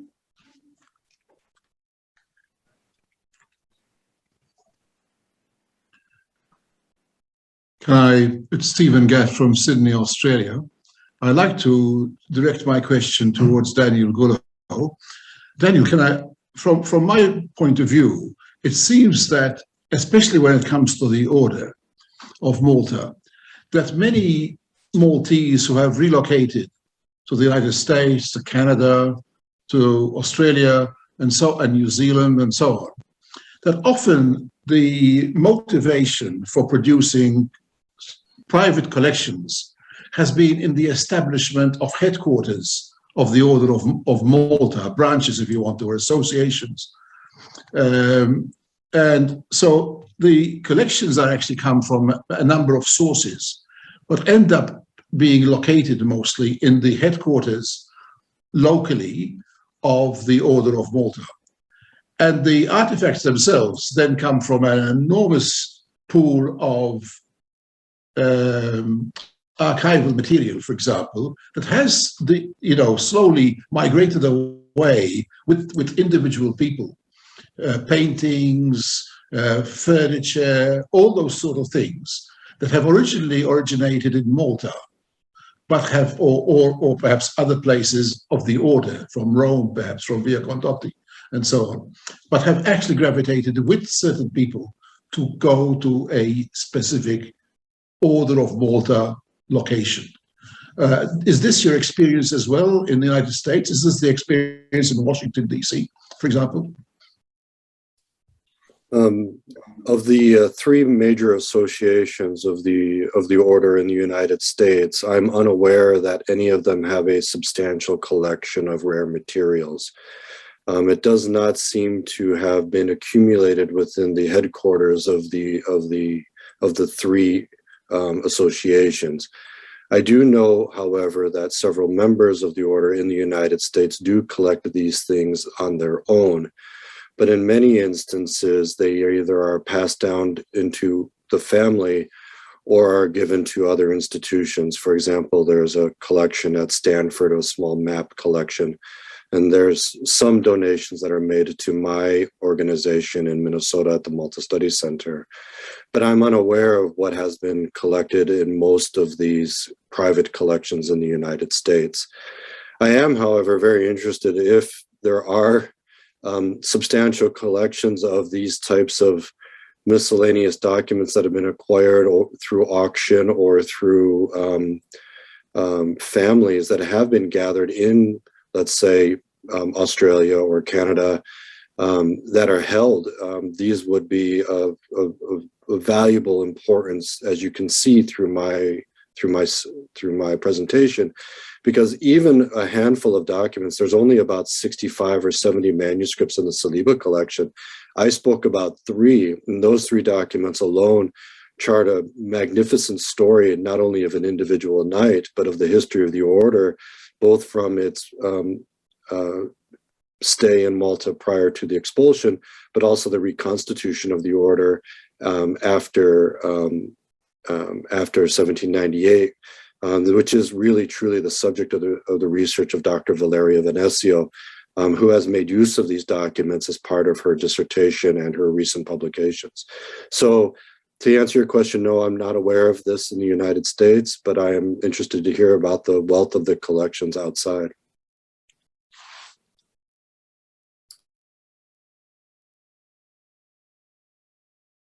And we have a comment in the audience. Well, we kind of strayed a bit, but this is really for Christian. We were talking over lunch about how you merged your interest in archaeology with architecture. So I was telling you how my son, who's only 11, is very interested in archaeology, and how a lot of children of his generation are not. So I just wanted you to elaborate a little bit more about how you were able to verge and co-discipline your interest in archaeology with architecture.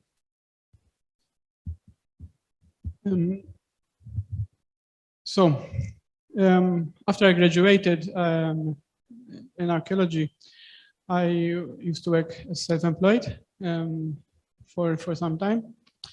And then I got a job at the Superintendence of Cultural Heritage, which is the regulating body in Malta, who controls practically and assesses development from the cultural perspective. At that point, I was looking at a lot of properties in Valletta, a lot of properties around Malta, but I was more interested in Valletta, understanding the narratives behind those buildings, those facades, was more complex than actually was being represented. And I happened to be reading some reference books, primarily a city by an order by De Giorgio, and another book I can't remember, Epopeia Valletta by Enrico Sissi. And those started giving me a lot of new insights, which I couldn't come across anywhere else. And I found myself agreeing on a lot of arguments being made, mostly in the footnotes. I started exploring, obviously, then seeing how I could actually start understanding the building from an archaeological perspective. Obviously, I had to refer to Italy, because Italy, they have a huge school of urban archaeology. and then it was natural. It's sort of, once you are doing excavation, then you start understanding different notions. Obviously, there was a lot of discussion with colleagues, a lot of archival research on specific subjects, and luck, definitely luck.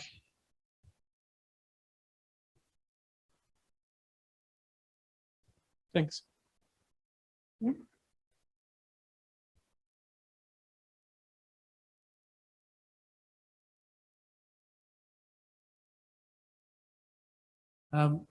Question or comment for Fra John. I was really fascinated by the story of how when they are in Ferrara, you say, you know, they want to acquire silver or melt silver to create this dining set. And I think that really latches on to what Dr. Vanese was talking about earlier, about the need to acquire documents or create new documents. And it's a story that really speaks to, I think, the human need for objects that somehow grounded us. And I wondered if you have some reflections on that, in fact. Thank you. Thank you. That's a very interesting question, which I'm happy to answer. When I discovered about 1994 that this very large silver garniture and service was actually made for the order and not made for the Savoy family, as I had been told, I obviously started going into it and delving into the archives. And I soon found a lot of material in our archives in Rome explaining this desire to create something at this critical moment in the order's history, when the order was, let's say, moving from one town to another, looking for a permanent home, which it eventually did in Rome, to suddenly melt down what it considered to be superfluous and unnecessary and unusable, to create a new service, per quando risorgeremo. These are the exact words I found in the archives. I thought it was very optimistic of the lieutenant of the Grand Magistracy to use per quando risorgeremo, but also in his own way, he was foreseeing the future. Another interesting, let's say, anecdote about the whole Ferrara business and the order of this service was that I think they got overexcited about ordering bits for this immense service and found that the bill amounted to a much higher amount than what they had melted down in silver. So there was a moment of panic on how to settle the bill with the silversmith, Brusa. Fortunately, just at the right moment, the income from 2 Portuguese commanderies were received and saved the day. Thank you very much. Unfortunately, that's all the time we have for discussion. I would like to thank our speakers and our moderator for the first session. And I would like to also thank our audience, both the ones that are here present and our online audience. And I would like to pass the floor to Dr. Sandro De Bono for the next item. Thank you very much. Thank you, Chanel. We're close to the end of a long day, but we cannot wrap up these proceedings, these most interesting proceedings, without having another guest with us. And I'd like here to welcome His Excellency the Grand Hospitalier Dominique Prince de la Rochefoucauld Montbel, the Bailiff Grand Cross of Honor and Devotion and Obedience. Welcome, Your Excellency. Yes, we can see you here in the hall.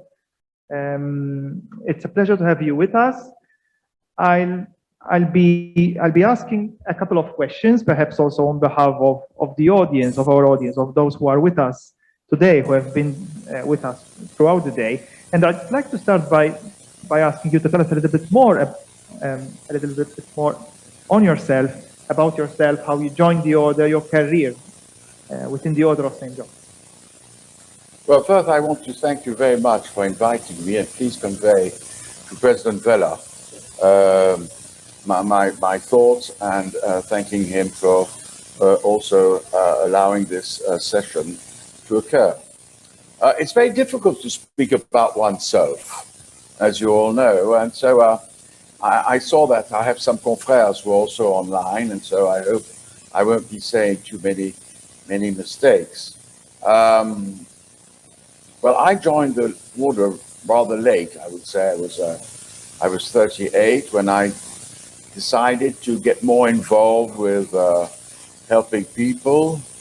But maybe it wasn't exactly that at the beginning, because it was just this possibility to do some good. And I met a lady who said, well, why not get interested by the Order of Malta? And if you have a bit of free time, could you help us? Now, the Order of Malta was not unknown to me at all, because my grandfather had been a member, but he had already died 14 years before, and my father wasn't a member, and so all this was getting a bit more distant. So my first experience was going once a week to see a young engineer in nuclear technology who was suffering from multiple sclerosis. And, well, I must say, I used to go once a week to see him for a couple of hours until he died 3 years later. Meanwhile, I had been invited, because it was like that at that time, to go to Lourdes with the Order of Malta. And so it was the first time I was going to Lourdes with malades, so with sick people. And I was very lucky, because on the second time I was invited to work at the baths, which was the area which was the most international of the order.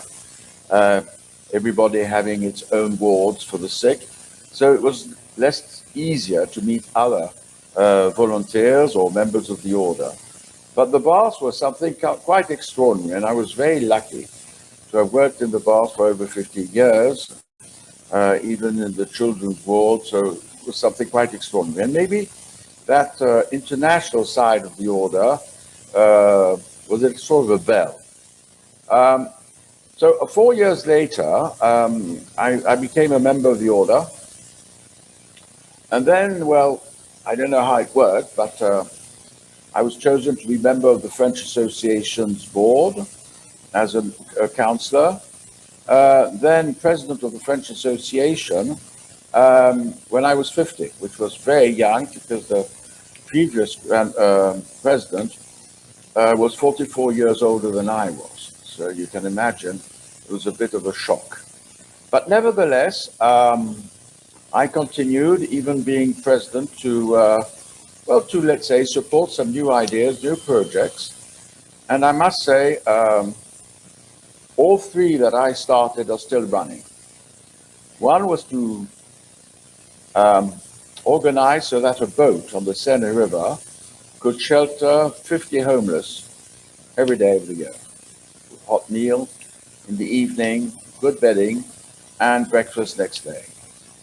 To set up a team of volunteers and members of the order at the Hôtel des Invalides, you know, where Napoleon, his tomb is. So even if he's there, we're there too, but with 92 volunteers who are also helping, assisting the 90 or so residents which are hosted in this wonderful place called the Invalides. And the third one was to start meals at the Cathedral of Notre Dame, which was maybe the most complicated, but as you can imagine, you're in a very high cultural area, and so we had to get so many permissions to be able to have an open table to offer breakfast every Sunday to homeless. So, yes, I've been lucky to, well, to be there maybe at the right time, at the right moment, with some good ideas. And then I was very lucky to be president delegate to the Holy Family Hospital in Palestine, just at the moment when it was being retransformed to answer to better requirements and to a better service. And I must say that today we have a neotology, which is the best of Palestine, equal to what's done in Jerusalem or in Tel Aviv. And in 2014, I was elected on the Sovereign Council as Grand Hospitaller, which has given me the opportunity to see so many works. Before the pandemic, I think in 5 years, I had visited 55 countries. So I'm a bit the globetrotter, not just globetrotter to be globetrotter, but to see all those who are really hands-on. And so that's my joy, and I'm very lucky to be able to do so.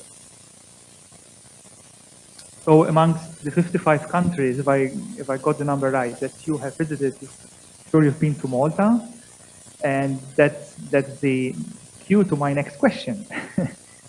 And I'm sure we all agree that there's this inextricable link between the Order of Malta and the Republic of Malta, and the legacy is strong, the historical, the cultural, and so on and so forth. So, as the Sovereign Order of Malta, as the modern version of the Knights of St. John, and how do you look back on this particular past, and what does this mean to you in this day and age? Well, first I would say yes, there are close links between the Republic and Malta and the Order. That's for sure. And I remember a few years ago with John Christian, we offered 2 vehicles to the government to supply some support on the question of the refugees. Modern version, I don't know what that means. We're the Order of Malta, or we're not the Order of Malta. So it's not a modern version. It's every time updating of what the Order is and adapting itself to the new needs. So for me, 900 years behind and slightly more now is just a continuity of service. It's very important for us to go back to the origin of the Order, its vocation, which is a unique vocation and very modern at that time.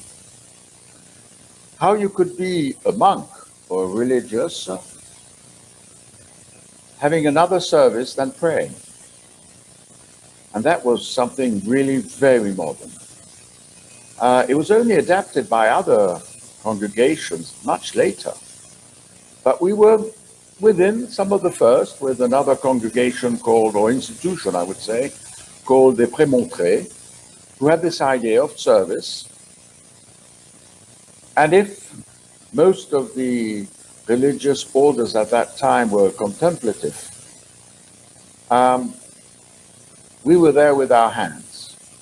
And so the whole thing starts with this unique vocation, which is the unique charisma of the order, Filio Fidei and Obsequium Pauperum, witnessing our faith, evangelization by service, looking after the poor and the sick.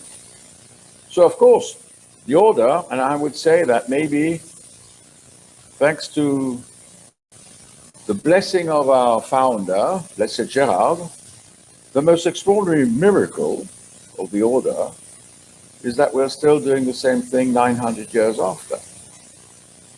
One would say poor and sick have always existed and they will still to exist, so we've got possibilities to enhance what we're doing. But what's very interesting is that through the different locations of the order, Jerusalem, Rhodes, Malta, Rome, allow me to skip the short terms where we were, there's always a hospital.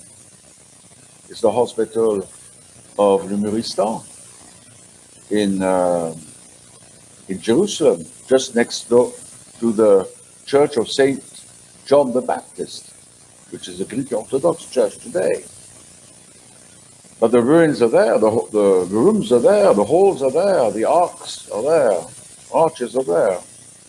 In Rhodes, go to Rhodes, in the city of Rhodes, you have the first hospital and then you have the second hospital, which is now a huge museum, with also a huge hall to host those who are sick.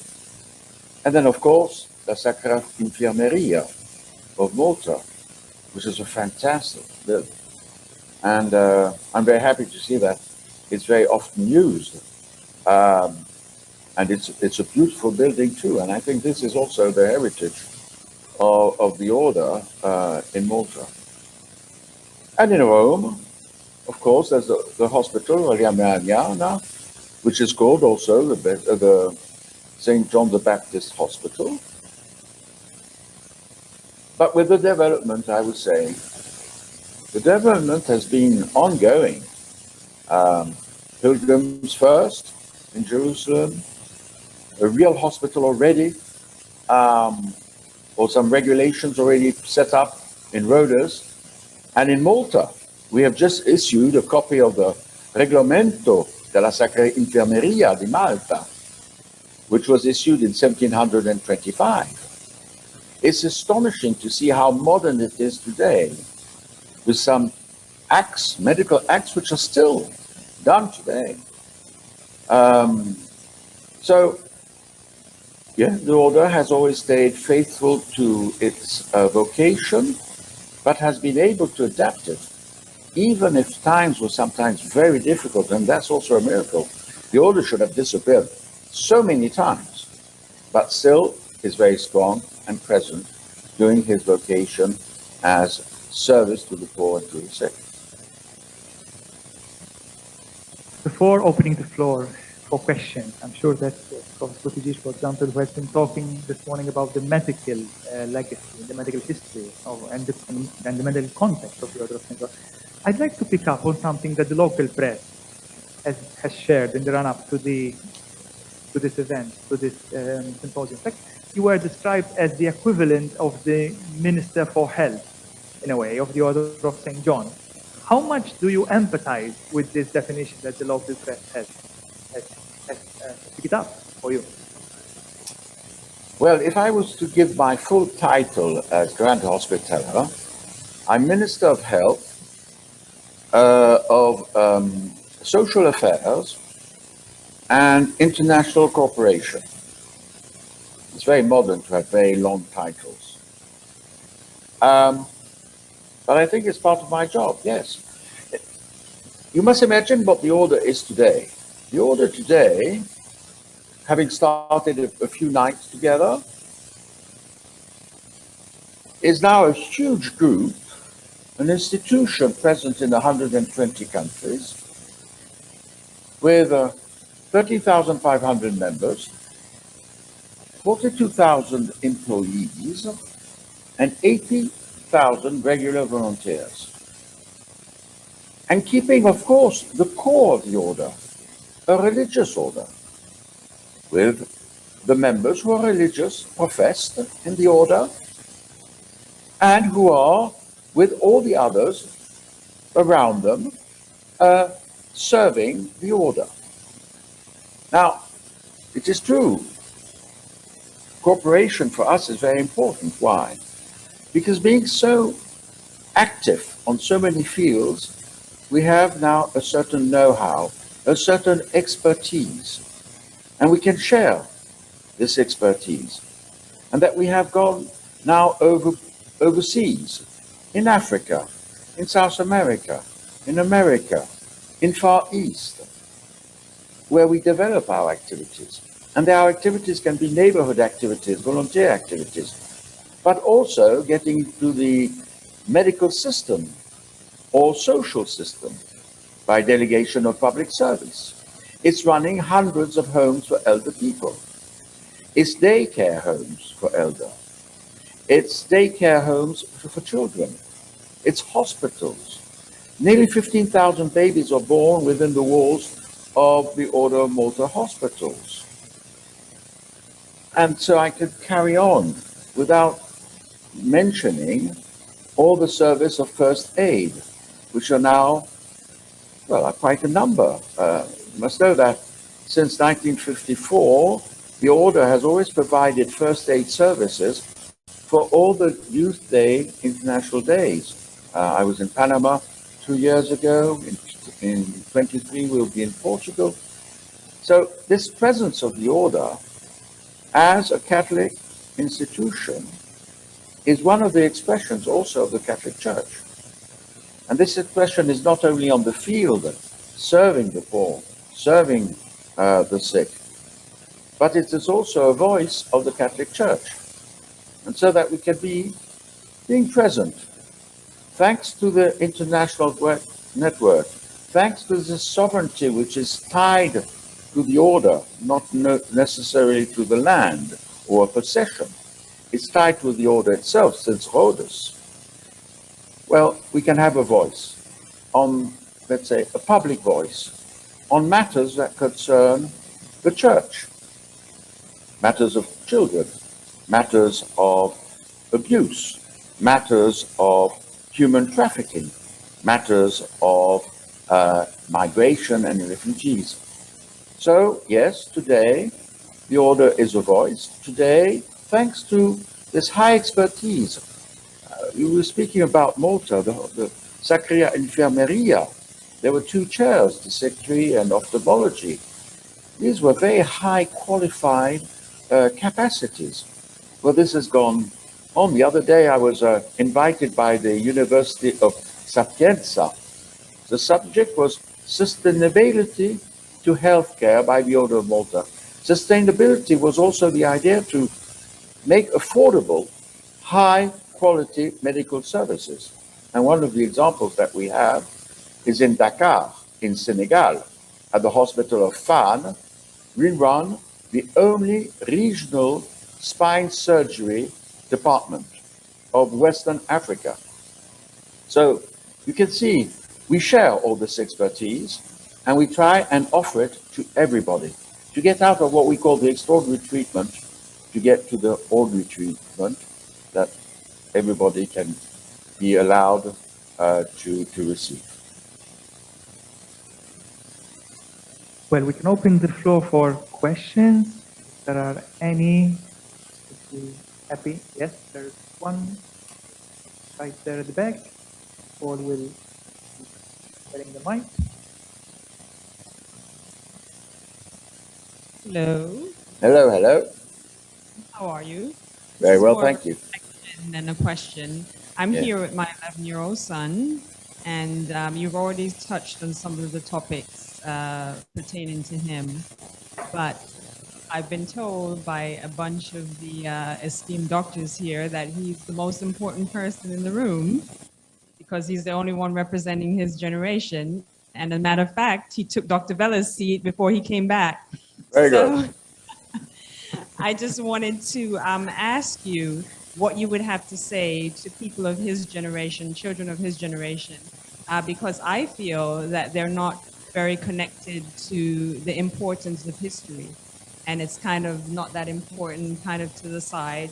And he feels that it's very important. He wants to be an archaeologist, and that's why he's here. He sees the connection with archaeology and history, of course, and the co-discipline of it. And just what would you like to say to children of his generation? Well, I would say that he is on a wonderful generation because he doesn't have only books to look at. He can even go through Wikipedia and get a lot of information. And being Maltese, I would say, he has another advantage, is that he is surrounded by some beautiful buildings. And there's this font, which is quite extraordinary of the order, which is part of the history of Malta, and which can lead him to maybe go forward. Let's say by saying, well, what was the Order of Malta before? Where were they? Can I go to Rhodes? Mummy, please, let's go to Rhodes. And from Rhodes, maybe go to Jerusalem, and Jerusalem will open his mind to other things. So, yes, his curiosity. I think it's wonderful to know that a child of 11 years old has already an interest which is not just okay, let's go with my iPhone or I don't know what, and so on. And he has already this envy of doing things, a subject like the subject of history. History is part of what the order is. But through history, he might be also pleased to see what it means also. It's not just history and things and buildings and paintings and objects. Behind there are people. And behind these people, there are stories. And so I think the fact as being already very interested by history, I think he's very lucky. And I assure him that if he wants to come to Rome, I'll show him a lot of lovely things. Any other questions?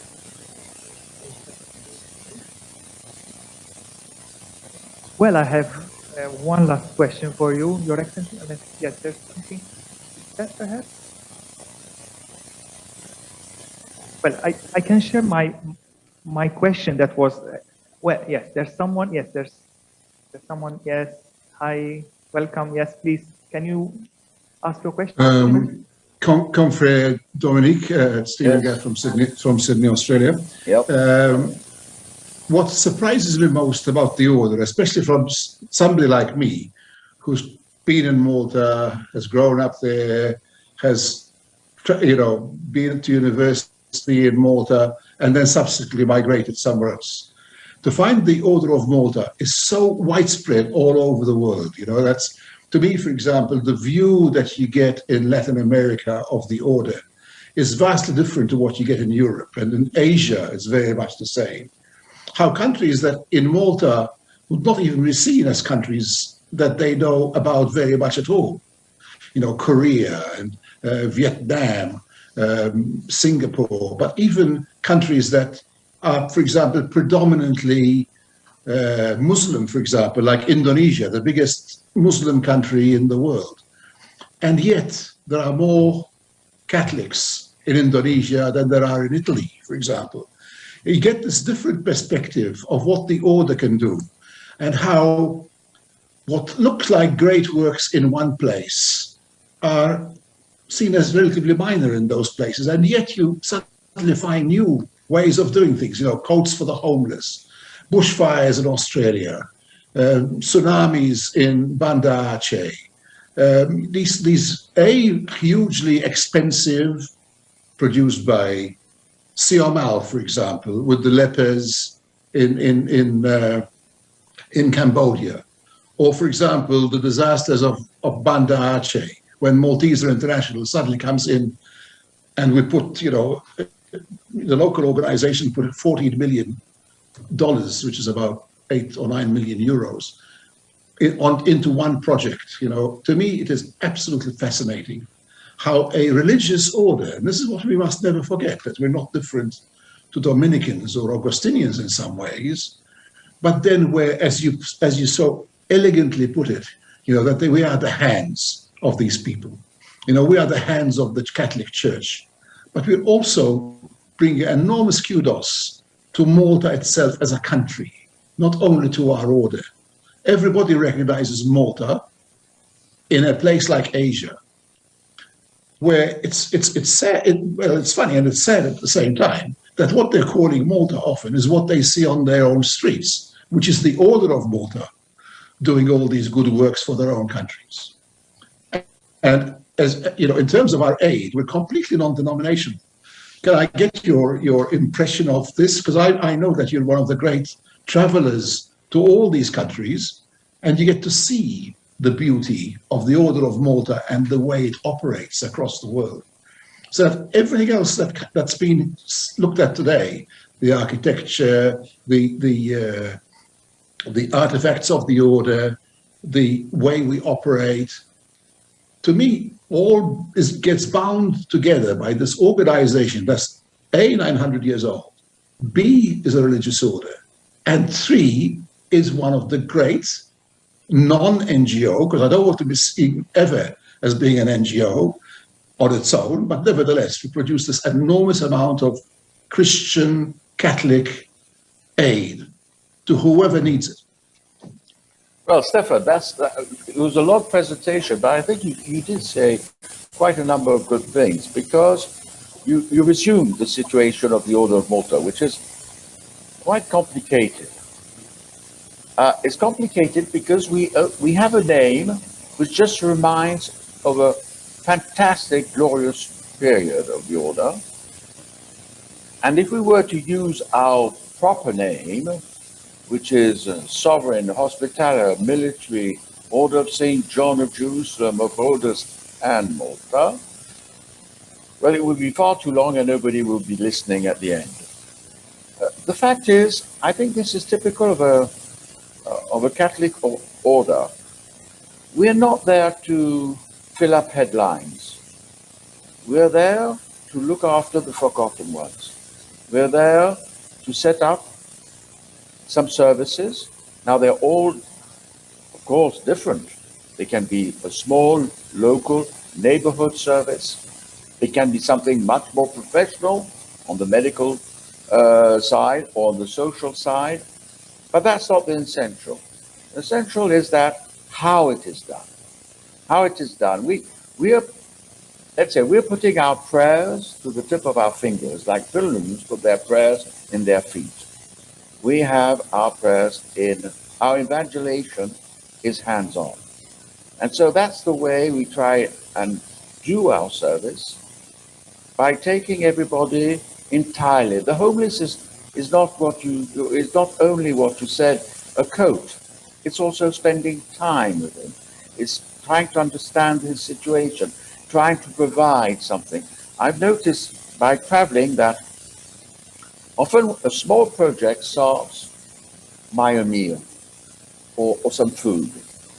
And then from some food it becomes a food center, a distribution center for a few people, then a bit more. Then you move along to some more social support to help him on administration.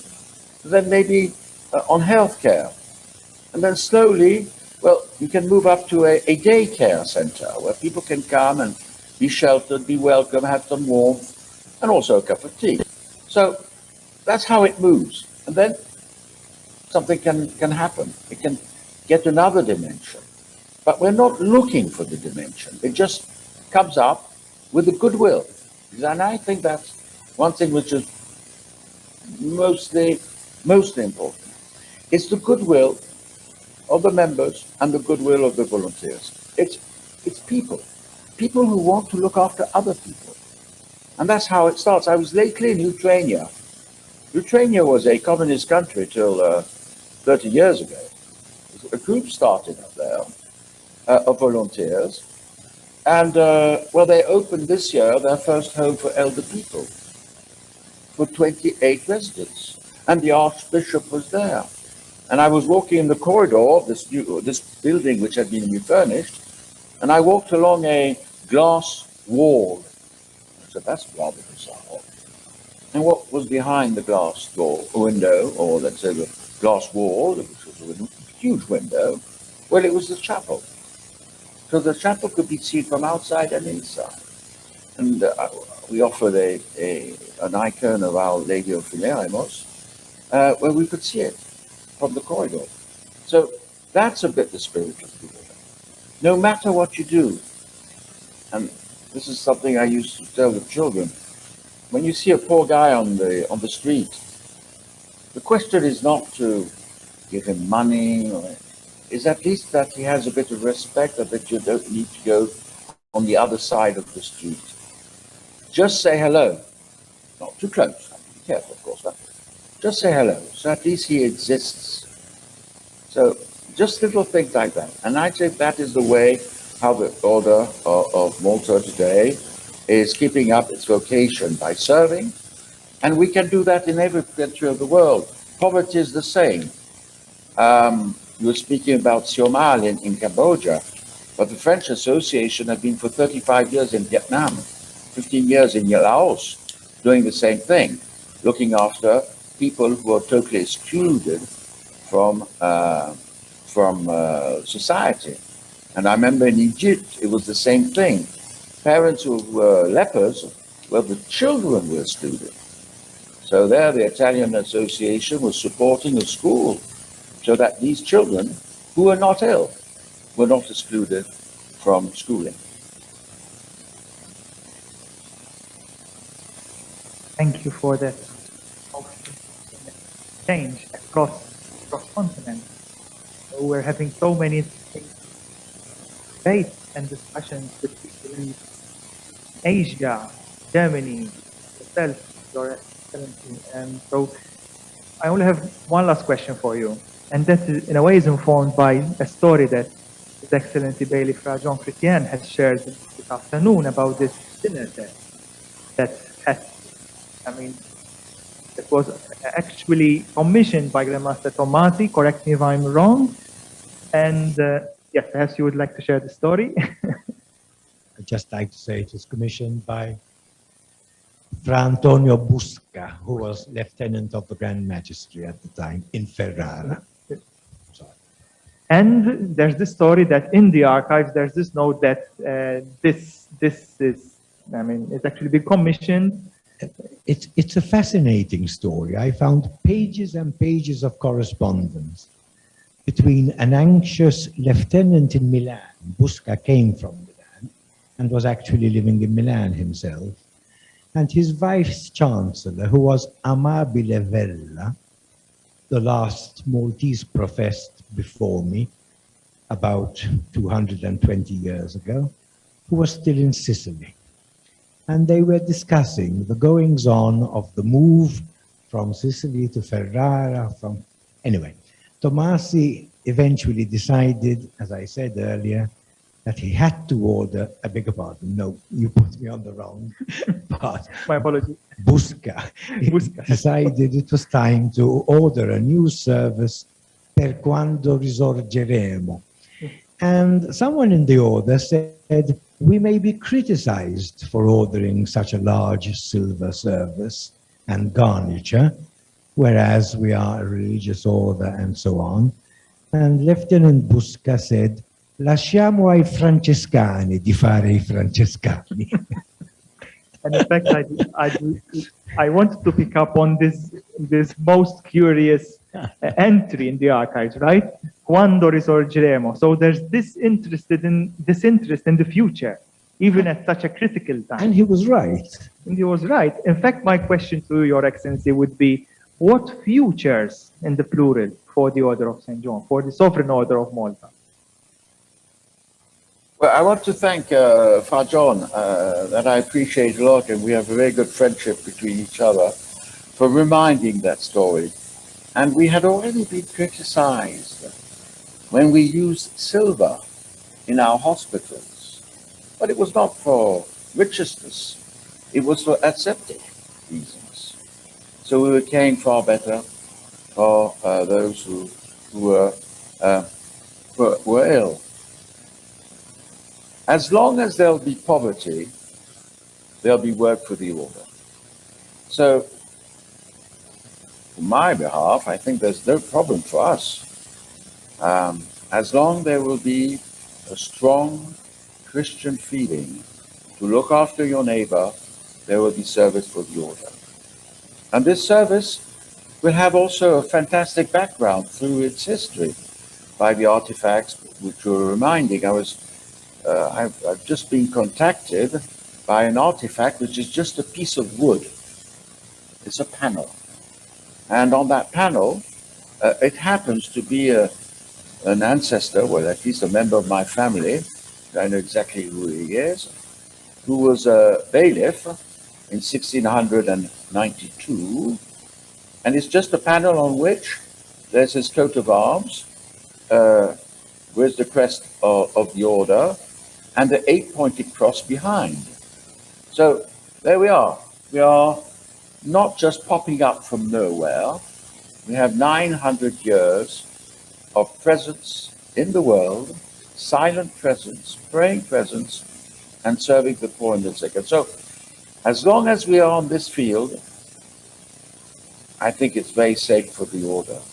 Of course, environments can be different, difficulties can surge, but we've already had so many difficulties, and the order is still there serving. And that's for us to see new generations, young, which are a bit older than this young boy of 11, but who are 18, 20, and who are serving as first aid helpers. Would it be here in Rome at the PPS, the Posto di Soccorso, Primo Soccorso of the Vatican, or with the CISOM, or in other countries who are there, who are teaching how to be present and to live this unique charisma of the order, which is Fido Fidei and Obsequium Pauperum, evangelization by serving the poor and the sick. So, no, I have no fear. The service of the order is such a fantastic service. We are so lucky to have started not to get involved in something very complicated. And if you go back to Matthew, who says, what you have done to the least of my brethren, you have done it to me. So for a Catholic, it's fantastic. You said earlier on, Dominic, that we have gone through a golden age when we were in Malta. I suspect that the golden age is now. Never has the Order of Malta had so many members. Never has the Order of Malta had such an enormous reach internationally. Never has the Order of Malta been represented at the United Nations with observer status. Never have we had so many embassies across the world.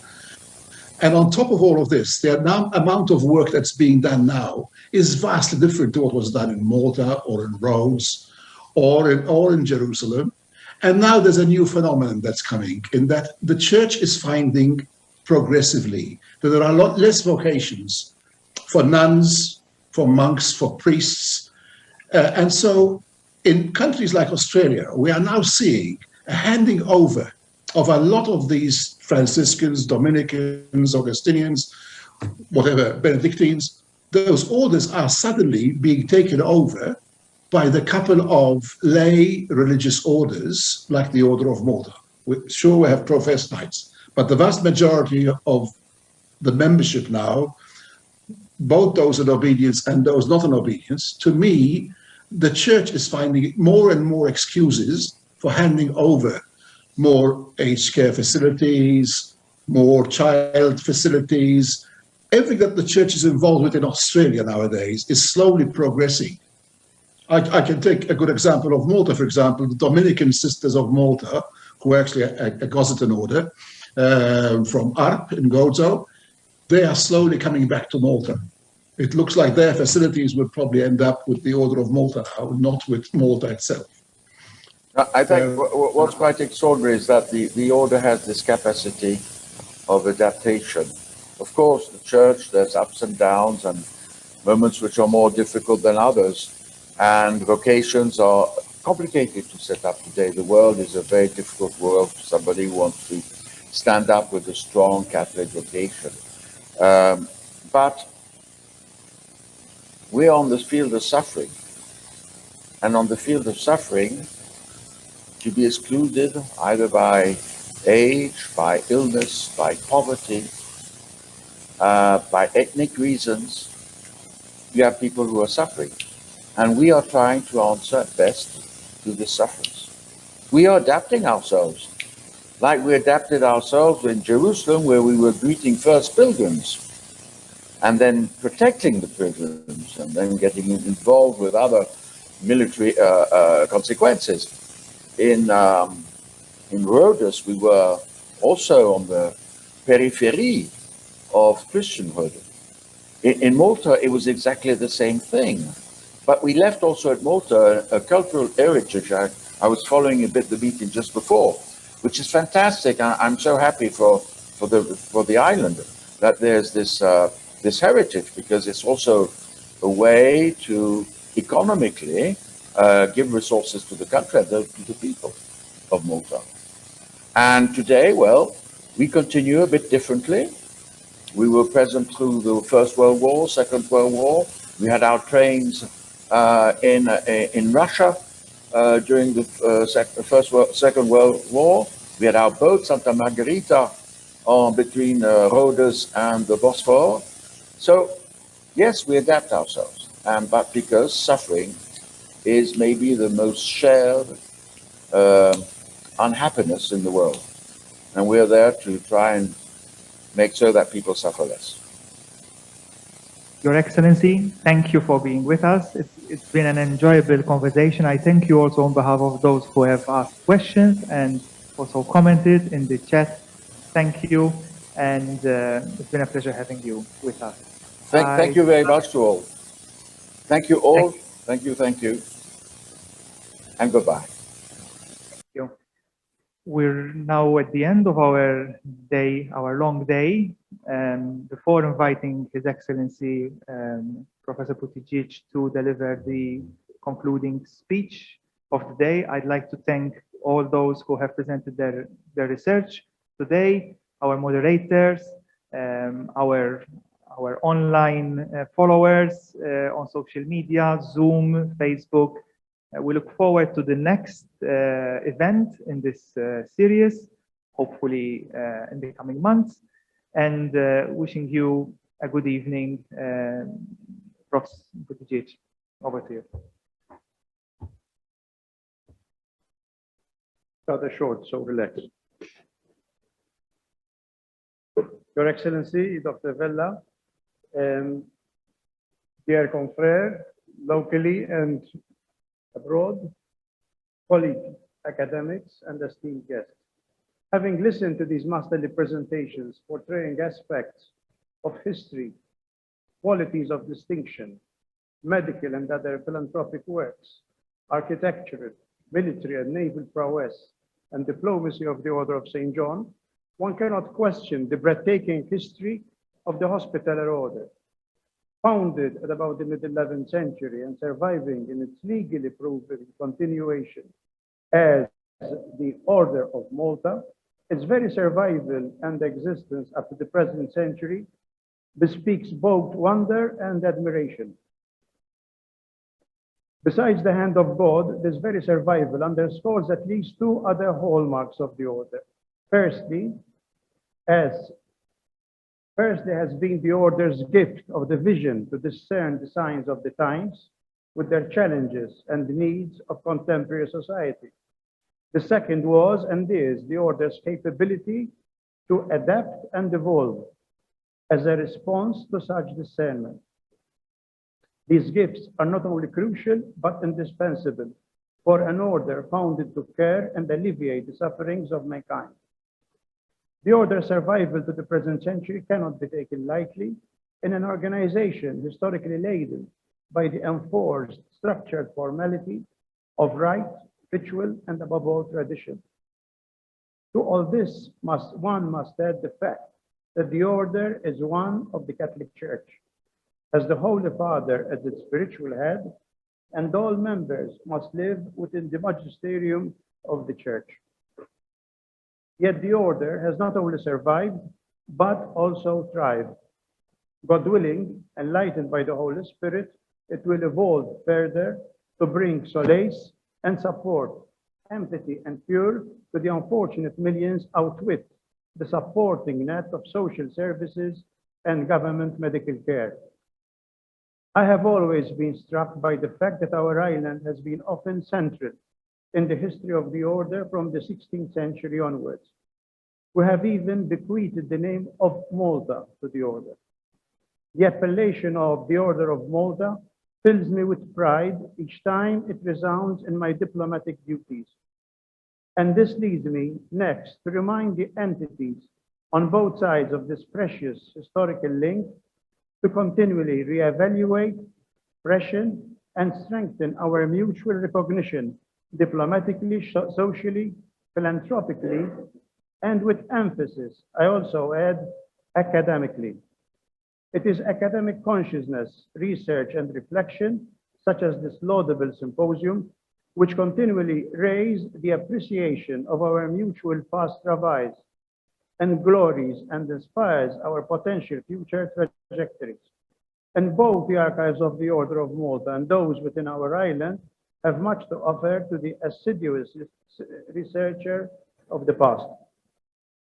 I congratulate all who have participated in the symposium, and above all, I congratulate His Excellency Dr. George Vella and his team for conceiving it. Clear evidence of the very respect and recognition of our esteemed President for the Order of Malta.